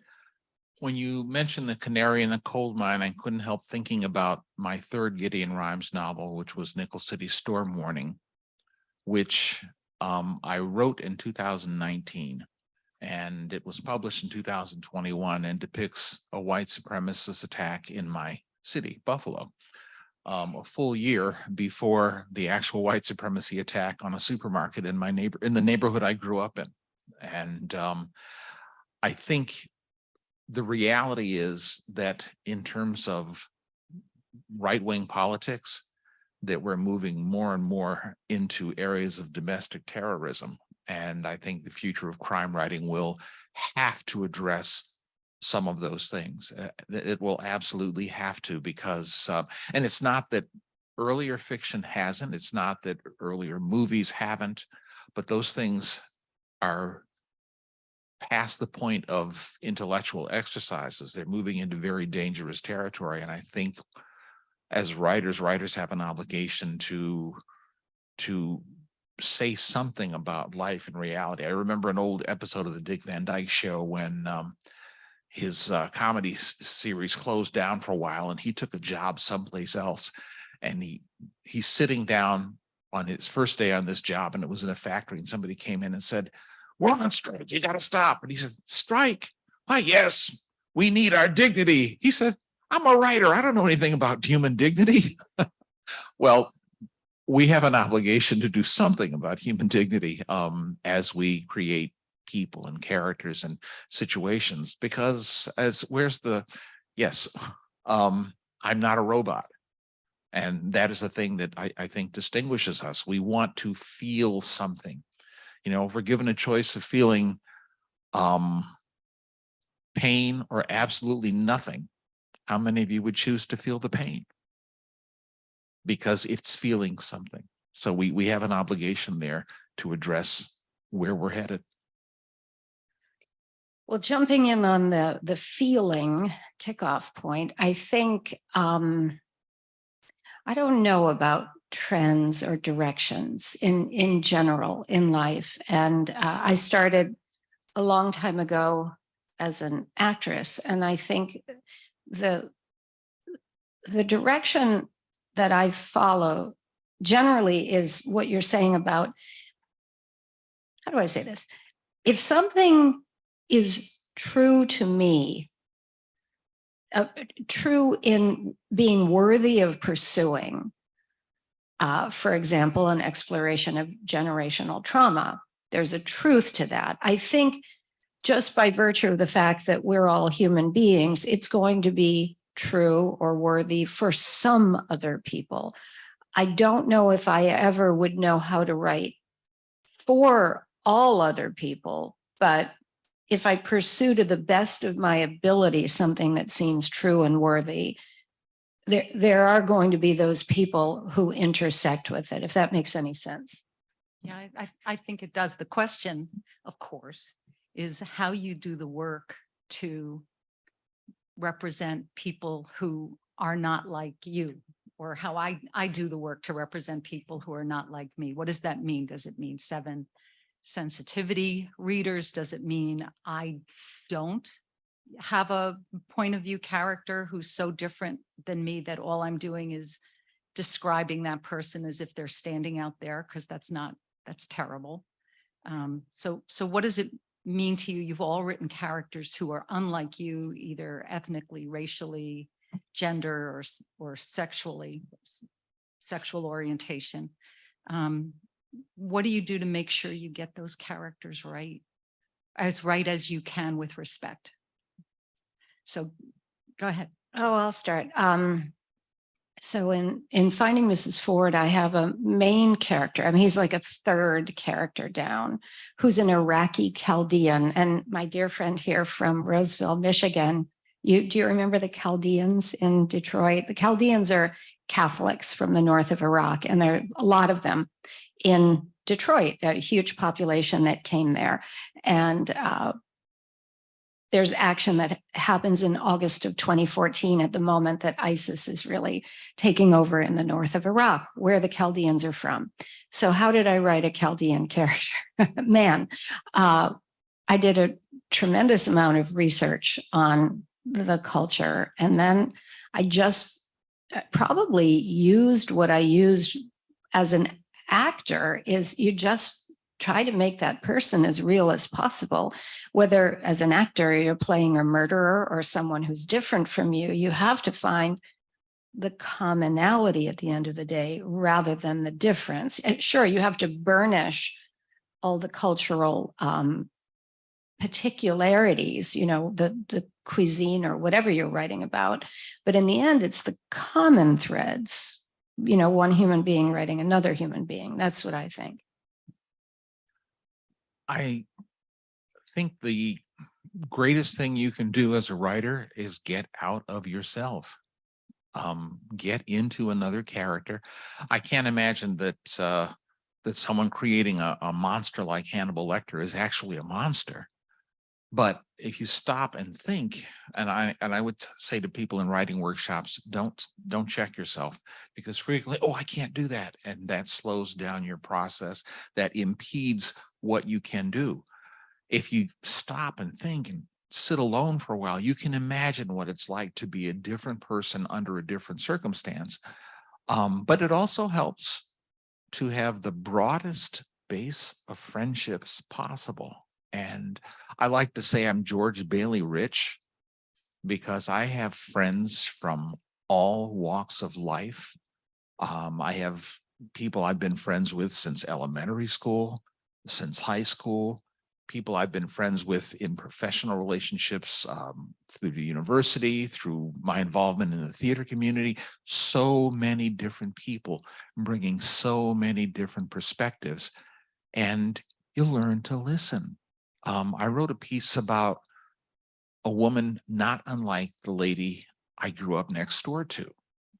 She died at, I think, like 103, but when I knew her, she was in her late 80s. My brother and I would shovel her snow, take out her garbage, and so forth. And she was the one who would just sit and talk.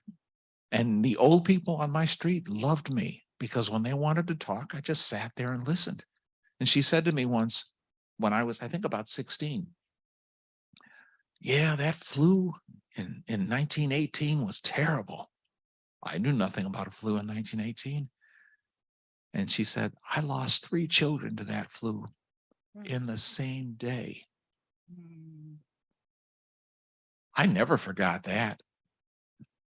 I did a paper on it when I was in college because it was in the back of my mind. I thought, how does one get past losing 3 children in the same day? I mean, later it would hit me, that common thread of humanity, when 3 weeks after I buried my father, I buried my granddaughter. But if you listen, that common humanity is there, and then you can just extrapolate. Imagine, what is it like to be a certain height, or to have people look at you a certain way, or to feel something that you yourself would not feel, but somebody else might. And it's partly acting. You have to act for yourself in terms of your interior when you're creating characters. And I've seen people write lines like, "Oh, this is a typical blank." No, I say that in writing workshops. You cannot say this is a typical, any gender, any ethnic orientation, or you just can't do that, because there is no typical. You have to think of the individual and what that individual went through. Stories are always about people. Create them in your head, be them.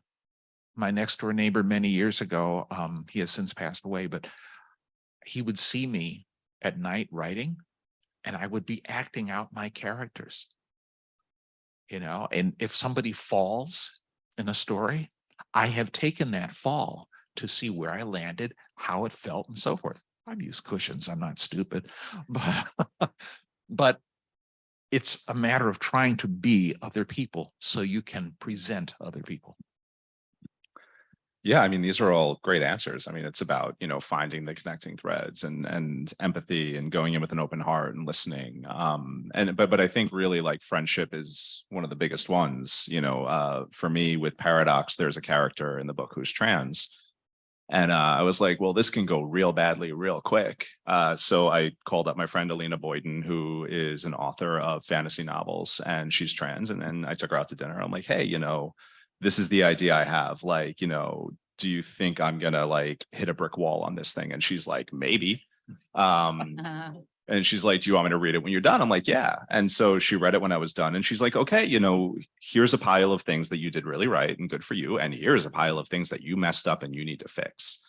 But, you know, she did it in a very loving way and a very thoughtful and mindful way. And that was great. And, you know, without that friendship, you know, it wouldn't be the book that it is, because I wouldn't have felt as secure telling that kind of story, you know, because I think the other thing too is kind of understanding what you can do and what you cannot do. Like, as a white guy, like I can't write a story and say like, this is what the trans experience is like, because I don't know what it's like. Like, I can't know what it's like. Like even finding those connecting threads is kind of difficult. But I can write a trans character and I can do it in the smartest and most empathetic way possible. But at the end of the day, you know, I'm going to have to call on someone else just to help check my work. That's great. Great answers. And I love that the actor and the playwright talk about putting themselves in other people's shoes the way they would in theater.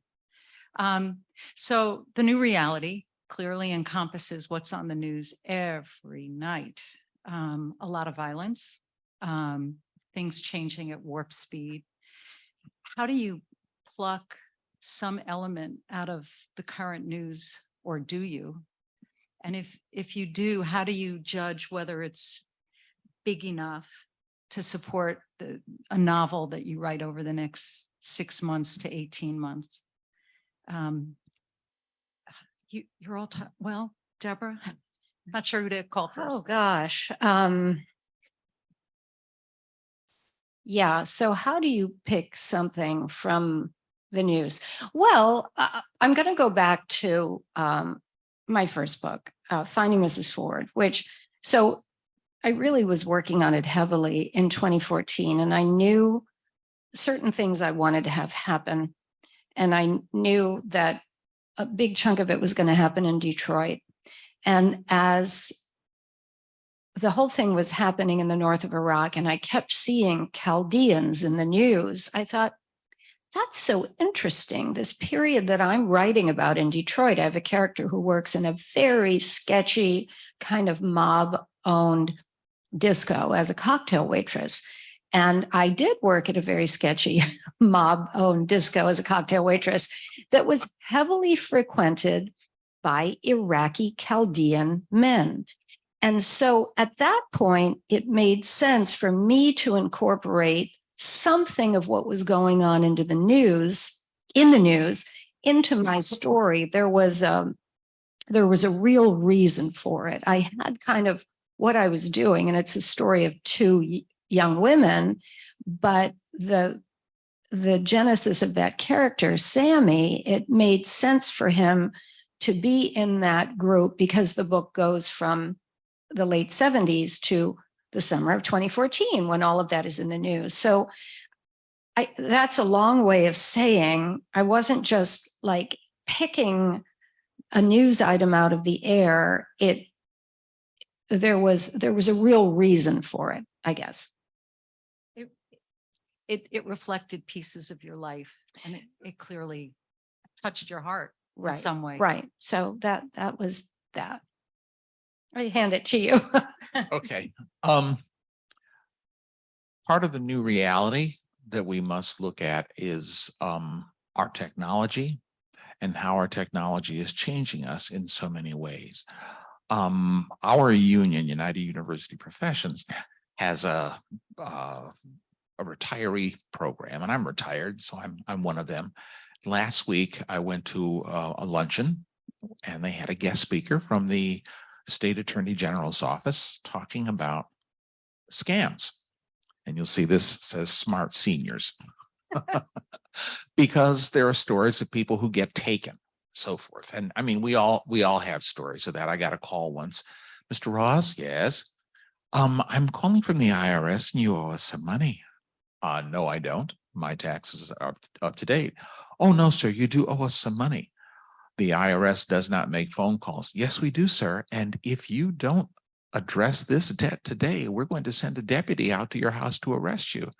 I said, good. After I bury him in the backyard, I'm going to come looking for you. And those kinds of scams are old at this point, but now we have newer scams that are popping up, and they are things that are worth exploring. I have a story I'm marketing right now, a short story about a hitman who's going around killing scammers. He's retired from being a hitman and somebody hires him. No jury would convict. No, exactly. That's exactly the point. No jury would convict him. You know, this person stole my grandmother's money and you want me to send him? No. So I think we have to be aware of those kinds of things. And those are, and the whole technology, we need to be aware of how our technology is developing past our capacity to understand it. I was talking just a little bit ago about something that happened to me. I was working on my fourth Nickel City book, Nickel City Naked Lady, and it deals with kind of revenge porn and a con saxophone from the 30s called A Naked Lady. Well, my detective was interviewing a judge about something. The guy was in his 50s or 60s. And he said, you know what I remember about this guy is he had a ring, an interesting ring, and it was on his middle finger. You know, the way Green Lantern wears his ring, because I read a lot of Green Lantern comics when I was a kid, he said. Well, I did. So I eventually changed that little hook to something else and took out the Green Lantern section. But the day after I wrote that and saved it to my hard drive, the very next day on my Facebook feed and a couple other things, I had ads popping up for Green Lantern comics. I did not do this on the internet or anywhere else. I wrote it, saved it, and then later changed it. And I think one of the reasons I may have changed it had to do with all that stuff that was popping up. So where did that come from? So it may be a coincidence, but it may be something else that is happening. My wife was away, and I was going to send her a text, and I started sending a text, but then I was looking at something on television. And then I looked down at my phone, and the dialogue from the TV was on the phone. Had I just sent the text, she would have been scratching her head. What? What is this? So now we've got diversity and we've got technology as issues. And having read Rob's 2 books, you seem to focus on stories that really contrast the ultra wealthy with the struggle that the working class has with just making a living. Oh yeah, no, billionaires should be outlawed. You know, like the writer's strike right now is like a really good example of, you've got a lot of people who are not willing to give up their 7th yacht so that the people who are actually producing the content for them don't have to go on food stamps. You know, it's infuriating. And that's always going to be an element of the books that I write. It's like, you know, to me, like crime fiction to me isn't what happens on the streets. It's not like the heroin dealer or the gang or whatever. It's the white collar guy who created the mechanisms to make those things possible. Like the heroin crisis wasn't because like a bunch of people got around and decided like, we're going to do heroin and start, you know, stealing from people. It was a bunch of medical companies who decided, we're going to overprescribe opioids and cover up their addictive nature and then make healthcare too inaccessible for people. And then they're going to need to get their fix somewhere. You know, like I'm more concerned with like where the root and the origin is. And like 99.9% of the time, the root and the origin is some rich person who wanted to be a little bit richer. It makes me a little bit steamy. So you used to work for city government, I think. I did. And so presumably, I'll go into cross-exam mode. Sure. So presumably you can crunch data. Yep. And you could have written all of that as a New York Times op-ed. So why choose to put that issue, weave that issue into fiction?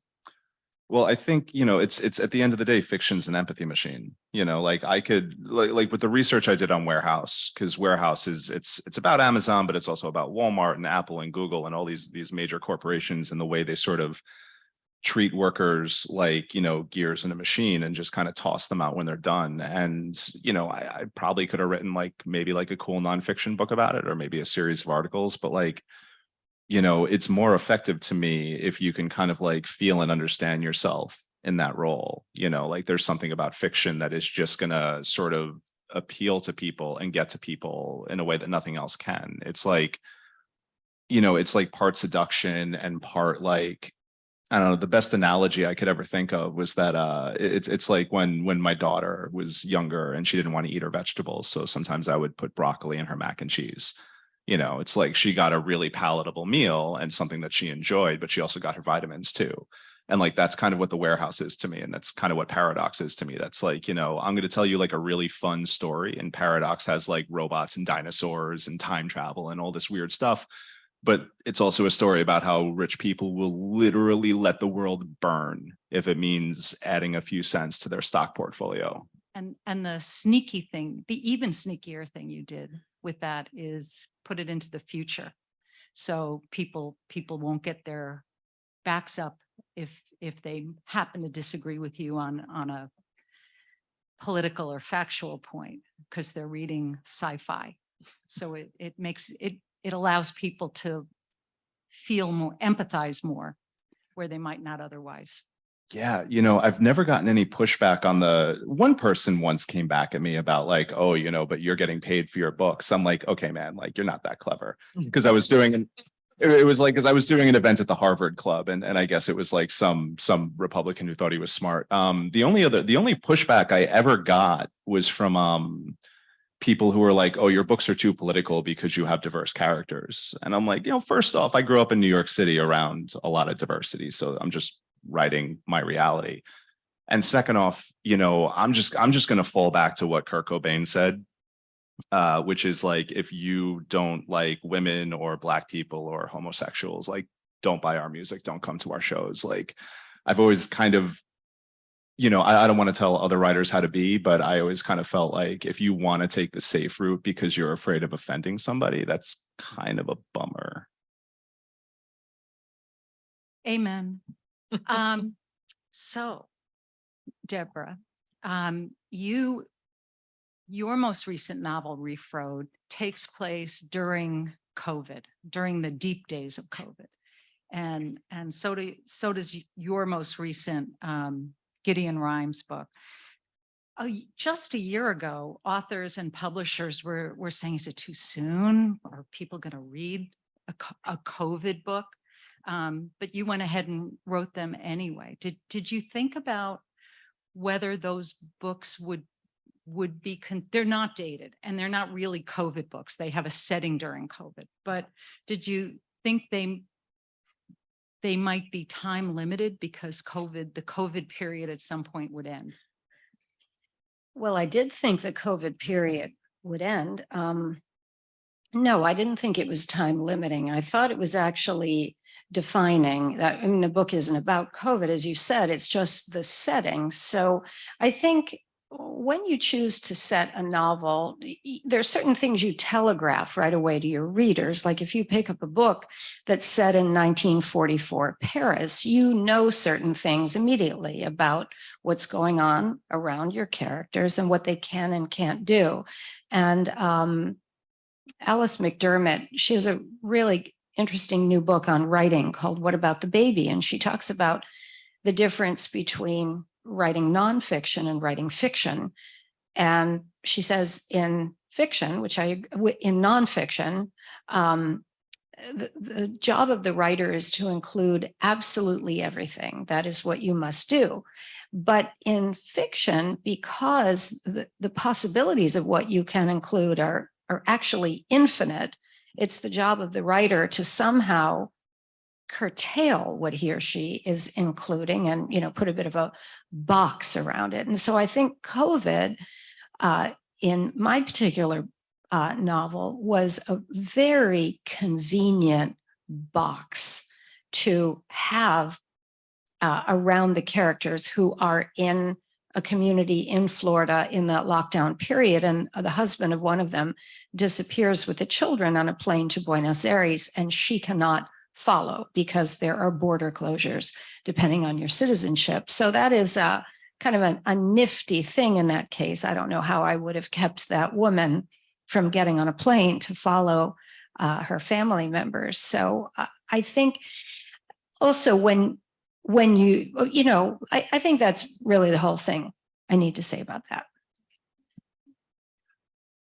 One of my 3 best friends is named Dwayne. He and I have been friends since 4th grade. And since we're both turning 72 this year, that is a lifelong friendship. Dwayne had a heart transplant a number of years ago. Then he and his wife got COVID. And I thought, my God, I'm going to lose Dwayne. But he got through it. Unfortunately, his wife, who was my ex-wife's best friend since 8th grade, did not.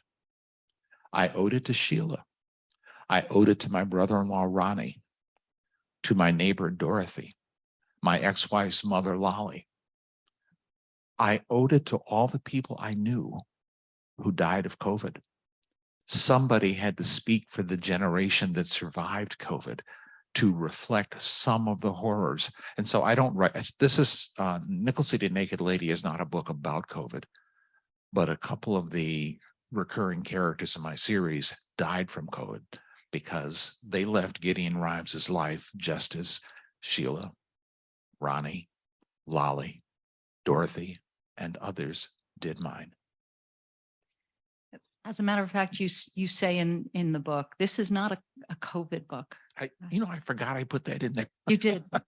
I'm going to ask one last question and then open up to everyone else. And that is for each of you, what are you working on now? And Rob, do you want to start? Yeah, I just sold a new book. It's called Assassins Anonymous, and it's about a John Wick style hitman who gets into a recovery program for assassins, and that is like trying to feel like, and then someone tries to kill him, and he's trying to figure out who without, you know, breaking his sobriety. It just got optioned for a film by Steven Spielberg, which is pretty rad. And then also Alex Segura, who, if he was here, he would tell you that the 2 of us are working on a sci-fi novel called Dark Space. And both of those are coming out some point next year. I don't know exactly when. I have a play that'll be done this fall in Buffalo. It's called Split Wit. And I was talking to someone about how I could form that as a ChatGPT prompt. GPT, write a play about the only witness to a murder suffering from a severed corpus callosum, so he cannot name what he saw. And we'll see what happens. I'm also working on the next Gideon Rhymes book, which is not a novel, but a collection of stories. Some of them about my detective, some of them about the supporting characters who've been in the books, because these people feel real to me.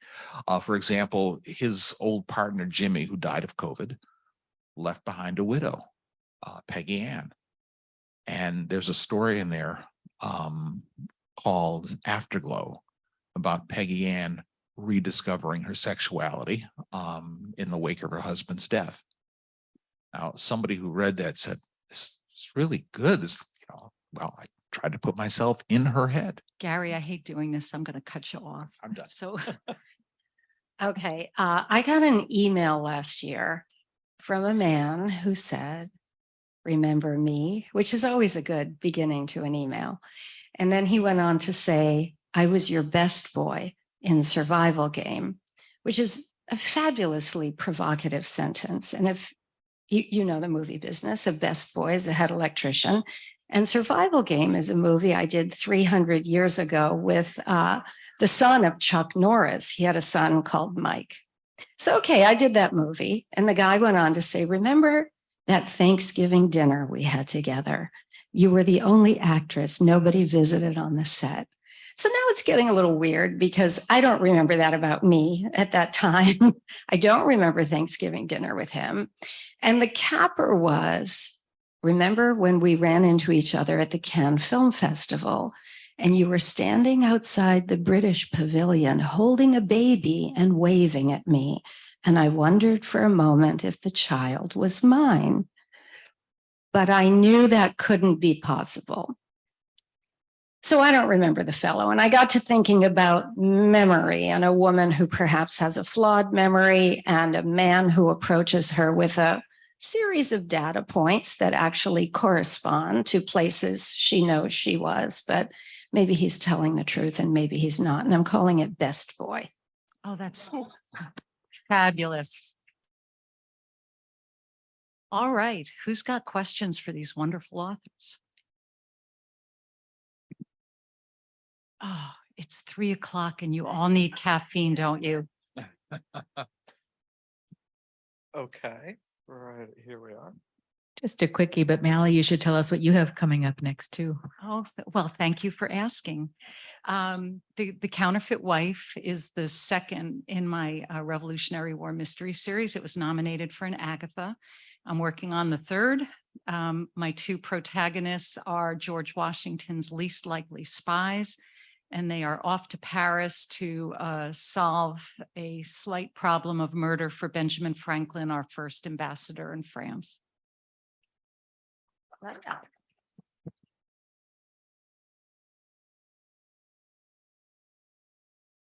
So actually, I've got a question here. When you write a character for multiple books and follow them, I was thinking of something you said, Gary.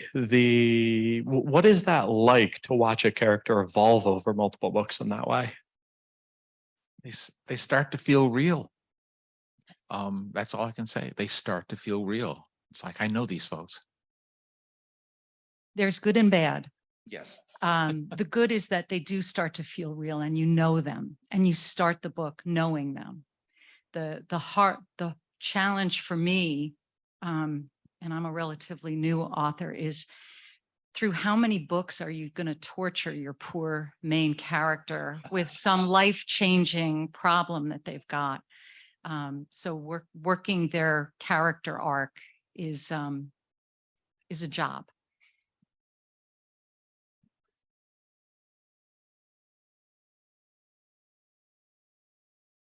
Question for Mally. A lot of what we're talking about today, of course, is the future, but you're writing historical fiction, which they're saying is hot right now. Now, why do you think that is? Well, that's news to me.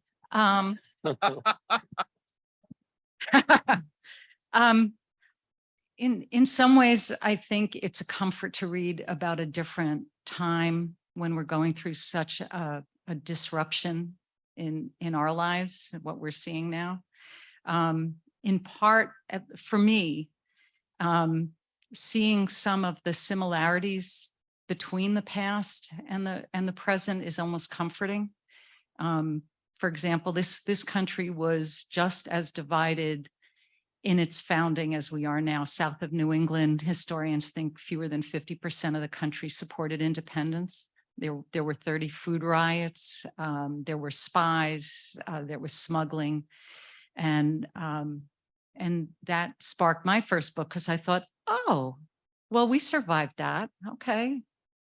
And I think that's part of the pleasure of historical fiction. Oh, there we are. So we actually have another question from the chat. Have any of you included events from other countries? We seem very ethnocentric as writers and readers. I'll take that. So in Reef Road, there's a character from Argentina, and huge backstory in the whole period of the Dirty War and the detention of citizens and everything that played out in that time period. And my interest was really piqued on a trip to Argentina with a dear friend who is Argentine, and visiting that detention center, which is quite chilling because the citizens who were, hooded and put in a car, they thought they were being taken very far distances. They were driven around and around, when in fact, the thing that I found most chilling was they were being detained, proverbially right next door to their families. And that's the thing that stayed in my mind, that made its way into the backstory of Miguel Alonso in Reef Road.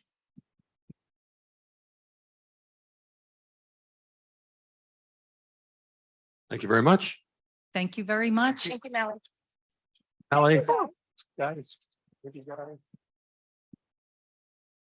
Appreciate it. Before you guys break, we have something we want to talk real quickly about, and then we'll take a little break, and then Joseph Finder and I will have a chat. And it's really quite relevant to the discussions going on today. Hello, I'm Jill. I help plan the conference. And one of the things we did along the way was we were looking for event sponsors. We weren't able to secure a financial sponsor, but we did get something for all of you in attendance, both online and here today. We reached out to an author's AI company, and they gave us a code where you can run your manuscript through and get an AI report. So I know that things have changed a lot and some people may not want to do that. So when you get the email, you can delete it. But if you're curious and you want to run your manuscript through, we did do 2 test manuscripts, and we were kind of really stunned by the results. So as someone who's done book editing, I'm like, this is magic. All right, so look for it in your email. Thanks.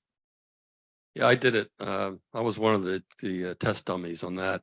And I have a manuscript in a drawer, like most of you do, and it hasn't, I haven't been able to market it anywhere. But I thought, we just thought, just so we could experience and we'd be able to talk about it. And if there's any little time afterward, I'm happy to chat with you with how it came out, so to speak. But it was very eye-opening. It's illuminating. And this is really something different from, we're talking about AI created content. This is actually an AI edit, basically. And it's very reminiscent of you have 2 different ways. You can, there's like a freebie, and then there's when you pay for, there's some kind of levels, tiers. And the first tier is really pretty much like what you'd get from a proofreader or a copy editor, with a lot more data, which won't surprise anyone. And the second one's pretty thorough. And all I can tell you is it's interesting.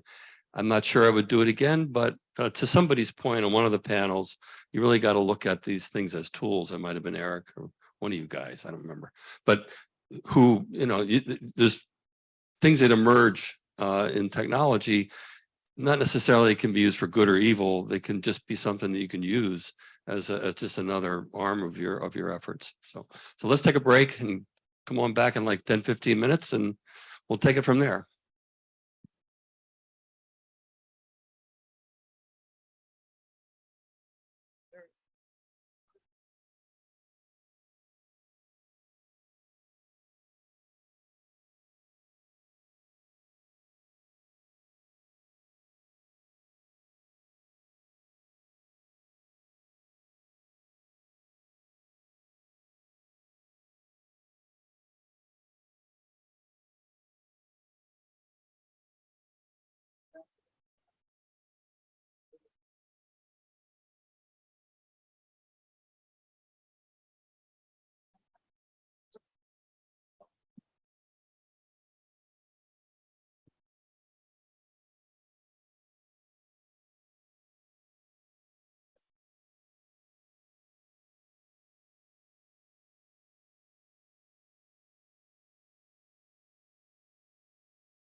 Okay, folks, we're gonna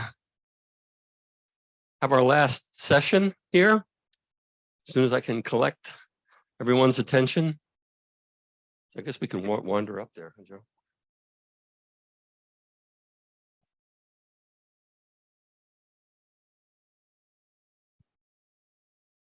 You. Yeah. My one. It's your water. Yes. Your tag. So now for the perspective of a well-known, very successful New York Times best-selling thriller writer on the future and also on his current activities or recent activities.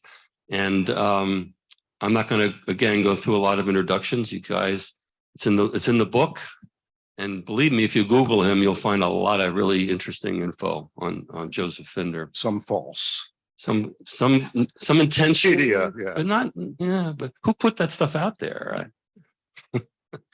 A bot. So we were just chatting before about moving from nonfiction, writing articles, and moving into fiction. And what we didn't really talk about is why'd you do that, and what was that journey like? Why did I write nonfiction? Yeah, and then move into fiction. What compelled you to then start picking up fiction? I wanted to write fiction from when I was a kid, which I think is common to a lot of fellow writers here. You decide early on, but I didn't have the courage to do it. So I had an idea for a nonfiction book and wrote the nonfiction book, and I got in a lot of trouble for it. Threatened lawsuits and that sort of thing. Great. And excellent. I decided, you know, if you can put up with that, you can write a novel. You know? Yeah. Well, that's the thing about nonfiction. You do have to tell the truth, at least presumably. Yeah. Yes, that's what I don't like about it. I like to like fiction. You make everything up, and that's a lot better. One thing we were chatting about is that I'm personally very impressed, and I have some colleagues here who are also very impressed with Joe's research acumen. And we're all really curious about how you approach research and how do you get to nail the cultures and the personalities and the ins and outs of all these different types of venues that you've addressed in your novels. I was thinking about the research that I do, and you know, you don't have to do any research to write a good novel. You can write perfectly good novels without any research. The research that I do is character research. That is, I want to get to know the people who are involved in my book. And one of my early novels, I had a character who was a prostitute. And then I thought, all I know about prostitutes is what I've seen on TV or in the movies or something like that. I don't actually know a prostitute. How can I write a prostitute character? And so I talked to this guy who was a valet at the Ritz in Boston. And I said, you must know some prostitutes. And he denied it at first, of course. And he put me in touch with this woman who was a madam of a ring in Boston. And I went to see, she put me in touch with a prostitute who worked for her. And I had dinner with her several times in Saugus, Mass. Anyone knows Boston, that's a perfect place for it.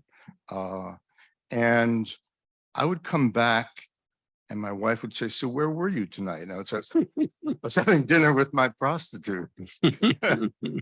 So basically, each one of my books has been my talking to people who are in the business that I'm writing about.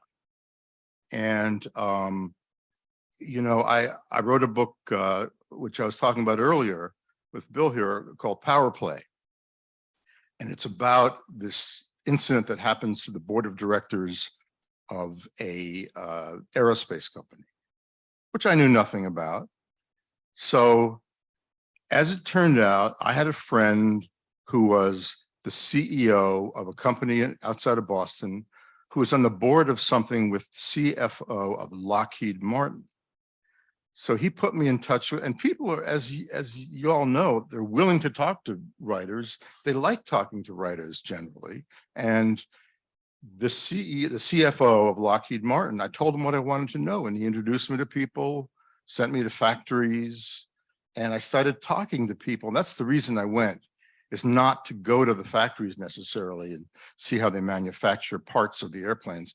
I wanted to meet the executives in the aerospace business that I was going to write about, you know? So that is what I find the most interesting about doing research, is people.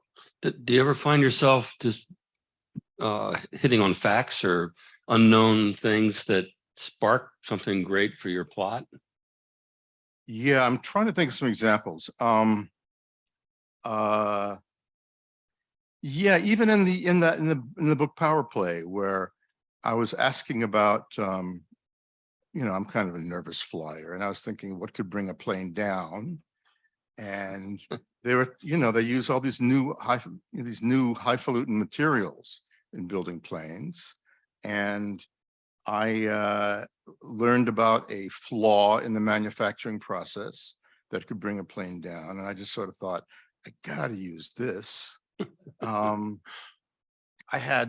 I was doing interviews for a book of mine called The 0 Hour, and I was talking to the FBI head of counterintelligence, and I said, tell me something, I'm trying to get this detail right, but if I stole a passport, you know, in Europe somewhere, how quickly would the customs department, you know, with the passport control, know about it, know that it's a stolen passport?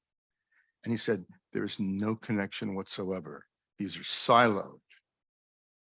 I said, that means that you have no, I could steal a passport and use it and get through.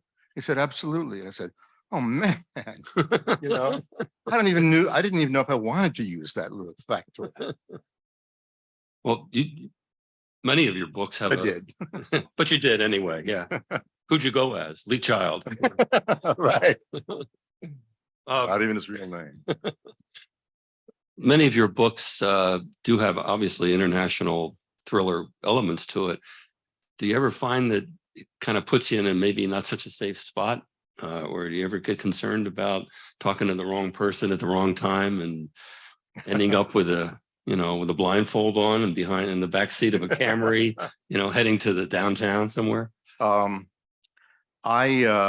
So my background is in Russian studies, and my first novel is called The Moscow Club, and it was sort of about Russia. And I decided I wanted for my second novel to do a story about Russian organized crime.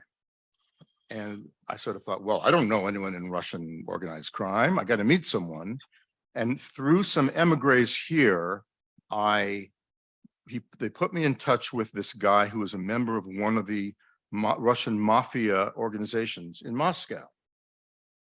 And he agreed to bring me into one of their meetings. And I thought, now this is cool. This is going to be a great scene. And so I flew to Moscow, and the day I arrived, I was supposed to go to this meeting at midnight at the Bird Market, which is a well-known place in Moscow.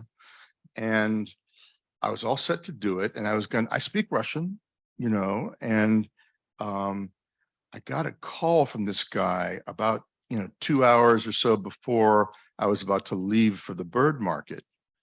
And he said, don't come. Why not? The word is out that an American is visiting, and they say that you are from the CIA, and they will kill you. And I just sort of thought, how important is this research? Isn't that what Google's for? And I just decided it wasn't worth it. Yes. No. So that was a good safety tip I gave you. Right. Yeah. So I actually never wrote the novel. But well, that's very safe. Very safe. Yeah. Yeah. I wouldn't want to mess with those Russian mob guys. I mean, no. I like our resident Italian guys that you can kind of get, right? Michelle, we kind of understand them. The Russians, not so much. I want to talk to you about Nick Heller. I mean, he's a very interesting guy to me. I like his personality. I like the way he kind of navigates the world. I like the fact that he's a really, in many ways, an unreliable narrator. Yeah. He's got stuff going on all the time, but we don't know what it is exactly, even though it's a first person. And tell us about him and what was his genesis, and has he evolved? Yeah, see, I don't really believe in having the characters evolve. Not a series character, because as I think Mally was saying earlier, in a standalone, you put your protagonist through all kinds of stuff. And then, you know, their life is turned upside down. And you can't really do that from book to book. So I sort of believe in keeping them roughly the same, but I kind of reveal more about their background with each book. Nick Heller had kind of an interesting genesis. I wanted to write a series character. I didn't want to write a CIA spy. I sort of felt like that had been done a lot. I didn't want to write a private eye because I felt that had been done a lot. So I was in London and I called one of my sources who had been in CIA. I thought he still was in the CIA. And I asked him something. He said, "Hey, are you free for dinner?" I said, "Well, yeah, but I'm in London." He said, "No, I know that." and he invited me to dinner to meet this guy who was an arms dealer. And we had this very interesting conversation. And I said to my buddy afterward, "Why are you, what are you doing talking to this arms dealer? Why are you in London? What's the story here?" And he said, "I'm not with CIA anymore. I went private." And so he told me, I didn't even know about this, that there is a lot of CIA officers who retired after the Cold War was over and went private, basically started doing the same sort of work that they did in the CIA, but did it for private corporations or politicians. And I just sort of thought, that is what I want to write about next. So that became Nick Heller. Very distinctive kind of niche job that Nick has. Well, back a little bit to the research thing. I mean, how do you get the CIA right? I mean, will people talk to you anonymously, maybe, or not? Or I mean, it's another thing. I'll interject my philosophy with this kind of thing is that I don't want to write anything that's a professionally oriented description that professional wouldn't look at and go, "That's a lot of crap. That's not how it happened." Yeah. It's just a personal thing. You can do that. You can, some guys say, "Oh, I just make everything up. It's fiction," but I don't want that. If I'm going to do forensics, I want Michelle to say, "That's pretty good." Of course, I'll ask her. Right. Before the fact, but there's attorneys in here that I would interview and say, "Let me get it right." So how do you, I've thought about that. If I'm doing the CIA, how would they? I used to read Robert Ludlum, and I sort of thought that he had all these sources in the CIA, and there are all these terms that he used. And I learned later that he made them all up. He didn't know anyone in the CIA. But I thought I wanted to do something. I'm sort of like you, where if you're in the CIA, you could read it and you might not say this is accurate, but you would say this is plausible. Right.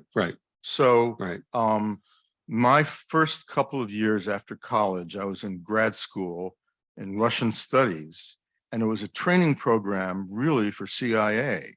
So I, as it turned out, knew all these people who later went into CIA or NSA or FBI.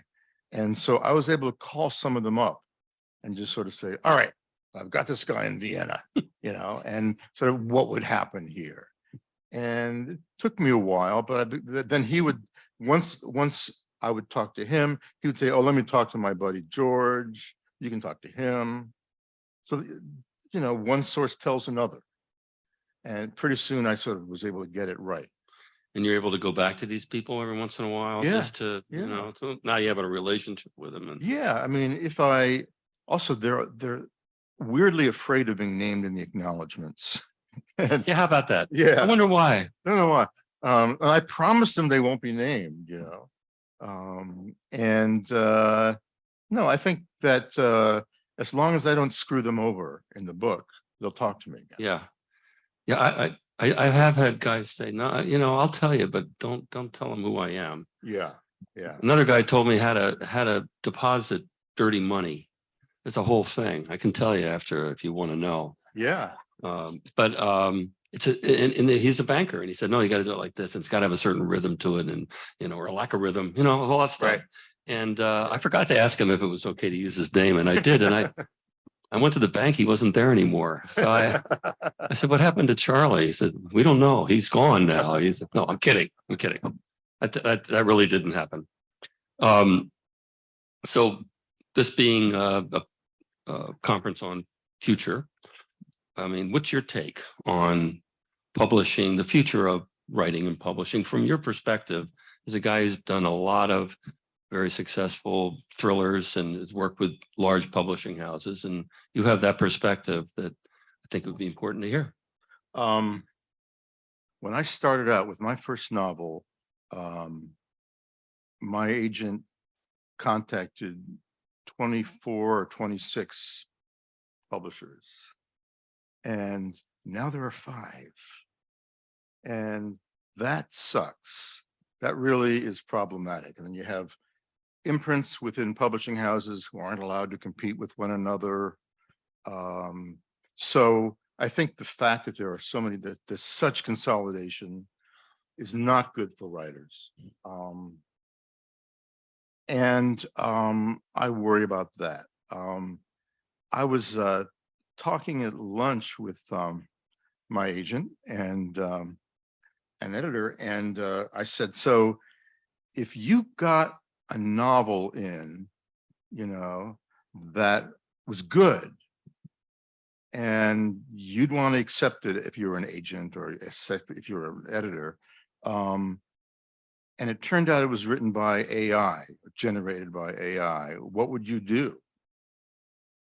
And I don't know. I think that I'm of two minds about AI, because I used ChatGPT and put in prompts like, give me a 2,000-word story in the style of, I said John Grisham because I wanted something big and generic, about a guy who, and I give this situation and some characters, and it comes out instantly, and it was really bad.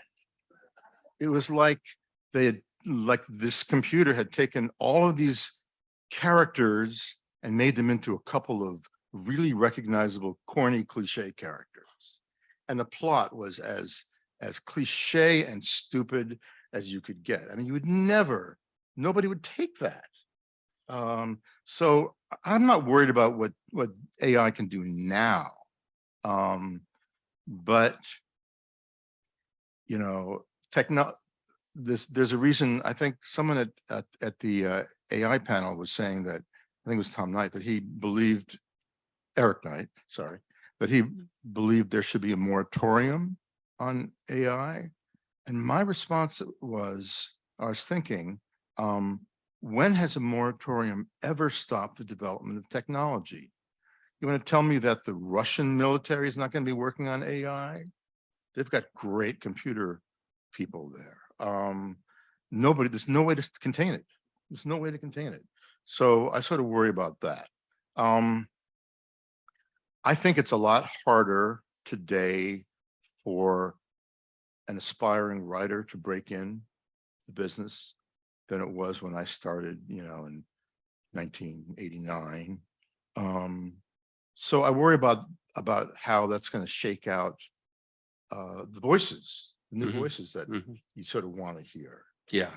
I get excited when I read a book by a new writer, and I just sort of think, this is like strengthening everybody. It's exciting. Yeah. But there's going to be less of that. Isn't it? It seems to me that aside from the consolidation of publishing, that there is a certain consolidation of bestsellers and authors that you know, Yeah. so 'cause that's it's the to sure your thing. point. It's Yeah, the sure thing. yeah. And I think it's harder. I mean, I would love to hear an editor talk about this, but I think it's harder to try to make a bestseller today than it was, you know, in the 80s or 90s even. A little less patience, I think, would be part of it. Yes, that's probably part of it. Yeah. Um, the I was thinking about consolidation. I mean, there does seem to be a fair number of like new smaller publishers out there who are trying to get off the ground. I don't know if that's anything you guys even talk about in your Well, world.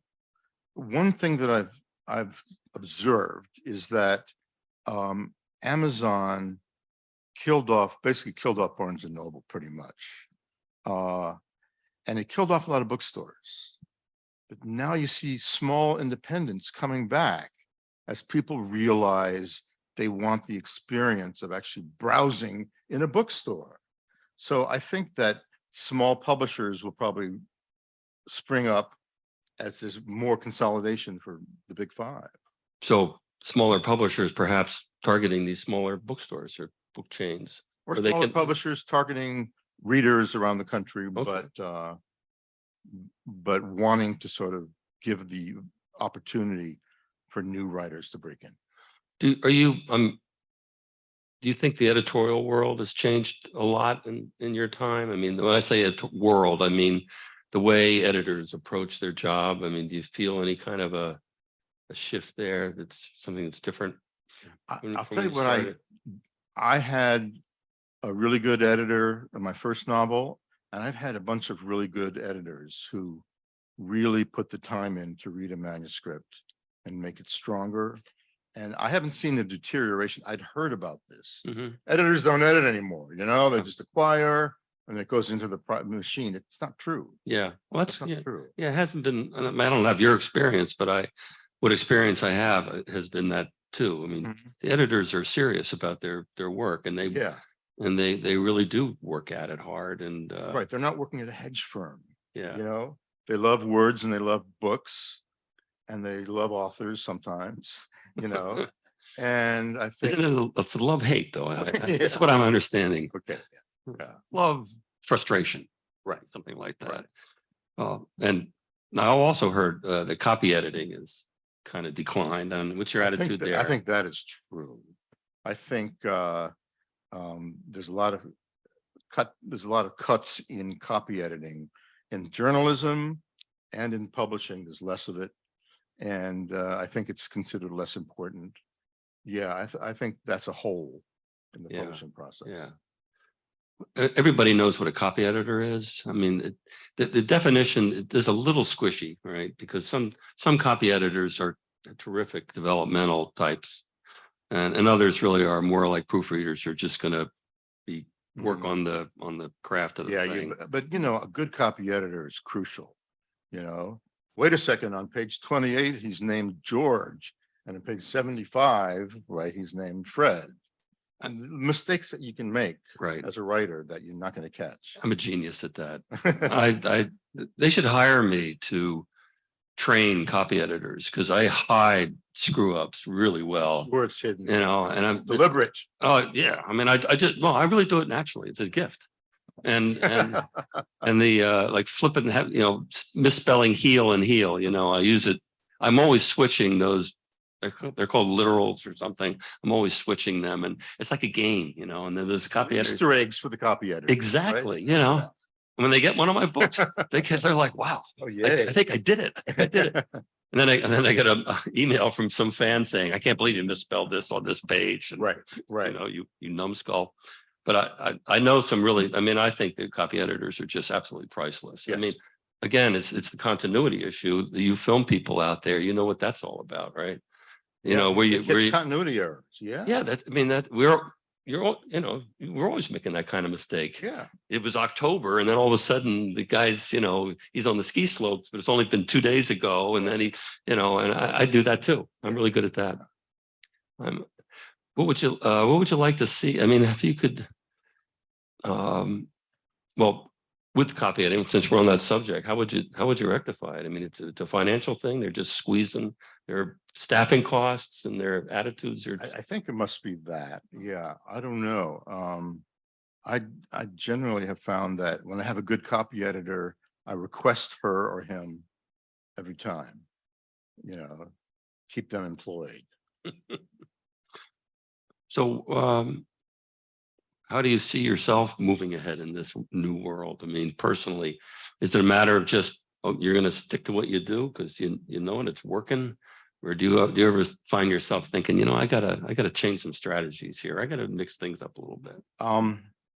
The reason I don't publish Nick Heller's one after the other is because I want to keep things fresh for me as a writer. And I sort of feel like I've done that. Each one of my books is about something different. I don't write the same book. And I've seen a number of my colleagues write the same book over and over again. And that is encouraged by the market. I realize that because people like familiarity and they like, you know, it's like some series are like watching your favorite sitcom where you have the same characters over and over again. And I think that a lot of writers can sort of abuse that. And so I've been trying to avoid doing the same kind of book each time. But the fresh thing I'm doing now is I'm writing for the first time since my first book 32 years ago, a Russia related book.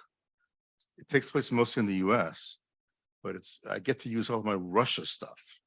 And I'm really enjoying that. What got you into Russian stuff? I mean, what was your back in the day when I was a kid, my older sister had this, she was into reading Russian literature for some reason. And I pulled from the shelf a collection of Gogol's stories. And I read them and I just was completely jazzed in a way that you can only be jazzed when you're a kid. And the nose and the overcoat. And I just sort of thought, I want to know more about the place that produced this. And I started getting into Russian history. And I read Nicholas and Alexandra. And I was fascinated by this. And I gradually, I mean, then when I got to college, I didn't think about a job. I just sort of thought, what do I want to know about most? And it was Russian studies. Did you learn the language? Yeah, I learned the language. Yeah. I was need to practice it much? pretty fluent. No, I mean, I would go around Moscow speaking, and they all knew I had an accent, but they sort of thought I was like from Latvia or something. You know? Would you tell them? Right, I would say Latvia. Once I figured that out. Yeah, I lived in London for a while and I had a fake English accent. Same thing. They knew I wasn't from London, but nobody could figure it out. Yeah. So I kept switching it up, you know, Australia, all right, mate, bollocks. And, you know, or South Africa, you know, South Africans, they speak with their, you know. But Russian's tough. I mean, Russian is not like any other language that I mean that because it is of Slavic. Hard. Russian is hard. I mean, there's the Cyrillic alphabet and grammar's complicated, and there may be harder languages, maybe Chinese, maybe Mandarin is more difficult. I have no idea, but I found Russian to be hard. Yeah, it's good for your brain. I guess. Yeah, you can exercise. Right. I use Wordle for that, actually. Well, how do you feel about Russia these days? Not to get off the subject too much, but they're in the news a lot. I tell you, they've been busy. I was speaking a couple of days ago to a Russian citizen, and I said, so the war is really unpopular, right? And he said, no, not really, actually. 50% of the population support the war. And I said, but Putin? He said, no, Putin's got an approval rating of 82%. 82%. So I just sort of thought, you know, the idea that there's going to be riots in Leningrad, St. Petersburg and Moscow and overthrow Putin, it's not going to happen that way. And he doesn't have any internal opposition. They have no power. So I think that basically we're probably stuck with Putin until he dies. And then I don't know what happened. I've read a lot that one of the reasons we're confused by this is we don't understand that sort of the Putin perspective on the history of Russia and the Yeah. historical context and almost this messianic sense of exceptionalism and that kind of Mhm. thing. Would you agree with that? Yeah, yeah, just the way the Chinese are. They have this imperial drive and you can't ignore it. But also there was a time when Putin just had taken over that Russia wanted to join NATO. Remember this at all? And apparently they were actually serious about it. And we just sort of, the official government line here in the US was to mock the Russians and to mock Putin. And I think that Putin and the top Russian leadership took that hard. I'm not saying that's why they invaded Ukraine, because there's obviously been this evolution of a dictatorship now in Russia. But you got to see things from the perspective of the Russians. It's really different. Yeah, then there's a certain siege mentality too. It's just historical Yeah. in nature. I mean, they have been invaded a few times and overrun. Yeah, and but threatened. there was this, in Soviet days, there was this principle called capitalist encirclement, which meant that the capitalists were trying to encircle the Soviet Empire and invade. And they invaded us right after the revolution. We kind of did, actually. Yeah. So there was this very Russian mentality, which is, as you call it, a siege mentality, which has been there for hundreds of years. And it's expressed in this situation. We don't understand them if we don't understand that. That's that right. perspective. That's right. We got time for questions. Anybody Having been caffeinated? haven't been caffeinated? You all look a little brighter eyed. Gary, wait for the mic is coming to you. You said it's harder to build a bestseller or create a bestseller. And I'll toss this question out to everyone here. We make more bestsellers when we make more readers. That's right. And that's a problem, that reading is so much on the decline. Yeah. How do we, and I don't know that there's a specific answer, but it's certainly something to think about. How do we fix that? How do we make more literate, critically thinking readers?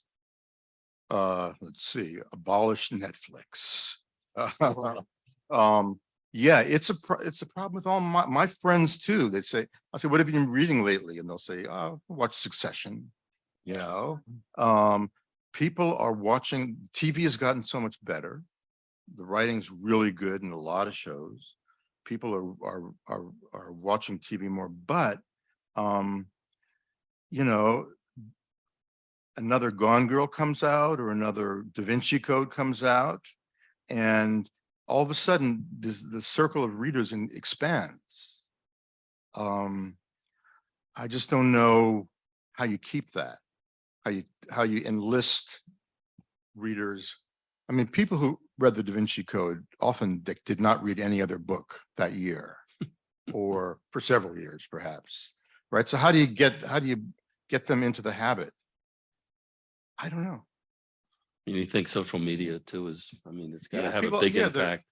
People come home, by the way, especially men, if they read nonfiction books about World War II or Churchill biographies or something like that. Guilty.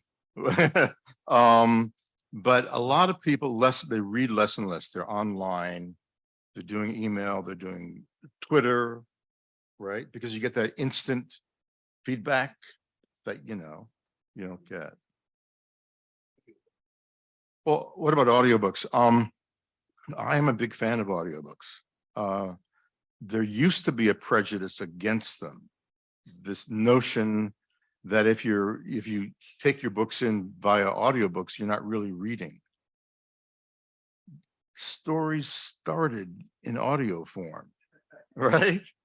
People sitting around the campfire and telling stories. I think audiobooks are closer to the origin of story than fiction, than print books, which are just another form of technology. I'm not opposed to ebooks either. I think that, you know, if you can get 1 million books on your Kindle, that means you're more likely to read it. If you're going to take a bunch of books on the train, better to take a Kindle than or an iPad or something like that. So I think that these are just different ways of telling story. And that's why I'm into audio. Mike, Yeah, so we got a question for the chat for Joseph. How do you make your books different book to book? How do you make like a new plot and characters and have it feel like a lot different? Well, that's almost impossible to answer question.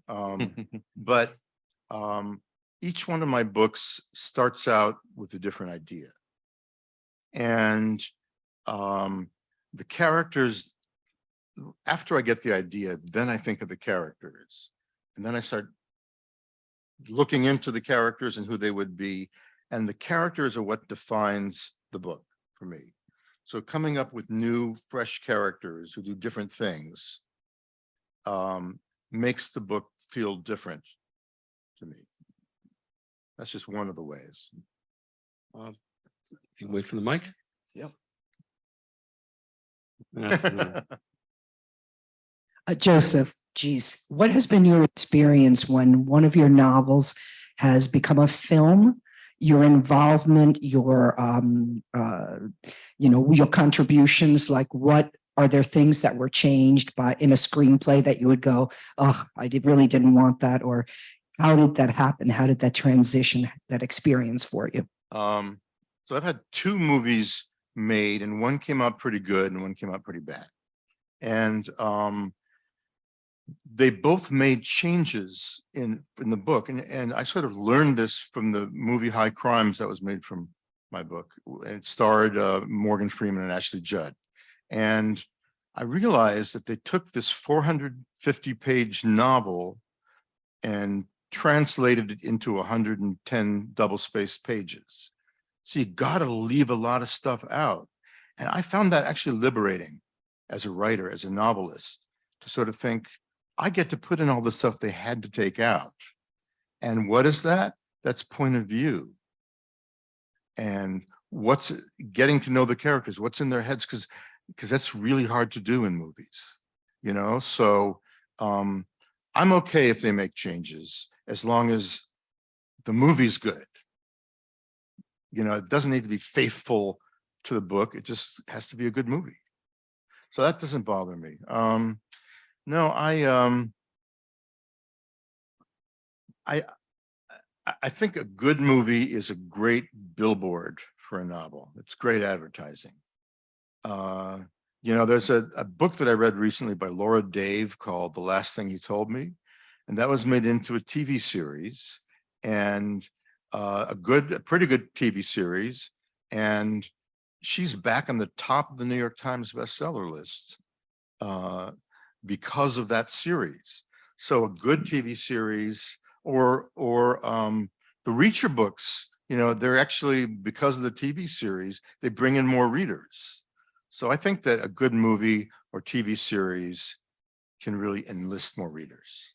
So I'm all in favor of having them made. More questions? I guess I'll ask one last. It was kind of an out-of-body experience to see the movies. I mean, what did it feel like with High Crimes? Was your first? I was in the movie High Crimes. I'm an extra, and I'm in 5 scenes, and we don't have time for me to tell you about that. But there I was sitting at the prosecutor's table wearing a JAG officer's uniform. My hair was shaved, high and tight.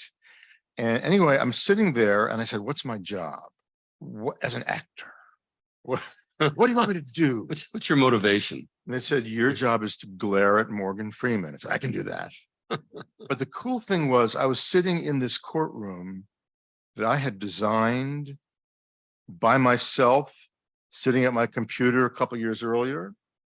And I sort of thought, and this took 500 people, this movie to make, and I did it by myself. And that's cool. Did they ever ask you stuff for the script? I mean, Oh yeah, they they did. consult with you and everything? When I was on set, the director, Carl Franklin, kept getting faxes, that's how long ago this was, from the studio execs. And he would pull me aside and say, all right, they want Ashley to have another scene with such and such. What happens? And he and I just sat down there and brainstormed and came up with some scenes. So I had some input on that. But for the movie Paranoia, which you haven't seen, which starred Harrison Ford, right? It should have been huge. They made all kinds of changes, but they were stupid changes. I thought. Well, I've heard good stories and bad stories. I guess you got one of each. Yeah. Yeah, because there's some real horror stories from writers who. Yeah, but I didn't mean to complain about the movie Paranoia. I sort of felt I was very lucky to have that sale made at all. I was lucky to have a movie made. Hollywood is a pretty rough business. And for a movie to survive from a book to actually on screen is rare. Yeah. There's too many forces to keep it down. So I sort of feel lucky to have anything made. It's the craziest business. I used to think that advertising where I'm come from was the craziest, but it's not. No. Yeah, the movie business is far and away the nuttiest. Yeah. Publishing isn't exactly sane. But compared to the movie. Hollywood, Oh it's yeah, no, like it's just like CPA or it's like like the insurance or something, Right. compared to the movie business. Anyway, I think we're wrapped up. Thank you so much for coming. Thanks for hanging in here for the day. Which is really very gratifying. Jill reminds me every year about half a dozen times, please fill out your survey. Really important to us. There's a little box out there. You can throw it in. I hope to see all of you next year. Thanks again, Joe. That was great. Thanks for having me. Oh, thanks for coming, man. That's right.